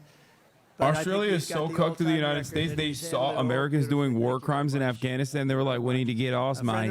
We need to do our war crimes too. And he made a big contribution yesterday to Georgia. Fucking hell. Big contribution. It can't just be the Americans doing war crimes. We'll do our own. We're a fucking penal colony as well, mate. Hi, Steve. Thanks. And another man who's one of the greatest businessmen in the country, he actually said that if Trump doesn't win, this country is going to go into a massive depression. Well, I don't know about that, but he has been a very good predictor, I will say that. And truly one of the greats, one of the great pickers, picker meaning stocks. He knows what he's doing, and highly respected by everybody. John Paulson. Thank you, John. Great. Great guy. Now, we have so many others, and I won't do it because we have to really get out of here before it gets Everything too that cold happens in a war is a crime on both sides. Yeah, you have that same one teleprompter. Not dude, that I use typical the fucking teleprompters too bogan. much. Isn't it everything that happens in a war is a crime on both sides. Yeah, you're right, dude. The fucking Afghan civilian population was also doing crimes by being in the vicinity of American bullets. Thank you. Or the Iraqi civilian population was engaging in an act of crime by being in the vicinity of Australian war criminals, I guess. Good job, man. Yeah, do you have the same energy for World War II? Or are you going to fucking be like, hey, well, the Nazis might. The Nazis might. I was at a Bogan comment. I never said that's their fault, you fucking idiot. What could you be talking about? We're talking about Australian war crimes, specifically committed. God, dude, Australia is so cucked. You guys literally fucking jailed another whistleblower recently. I'm talking about war. Okay, what is war? What is the Afghan war? What is the occupation of Afghanistan? They rolled over and handed them Pine Gap for unrestricted CIA surveillance too. I know.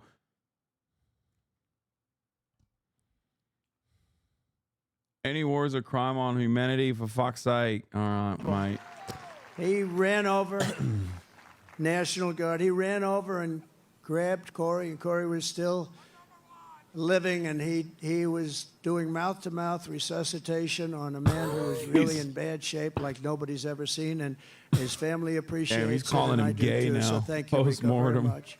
Right?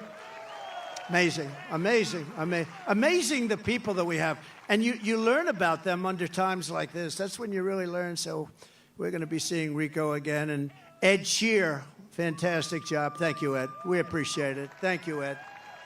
Thank you. Thank you very much, Ed. Great job. In addition, this evening, we have to send our prayers and support to all the families affected by Hurricane Helene. Ed Sheeran, this has been the worst right. hurricane response by a president and vice president since Katrina, and this is simply not acceptable. Those people, I was there yesterday with North Carolina and Georgia, and I'll tell you, and by the way, the governor of Georgia is doing an excellent job, but we have other people that aren't doing a good job, and we have to have them do a good job, but the federal government is doing a very bad job. They are not doing the job, and we have death and destruction that we haven't seen. Did you feel at home when you visited Australia? Yes, Australia Australia is basically America, but more fun and with better Asian food. Kamala wined and dined in San Francisco, and all of the people in North Carolina, no helicopters, no rescue. It's just what's happened there is very bad. They're offering them $750 to people whose homes have been washed away. And yet we send tens of billions of dollars to foreign countries that most people have never heard of. Having sex with your dad. They're offering them $750. They've been destroyed. Fucking your dad. These people have been destroyed. Every time a Diddy party was happening. Young lady washed. You saw that with her son. I mean, pretty. Oh my God. I wish I never saw it, but just washed away. Your son was washed away with the grandparents. The coffee. And so sad. And they're offering it. They're giving them $750. And think of it. We give foreign countries hundreds of billions of dollars, and we're handing North Carolina $750. If you want a president who won't even try to save you when the floodwaters are rising, vote for Kamala. She's not the right person. Look, you know what? If they did a good job, I wouldn't have run. To be honest with you, I didn't need to do this. I didn't need to. If I thought they were doing an even modestly good job, I wouldn't have run, but I saw right from the beginning, grossly incompetent, and I was right about that, and I decided to run, and we're doing really well. I was telling you about polls. We're way up in some polls. We're up in other polls. And with the swing states, I think most of them have us up in every single swing state, including the great commonwealth of a place called Pennsylvania. And don't ever not call it a commonwealth, because I've seen people call it a state, and that's the end of them. That's practically the end of their political career. You got to be very careful with Pennsylvania. It's that commonwealth. I haven't made that mistake. I don't want to either. It was not a pretty picture. If you want a president who will stop at nothing to protect you and your family, I hope you're going to vote for a gentleman named Donald J. Trump. Have you heard of him? Together we will rebuild Western North Carolina, rural Georgia, and every other state that's been so badly affected. That includes Alabama. Virginia was very hit hard. South Carolina was hit very hard. No wonder Florida. people are leaving. So many states. Tennessee was hit really hard. Look, they're leaving. They were all hit, and we're going to work with them. And the next president's No, going to be the one that closer. really They're wants to getting their get. back to They got to get this Somebody had done. to leave But for once that. that happens, the next president is going to be the one that has to really help him, and JD will be there to help him. I know that. 2024 is the most important election in the history of our country. And here are the facts. My opponent, Kamala Harris, is the most incompetent and far-left nominee ever to run for president. You know, she's much further left than crazy Bernie Sanders. You know that. She wants to open borders. She took the most secure border in U.S. history and turned it into the worst border in the history of the world. Remember, she was appointed border czar. She says she wasn't now after 3 years, but she was. But whether she was or not, she was in charge of the border. And the other day I saw her get up and say, we will do this, we will do that. Why didn't they do it 4 years ago? Why didn't they do it? The damage is so bad, and so it's been done. She let in 21 million illegal aliens from all over the world, from prisons and jails and mental institutions and insane asylums, and they're terrorists at record levels, at levels we've never seen before. She cost you $29,000 a family through inflation price hikes, and now she wants a larger tax hike. She wants to go the largest tax hike in American history. There's never been a tax hike like what she's proposing. She's going to raise your taxes a minimum of $3,000. She's a big taxer. And she was the original creator of Defund the Police.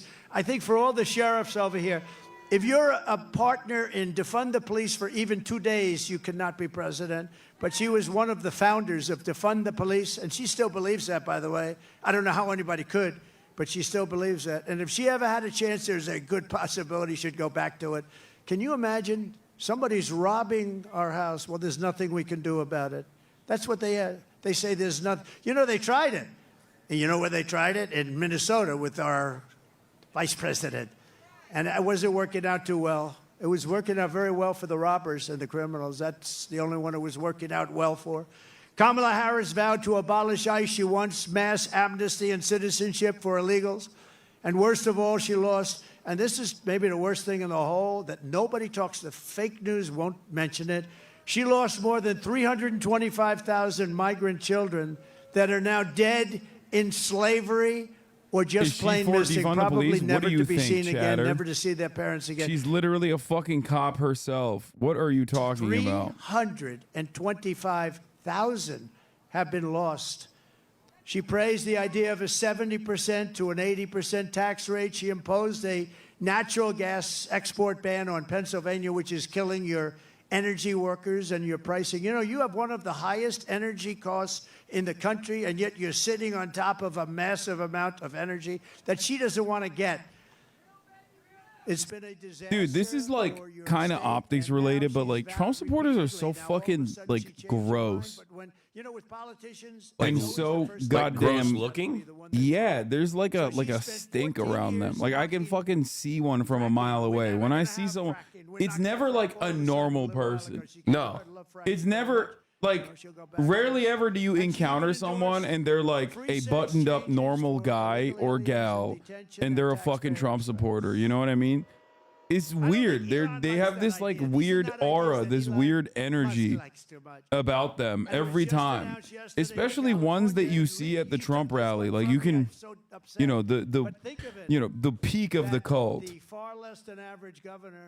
They're just so insane. Has banned any and all ID requirements from voting and registering to vote. You're not even allowed to mention the fact, Elon. You're not allowed to mention the fact. You can't say, may I see your ID?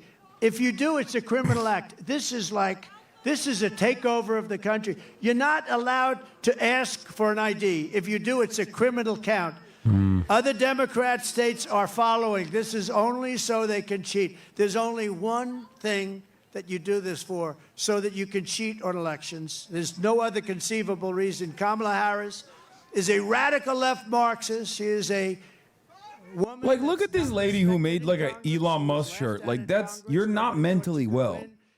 Like, when you go the distance like this and you go and you fucking make like a custom made t-shirt, with like some tweet that you made towards Elon Musk or whatever. Like that is like deep levels of mental illness. Okay, you're just not a normal person at that point. You're I don't want to get out. insane. He got 14 million votes. If you believe in democracy or a system, he got 14 million votes, and she got none. She was the first one out. 22 candidates. And she never made it to Iowa. She quit before Iowa, and now she's running, and that's okay. That Biden's but not you in the know, race we spent anymore. $150 million beating Biden, and as soon as he was down and out for the count, they said, "Let's take him out. We'll give somebody else to run." Never happened before. We do a lot of firsts. I will tell you, we do a lot of firsts. But she's a person that rated even worse in every statistic than any other senator. She was rated at the bottom of the U.S. Senate. She's destroyed everything she touched, but the good news is that we have a plan to fix it. We're going to fix it. We're going to fix it fast. Nobody is going to stand for open borders. Nobody is going to stand for a bad military. Wait, is that a Nazi number? Nobody is going to stand for education that's not proper. Wait. We're moving it was on purpose, right? education back to the States. You're going to be Jesus. running your own education. That's crazy. So That's we have, in fucking education, crazy. so important is what's Does that more happen important all than the time? education. But we rank at the bottom of every That's list. fucking We rank 40 crazy. major countries. That's we're too at the specific bottom, of a number. But we're top of the list as my the God. cost per pupil. We spend more Holy per pupil, shit. per student than any other country anywhere in the world. So we're number one in that. the We're number, bro. 38, Somebody said 39, something in or the 40 chat, made me every laugh. single time. 88 is Heil And you Hitler have in the Denmark, alphabet, and you 14 have is for the Sweden, 14 you have words. Norway, Christ. You have Somebody in the China, chat makes- always the top 5. Can you believe it? China's Oh, the top God. 5. That's amazing. Chat, y'all. But we're fucking going to kill move me. our education Here, I gotta back type. to the states. So places like Indiana and Iowa and Idaho and states that you don't even hear too much of because they're so Wait, you good can and say so it, well Mind run. Pillow? They're going to run Mind their own Pillow. education. And you know Why what's going did to you come out type of it that? out? A I don't know. I Denmark, just thought- a I thought maybe I Norway, got a canceled. Sweden, maybe, I don't even know, China. Chatter Can found you that imagine China crackhead. with 1.4 billion people is a top 5, and we're close to 4. I already got your attention on X, and I want to get it again. Starting on day 1, I will seal the Hey, border Elon Musk, I'm stop out here in Butler, Pennsylvania at this rally awaiting for you and President Trump's arrival. I already got your attention on X, and I want to get it again.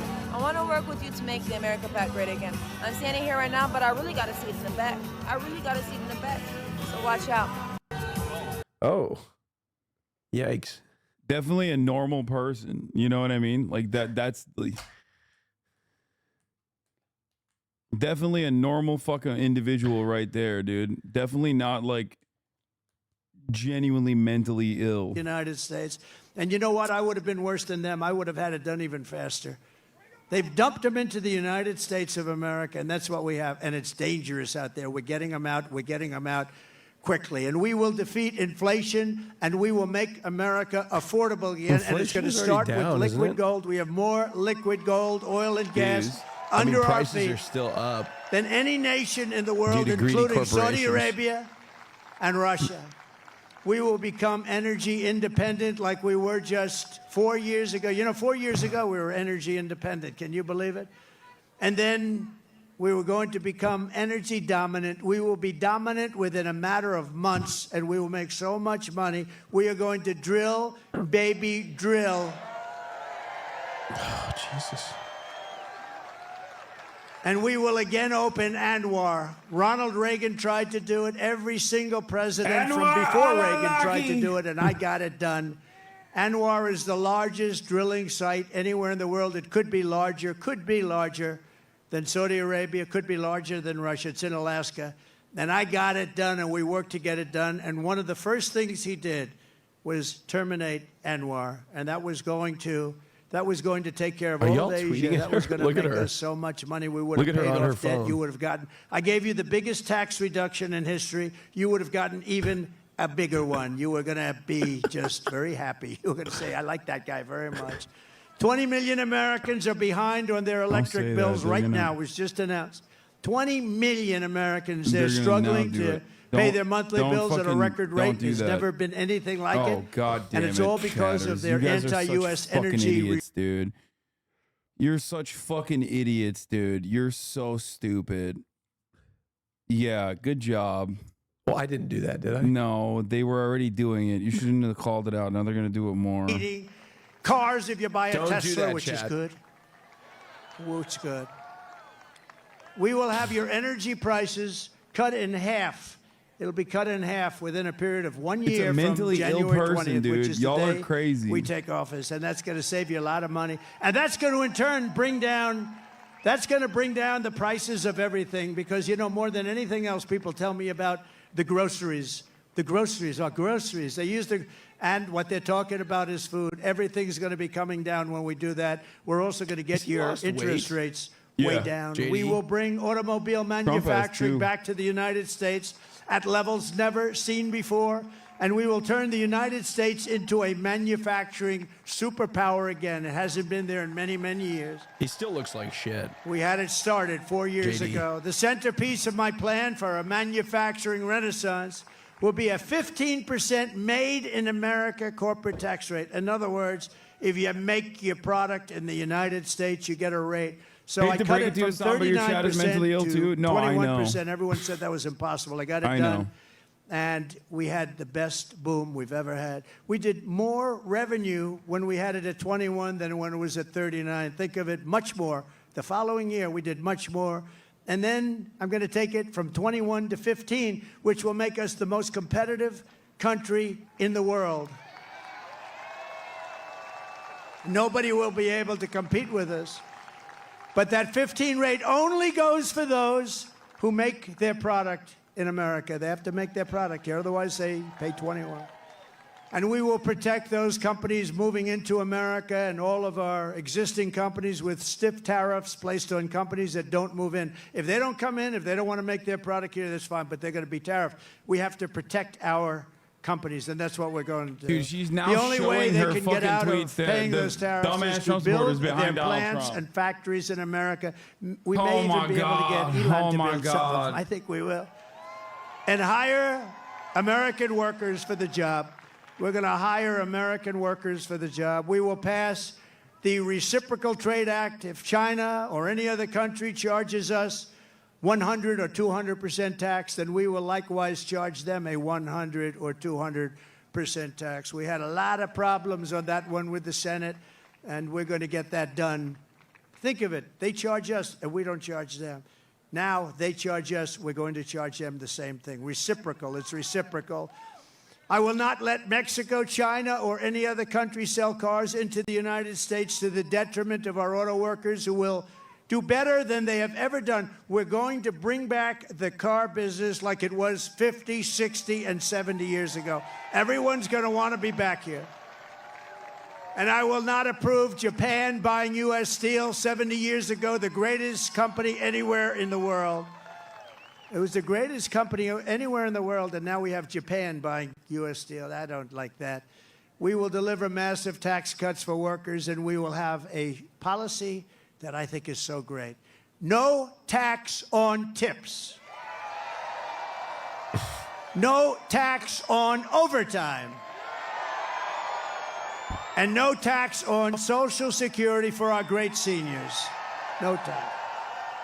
And you know, when you think of it, our seniors were... Never mind, so false bad. alarm. It's MAGA. It's like MAGA hogs tweeting at her to fucking tell her to wave. I looked. Worse and worse every week, I every looked at her month. It's gotten replies. worse It's like a and bunch worse, of and it's fucking like just horrible. real And they haven't American gone down. patriots They've being only like, gone up. please Prices wave have at still us. only gone Where I'm up. seeing you And on while working TV. Americans catch up, we're going to put a temporary cap on the credit card interest rates at 10%. People are paying 28% interest, 25% interest. I will always protect yeah, Social 10%. Security and Medicare with no cuts. We're not going to do anything with Social Security, but they're going to destroy Social Security because all of the migrants coming in are going on between Medicare, Social Security, other programs, and nobody is able to afford it. I will Yeah, settle it's the probably war fucking in Ukraine. Asmongold's viewers that are tweeting at her. And I will if they're prevent, hogs. I promise you, World War III. We're not going to have World War III. And right now, we're very close to having it. We will lead the world in space exploration. Thank you, Elon. We will lead the world in military, and we will reach Mars before the end of my term. Elon promised me he was going to do that. I don't know. Can you do that? Stand up. Can we do that? He wants to reach. I think he's going to do it. JD, work on him. Work on him.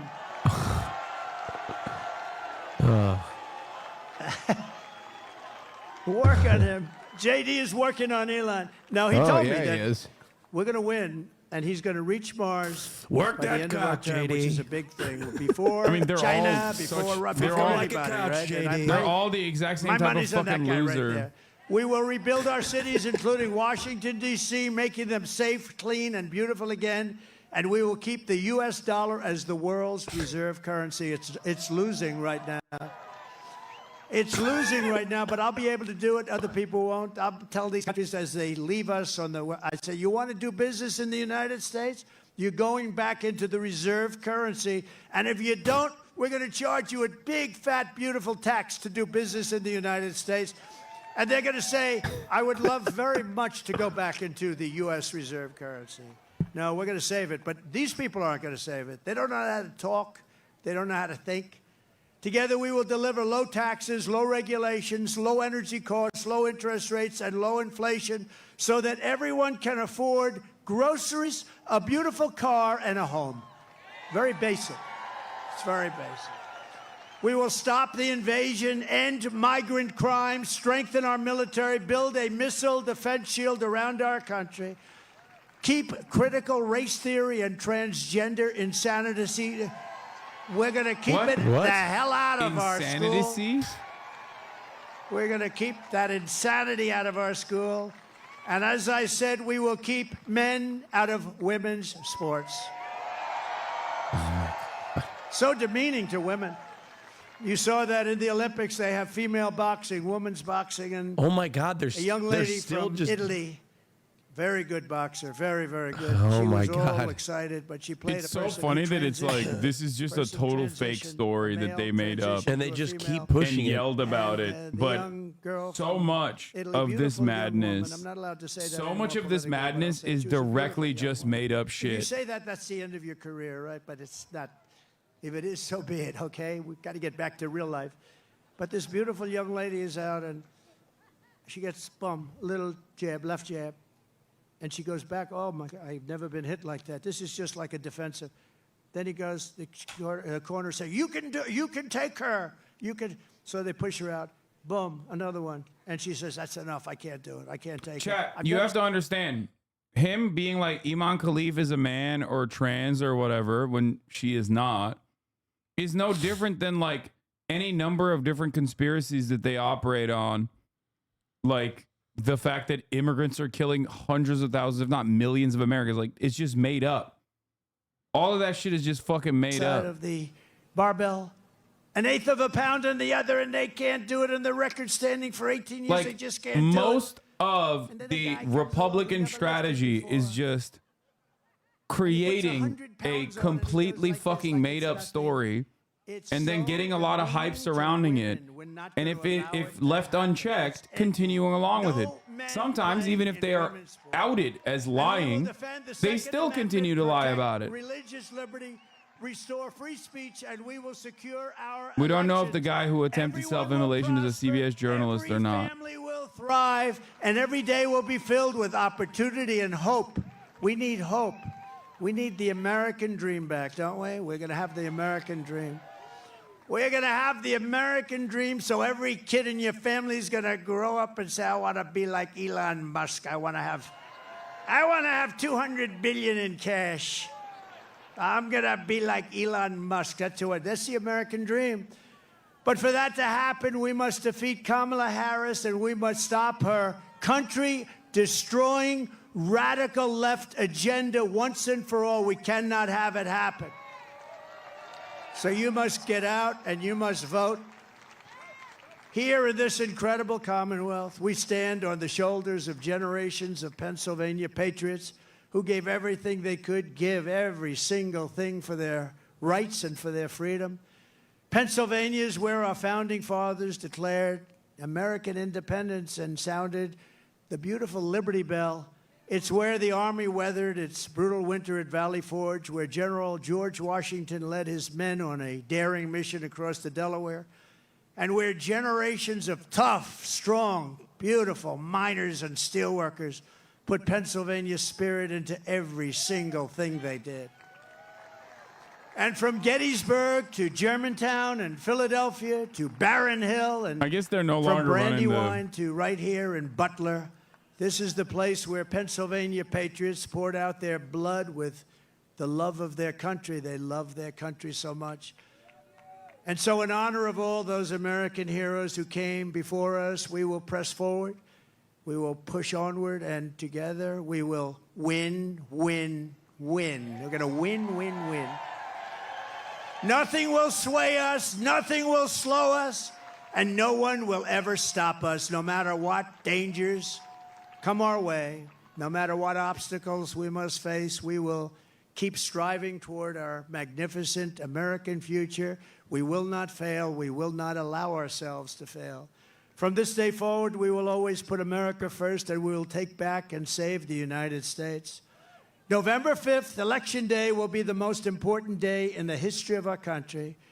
And together with the great people of Pennsylvania, we will make America powerful again. We will make America wealthy again. We will make America healthy again. We will make America strong again. We will make America proud again.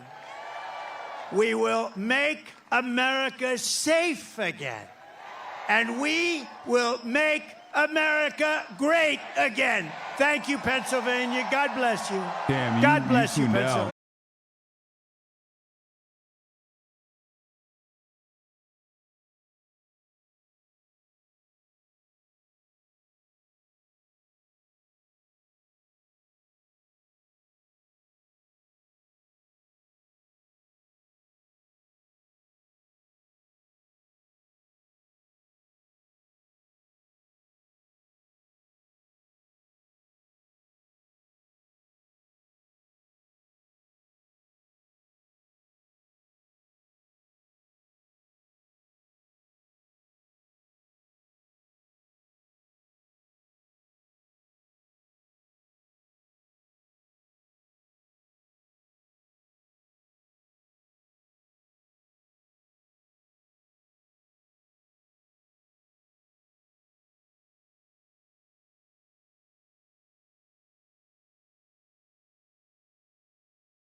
I don't know. You know what? If he's happy, I support him. I don't. I don't. mean, I support the concept of being happy in your own body, not him in particular. He is an incredibly sad. No, fuck him. He's an incredibly I'm talking about the concept of having a belly. Who gives a shit? If you want to have a belly, go fuck yeah. Have that belly, bitch. I don't give a shit. All I'm saying is he clearly cares. He transplanted his entire head, right? So, like, clearly he gives a shit. You know what I'm saying? He is. Get his ass on the Stairmaster and get a chef. What the fuck are you doing? You're a billionaire. I mean, I don't understand it either, but he's such 20 minutes a day on the fucking Stairmaster. He's such Personal a pathetic trainer. guy. He is such a pathetic, sad man, like straight up. And I know every day of his existence is riddled with anxiety, where he's just like desperately trying to seek out favor from more and more people, knowing full well that the only thing he could do is like purchase a hug box, purchase fucking sycophants that surround him. And that he is always forever going to be sad.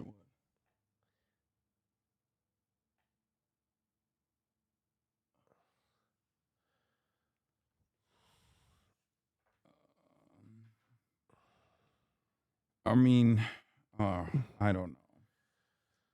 Well, you didn't respond in time. It's your fault. Kind of. Here, let's move on to fun things like Dua Lipa. Dua Lipa came out with a new concoction. And, hey, Sam, what do you think about Trump wanting to leave NATO? Because as a European, I'm actually kind of scared. Dude, Donald Trump was president for 4 years. Did he leave NATO? No. Okay. He literally made NATO pay more for American defense, which Joe Biden also left intact. So, once again, as I will repeat this, American foreign policy is bipartisan. I'm missing what? This? Yeah, people are leaving. Oh, this is such a great song. Trump staying on stage.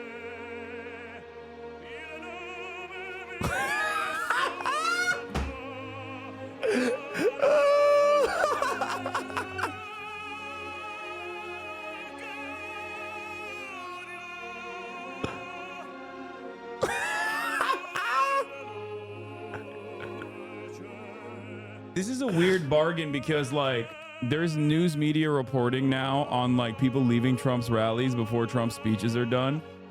And I'm almost certain that he did this to be like, oh, see, there's going to be a fun event at the end of it. Fun for him, not for his dumbass hog supporters. And the media will absolutely cover this as Trump was still on stage while people started leaving by massive numbers, which is going to be a self-defeat for him. Because the media will still say Trump was on stage while people started leaving the rally before the rally was over in large quantities. And that's hilarious because his goal most likely was to make it so that they stay till the end. So it's going to end up backfiring on him. Because now you have images of him on stage as people are walking out in droves.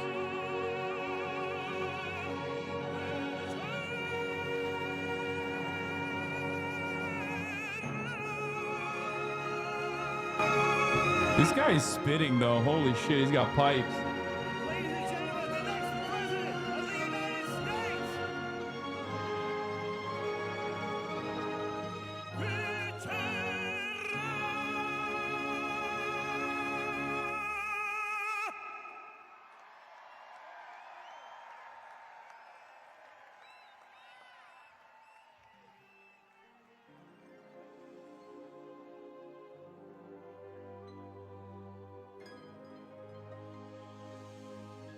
This is AI footage. No one is leaving.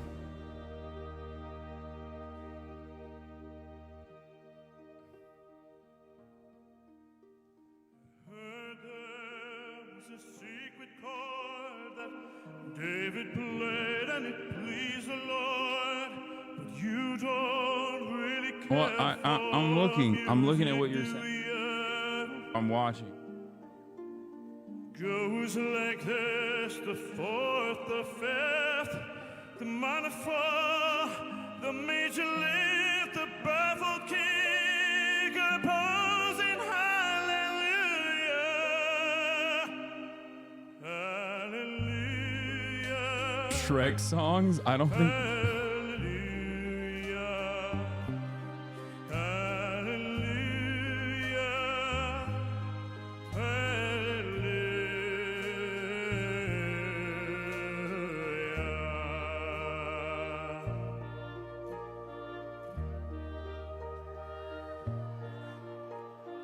Faith was strong, but you needed proof. You saw her bathing on the roof, her beauty and the moonlight overthrew you. He could have had Too Short, but he has this penguin instead. Tied you to a kitchen chair. She He's not bad. Yeah, he's good.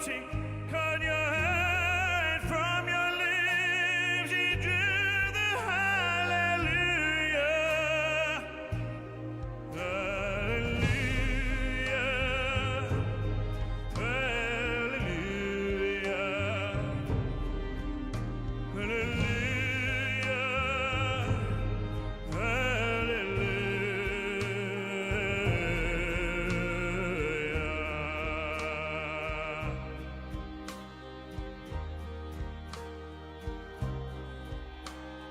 Baby, I've been here before. I've seen this room and I walked this floor. I used to live alone before I knew you.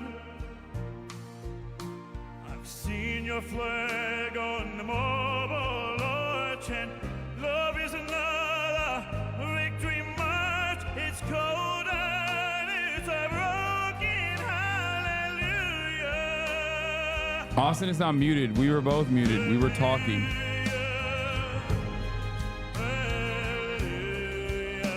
Maybe this is a flex from Trump to be like, see, you can't assassinate me. Lightning never strikes twice. You know, that sort of thing. That sort of situation. You feel me?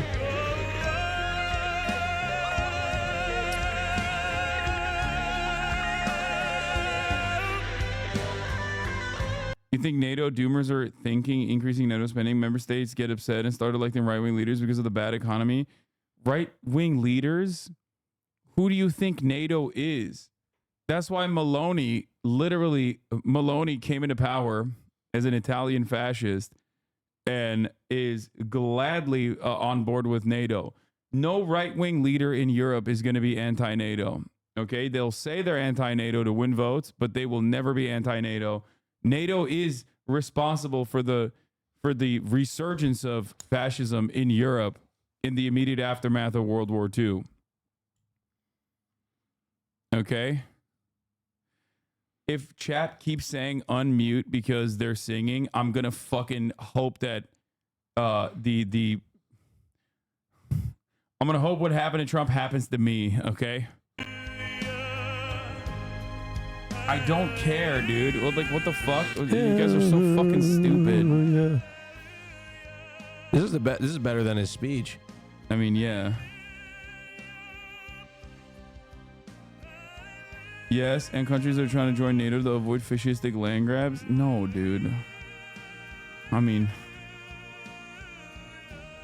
it doesn't matter. I'm not even gonna talk about this.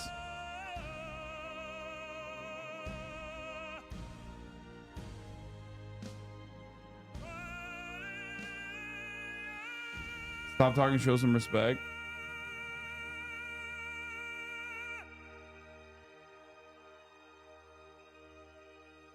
Thank you.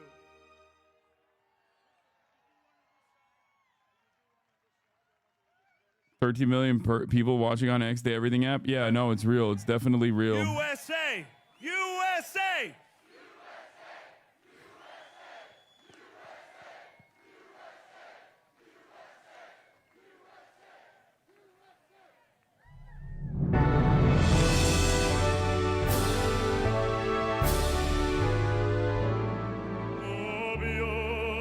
Oh my God.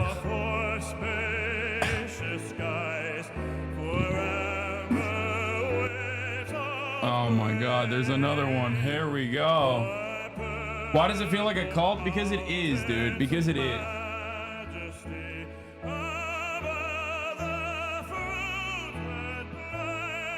It is. This is as close as like a mass cult.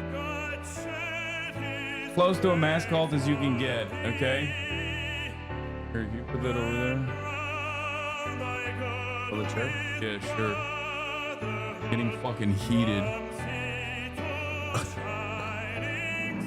Why are we watching this to the end? You know why. You know why we're watching this to the end.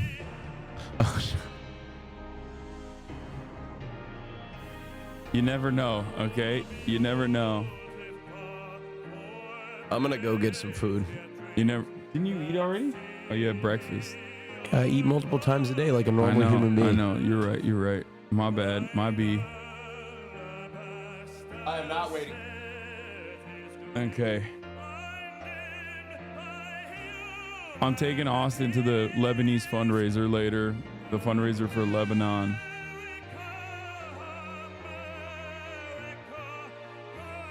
It won't happen while you're watching.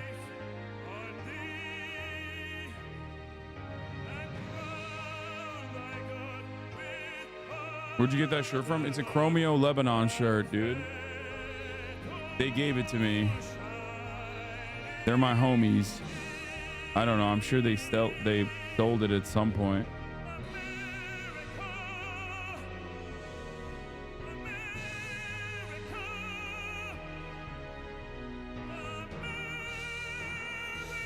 By the way, while this fucking dipshit was singing this, Israel is pummeling North Gaza and is trying to do another like accelerated Holocaust in northern Gaza, more so than before.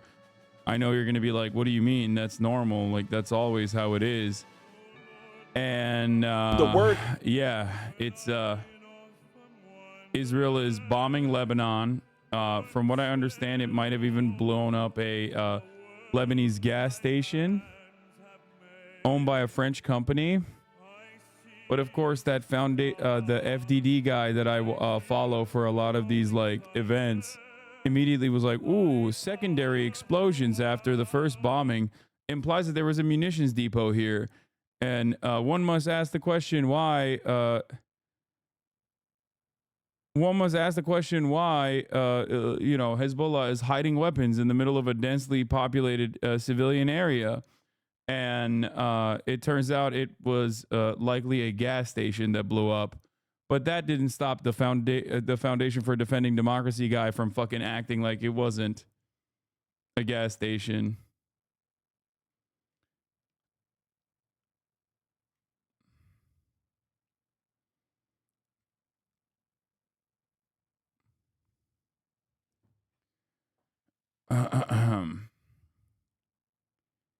Can you review the rally from a scale of 1 to 10? What? Washington Post reports that Israel booby-trapped Hezbollah walkie-talkies 9 years ago and contented themselves with eavesdropping for that period while reserving the option to turn them into bombs. What? No. I don't believe that.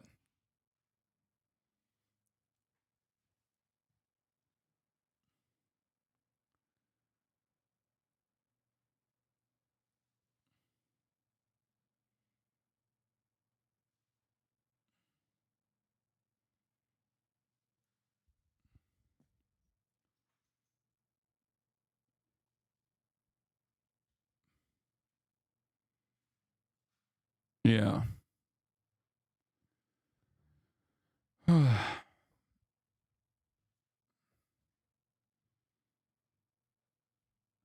have a feeling Israel's going to do something awful more than what they've already done on October 7. I have that feeling as well.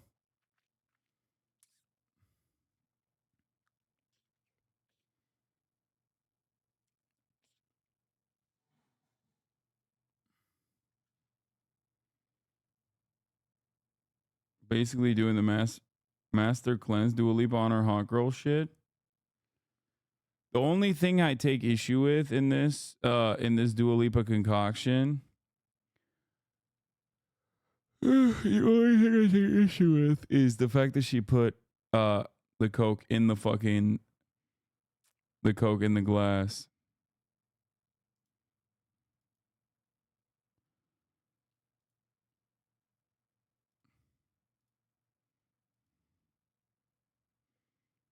Or a glass full of ice.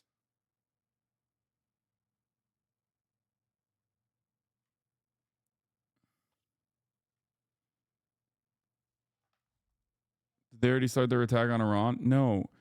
Israel rarely ever attacks enemies that can fight back. Okay? Israel can only kill helpless, defenseless individuals. Understand this reality.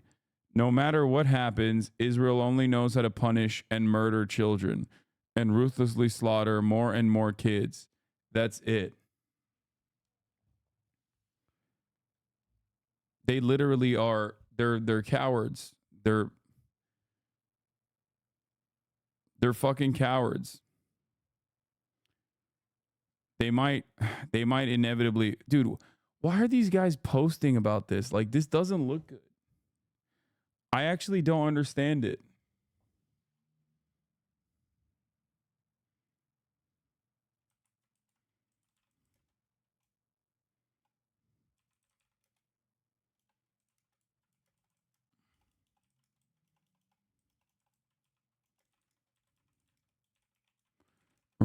In timeline.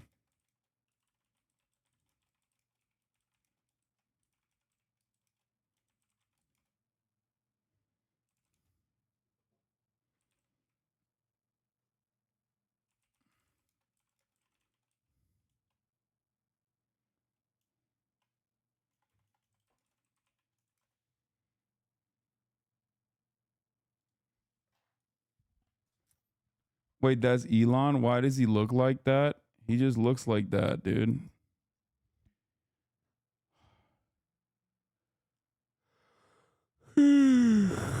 It's just...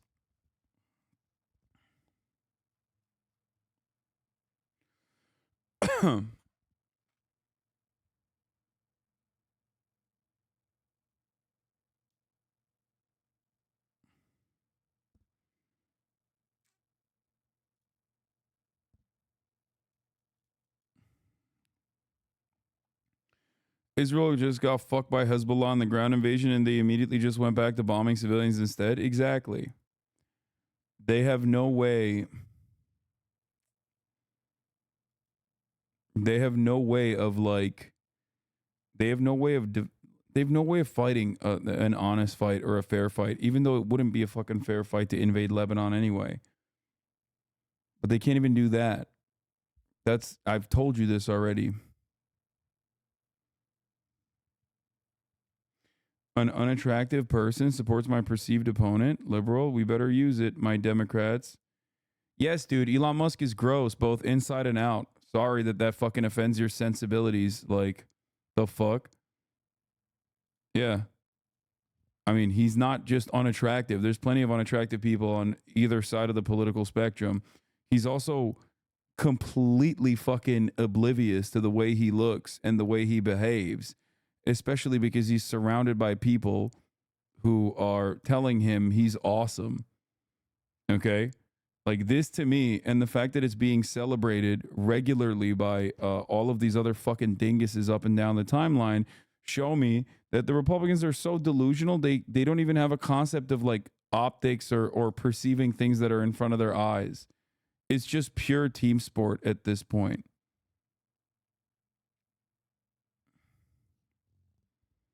But yes, thank you for agreeing with me that Elon Musk is a husk of a human, barely a human.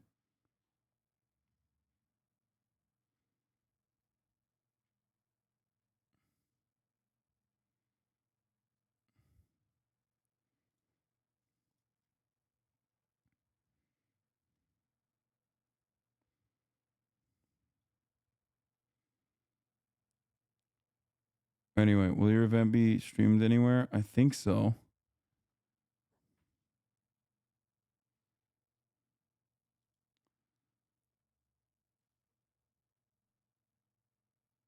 Yeah, it's going to be streamed and you can buy tickets at this link. I retweeted it this morning.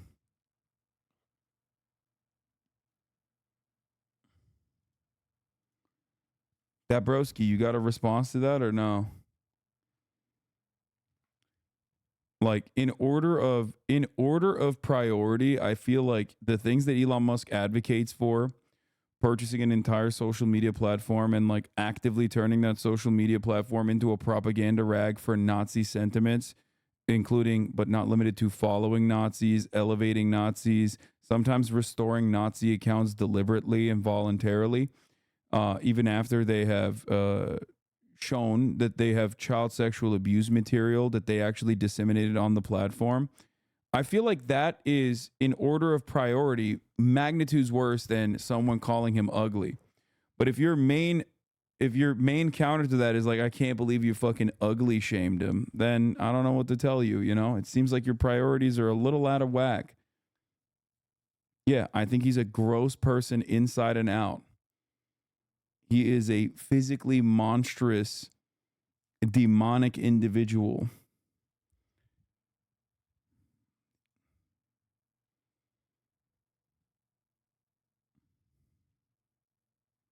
The moderate Kamala is reaching for, we found in the chat. Yeah. Where is this guy? Why did he shut the fuck up? I'm waiting for him to respond.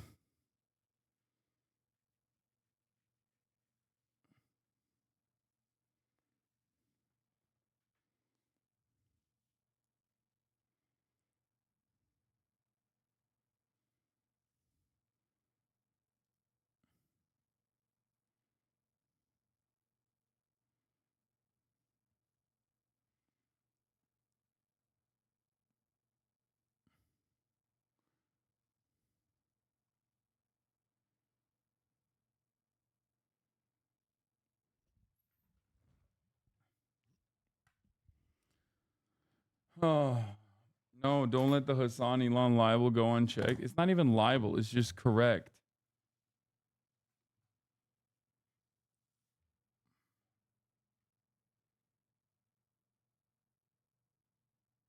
That's the kind of chatter that loves to shit on Hasan, but the moment they're perceived, they're out. Yeah. They want to just like quietly talk this shit. Who do you hate more, Elon or Ben Shapiro? I don't know. I think I hate both.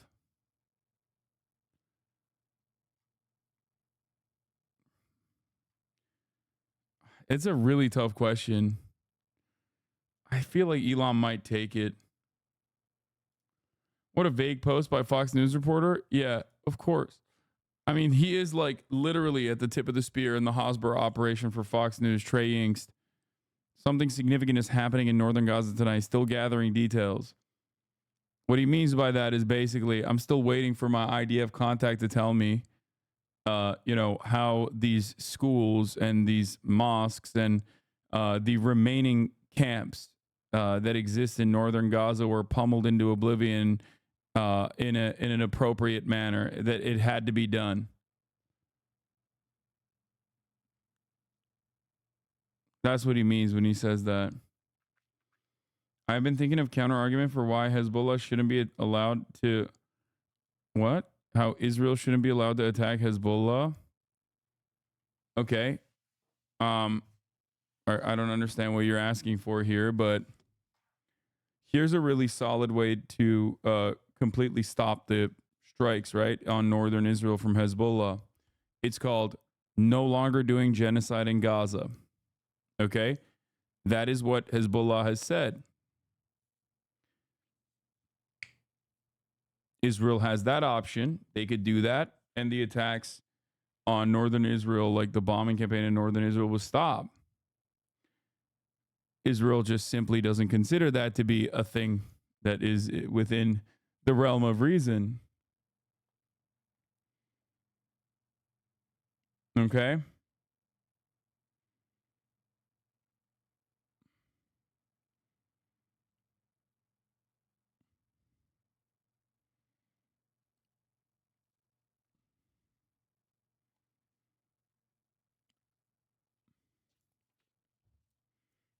Yeah. If Hezbollah is not sanctioned by the Lebanese government, they're rogue militia because Lebanese government won't stop Hez as Israel has to. I like that you said, I've been thinking of a counter argument for why Israel shouldn't be allowed to attack Hezbollah. And instead, what you meant to say was, I've been thinking of a way to justify Israel attacking Lebanon. And the argument you came up with is a shittier rehashing of what Israel has been claiming. Basically, you just repeated what the IDF claims are. Losers trying to bait you to clip you out of context for his fellow losers. Yeah, I mean, it's just really, really bad. Thank you for the response. Well, I mean, I gave you a response before your follow-up.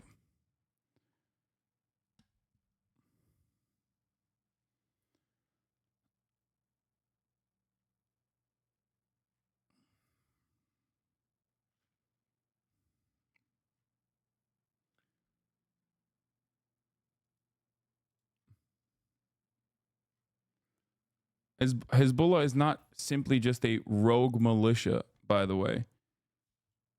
Maybe in its inception, but Hezbollah now is an active party in the Lebanese parliament and actually one of the most popular parties in the Lebanese parliament. So it's not exactly just a rogue militia.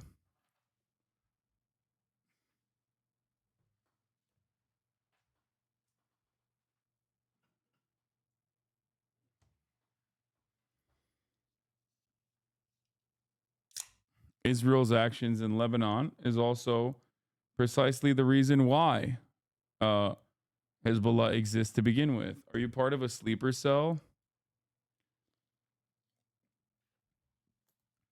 A sleeper cell of what? Serving you the 3-minute ad break at the top of the hour? Because the answer to that is yes, I am. I am a part of a rogue group that serves you 3-minute ad breaks at the top of the hour. If you no longer want to see those ads, all you need to do is subscribe. I'm not going to talk about the femicides in Turkey today, Turkish chatters. I will get to that on Monday, okay? I will cover it on Monday. I've seen the videos. They're horrifying.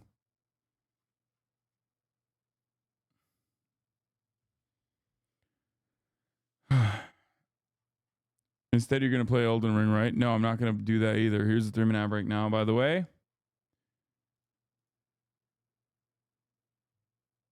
Okay.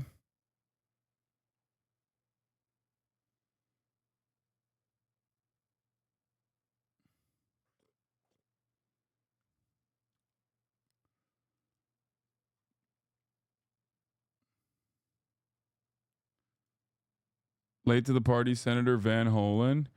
Democratic Senator Van Hollen, Biden and Israel. The problem we have here is a pattern. The pattern is that Prime Minister Netanyahu ignores the United States and he gets rewarded for it.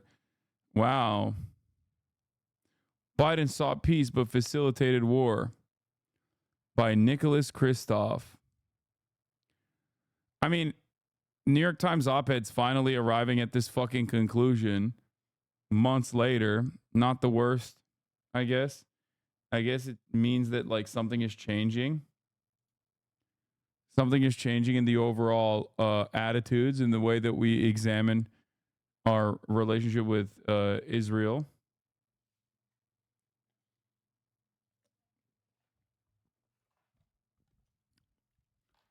What are your thoughts on Erdo claiming Turkey's next on the list? Come on, dude.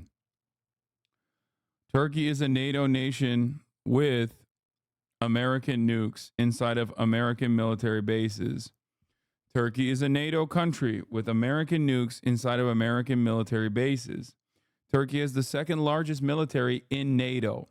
Turkey has the second largest military in NATO.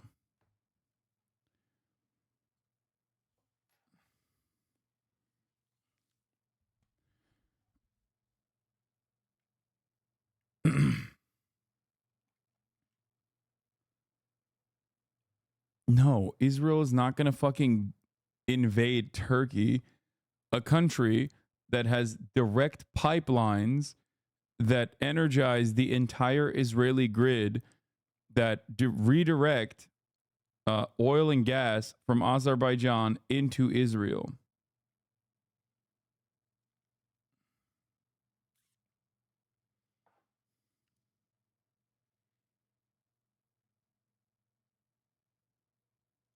What?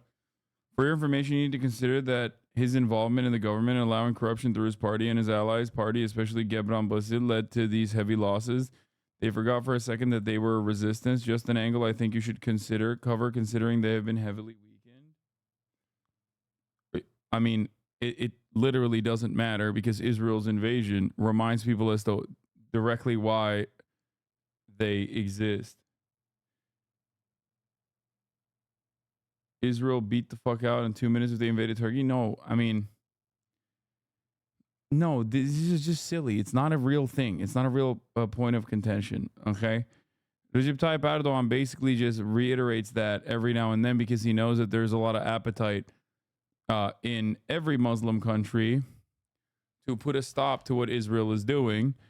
And ultimately, he has to present himself as someone who's at odds with Israel. They've taken some decent optical initiatives in that regard. But what I just repeated still stands.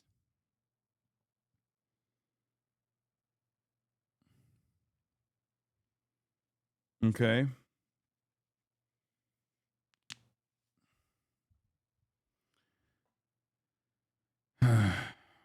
Dear Haas, if you've ever trusted me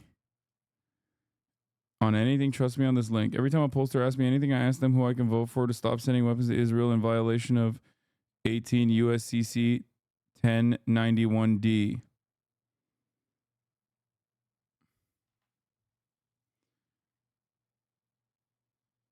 Not only does Turkey have a decently combat-ready army due to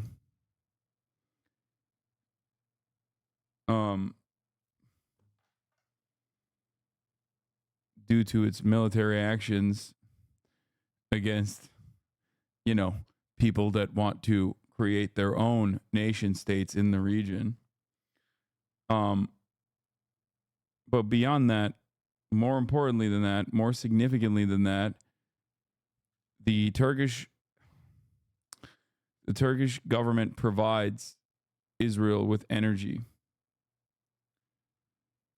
Okay? Here's Anthony Bourdain on the Beirut episode of No Reservations as Israel apparently started bombing. Beirut changed the first trip to Beirut changed, I think, all of our attitudes about, it changed everything because first of all, it changed my attitude about the world. It was a very embittering, angering experience. So I really didn't know how to process. My immediate feeling when I came out of it was, we are not making a show out of this, Can you just explain a little bit of what happened? Well, we went to make a show about food and culture in Beirut, swing in Beirut. And, I think day 2 or day 3, my crew and I are sitting there emptying the mini bar. We look out the window and the airport blows up and the Israelis started bombing and rocketing, blockade, and we were, along with a lot of other people, trapped there for, I don't know, a little over a week, and eventually exfiltrated off the beach. And, basically we stood there and watched, whole neighborhoods getting blasted. It was an embittering experience. And I guess the most immediate effect beyond the attitude, the way I looked at the world in general, was we saw that it gave us license to wander away from food a bit. We started to say, it's sort of obscene to try to shoehorn food in every scene, That's not what food's super important. It's the way we get people to say things to us, that willingness to accept food and drink from strangers, food and drink that people are often very proud of, that gets us a lot. People open up and their defenses drop, but it's not everything. I didn't come away from that thinking, we're important now, we're going to start tackling some really serious issues. It wasn't that. But there was a sense of discomfort, I think, with relentlessly returning to food, you know, when that's not the most important thing in the room, perhaps. It gave us license, for better or worse, to wander a little further. And then, of course, later CNN gave us license to wander away completely whenever we wanted. You know, we realized, look, we're in the storytelling business. We're not in the food business necessarily. So, I don't know. It got all of us thinking about a lot of things. You know, what's important in life. You know, I went home and made a baby with my wife. I mean, my then girlfriend. I mean, it was. Dude, it's like kind of crazy going from Anthony Bourdain and his Beirut special to literally fucking Tyler Oliveira. How far we have fallen. Correspondent, yeah, but I think in many respects he's the perfect person. This is from 2006 when Israel invaded Lebanon and then was quickly purged. But the thing is, in many respects, like, he's the perfect person to have been there because he's not as like he's not as like Hasbara'd up. Okay, that's the whole point. Like, he's just like a normal dude. He's a chef. He's got, you know, some issues, is whatever. Like, he is not a career journalist whose job is to frame things that are happening in real time with additional motivations. You know what I mean? It's actually like, for him, him being there is a, you know, he's the perfect person to communicate what's going on there, basically. Even during, like, journalists, American journalists are very interesting. They'll have Israeli bombs exploding on top of their fucking heads, and they'll be able to find a way to contextualize why it's appropriate, as they are directly victims to Israeli violence. Their job is to cover and not be a witness to Israeli violence, but instead a willing participant in some ways, even if they themselves might fucking get hit by it. Kamala Harris, increasingly dire humanitarian situation. They're not facing an increasingly dire humanitarian situation. Israel's bombing them.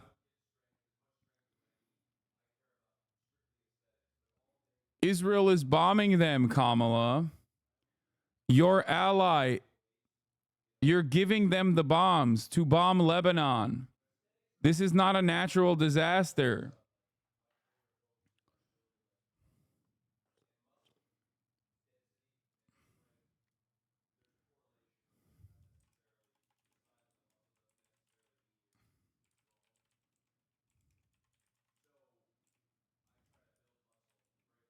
Israel's directed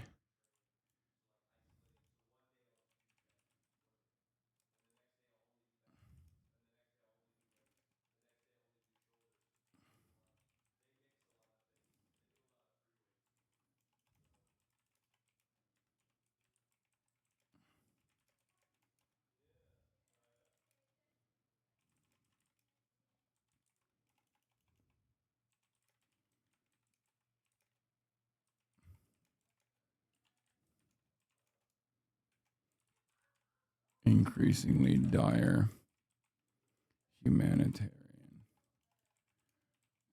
situation. I'm going to say the way American leadership treats Israel's violent acts as a natural disaster is disgusting, especially when you realize that they give Israel the bombs to create the increasingly dire humanitarian situation.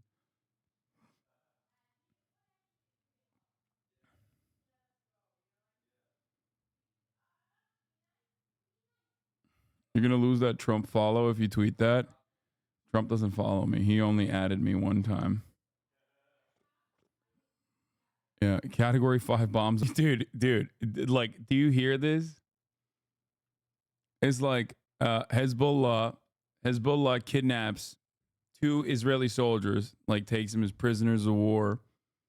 Israeli retaliation to that is to just bomb, literally just random civilian parts. By now, basically, we're just. Danielle talking right now. What? Yeah, this is a American creep. You are completely correct.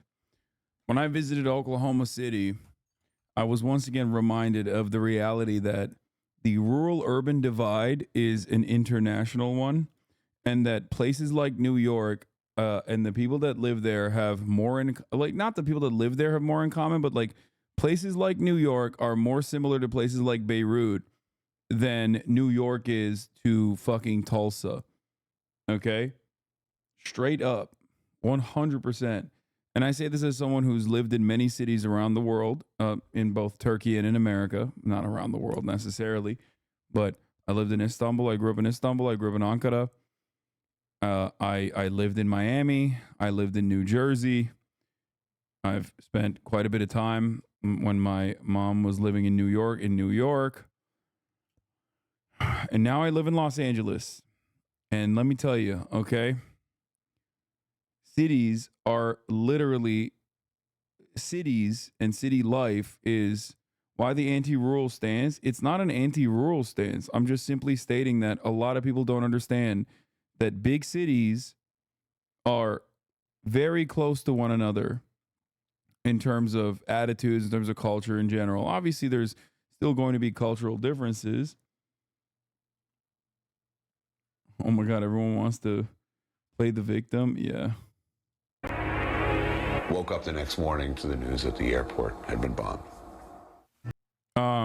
You said, it's 2006 when Damascus is considered a safe area. Lebanese people literally, when Israel invaded, plenty of Lebanese people still went into Syria, like this time around as well.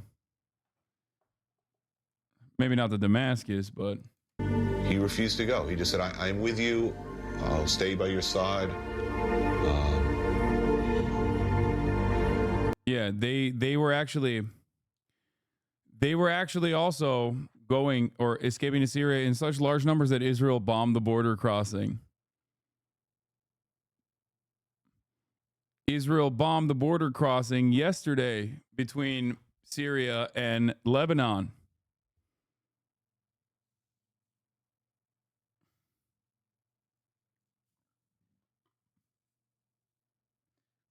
To this day, where there's like areas where they will gather, people that remain in embassies and whatnot, specifically so that Israel knows what areas not to directly target and bomb. Every other area, obviously, they will directly target and bomb. But yeah, there is like because there's fucking Western journalists that are covering the conflict from Beirut. They have to stay somewhere. Like a green zone, yeah. With a travel channel, dude. Like, I mean, a lot of those people probably have worked in like active conflict zones before, because they just, a lot of producers and stuff like that have long careers in media before they move on to the travel channel. But it's still pretty funny because you're like, I'm at the travel channel. We're supposed to be doing this like puff piece on Lebanese cuisine. And then all of a sudden it's like, all of a sudden it's turning it into a major conflict. Tomorrow.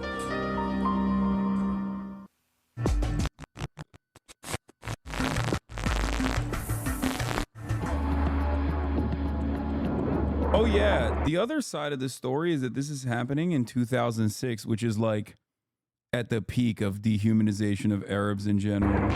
Just so you understand, in 2006, in the Israeli invasion, the number of total dead, like on the Lebanese side, was 1,200. Israel has already surpassed that number in Lebanon in the past week. So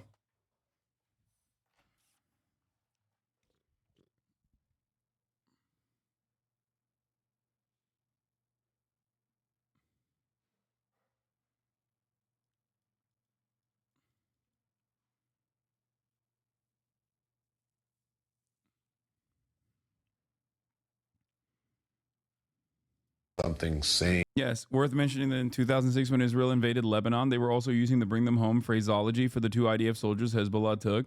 Also worth mentioning that Israel had only prior chosen to stop its permanent occupation only a couple of years prior, but still had a lot of true presence in the region and was still in active conflict over disputed territory, the Sheba Farms area, which, according to the United Nations, according to Syria, is actually not occupied Syrian territory currently being maintained by Israel, but occupied Lebanese territory currently being maintained by Israel. Israel claims it's occupied Syrian territory that they've taken over, but Syria says it belongs to Lebanon. The United Nations concluded it belongs to Lebanon.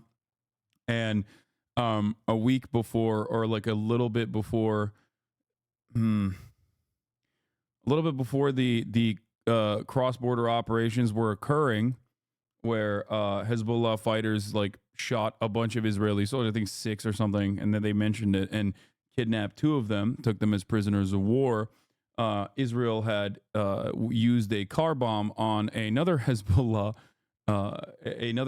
person, and that was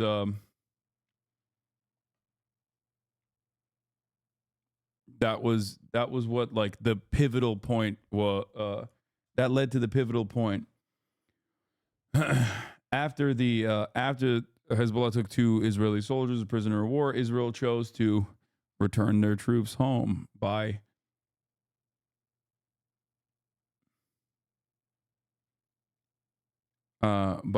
basically blowing it up. He's been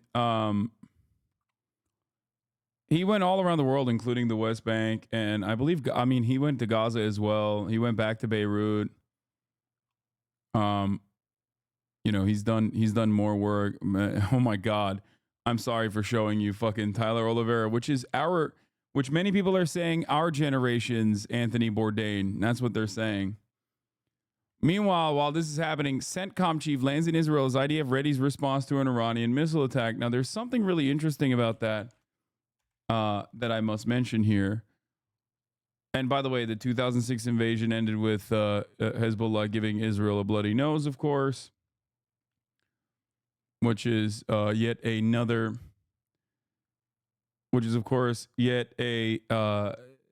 lesson learned for all of the regional actors, that Israel only responds to military force. Israel only responds in the way that regional actors want Israel to respond to, with material harm.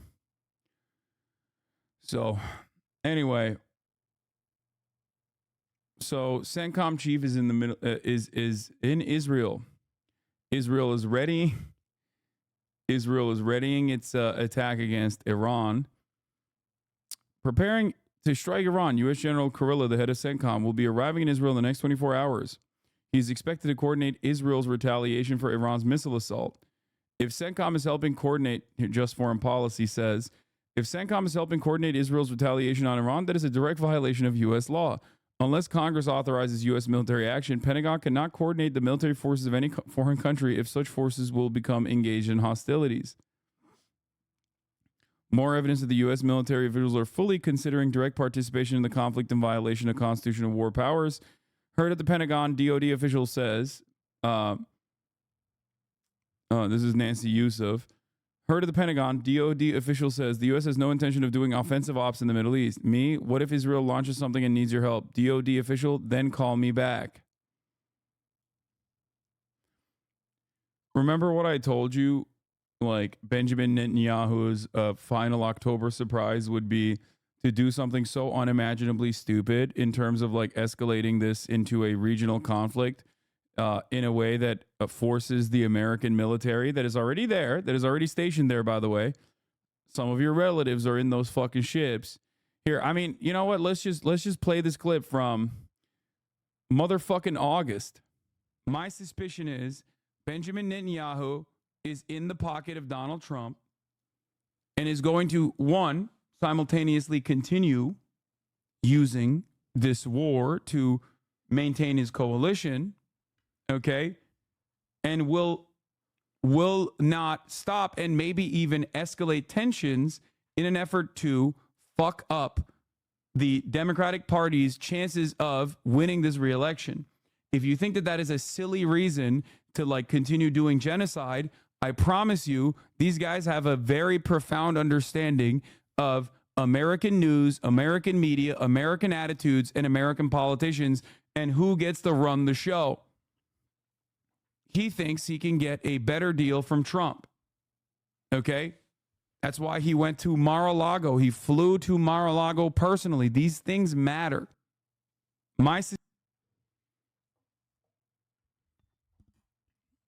Yeah. Why USA help them? Lol, Dems want to lose. No, win or lose, American foreign policy stays the same.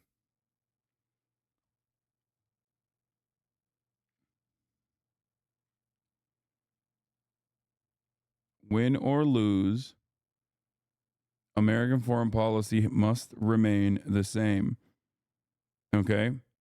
Until they recognize that perhaps going into a hot war at the behest of Israel and defending Israel, anything beyond like offering material support, logistical support, giving them our surveillance capabilities, and there are anti-missile defense systems whenever Israel does something insane and then, is worthy of retaliation from other regional actors.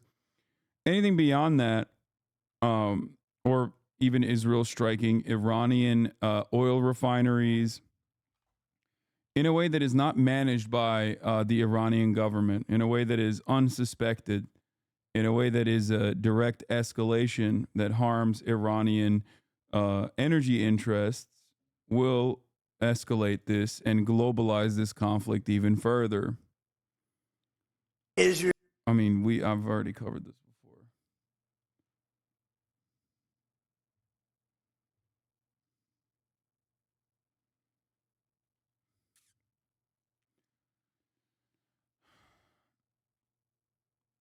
I do not think that Biden personally has any fucking red lines.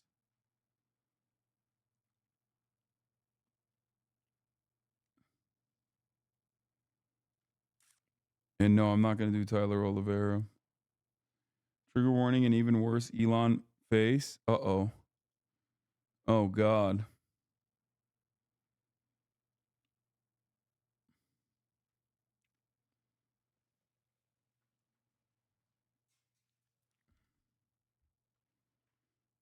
Now, the question for you is, chatters, if I, a random Twitch streamer, can see all of these events folding from months ahead, don't you think that the American State Department is capable of making these assessments? After all, they have real-time intelligence.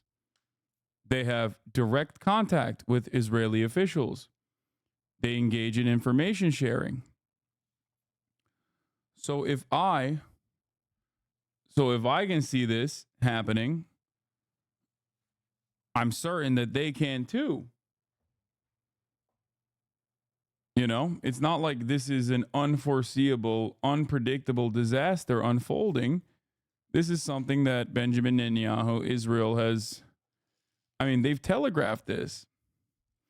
The only people that don't know that this was going to happen, that didn't know this was going to happen, are people who are deluded by mainstream media, who have deluded themselves into genuinely thinking that like Joe Biden personally has a vested interest in like stopping Israel's actions somehow, which is, at this point, that's not even wishful thinking. You're just like the biggest sucker, the biggest rube.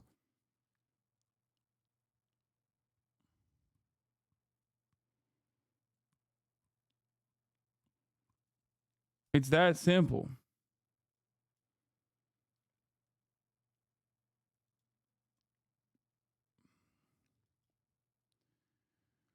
Several NGOs this morning issued safety advisories to their employees in Jordan, warning of possible missile activity in the next few hours, according to Jordan's Royal News, but that didn't come true.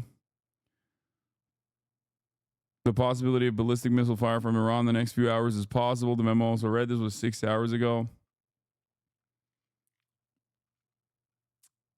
Yeah. There was never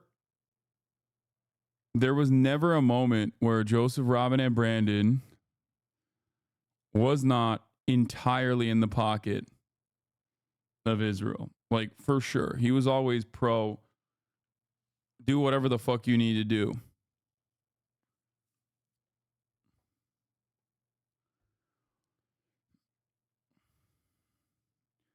Is the plan all along? Why do you think they kept sending those arms? You don't need that much for Hamas? No, they did. Because it wasn't for Hamas. It was not just for Hamas. It was for the entire Gaza Strip.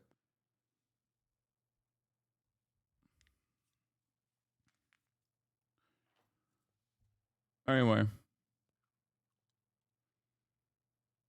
We'll see.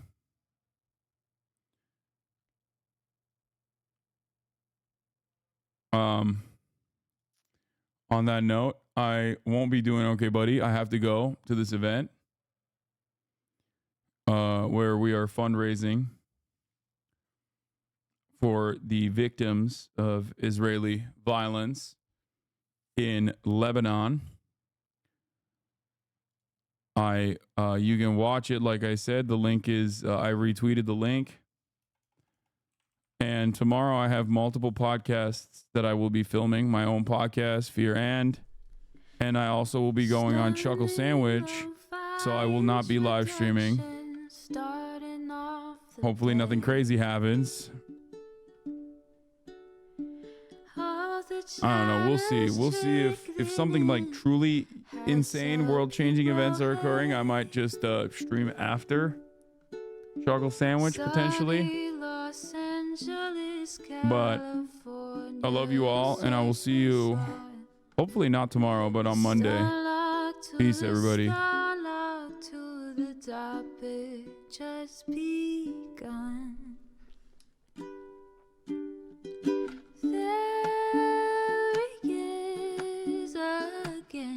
Hasan is streaming. Hasan is streaming.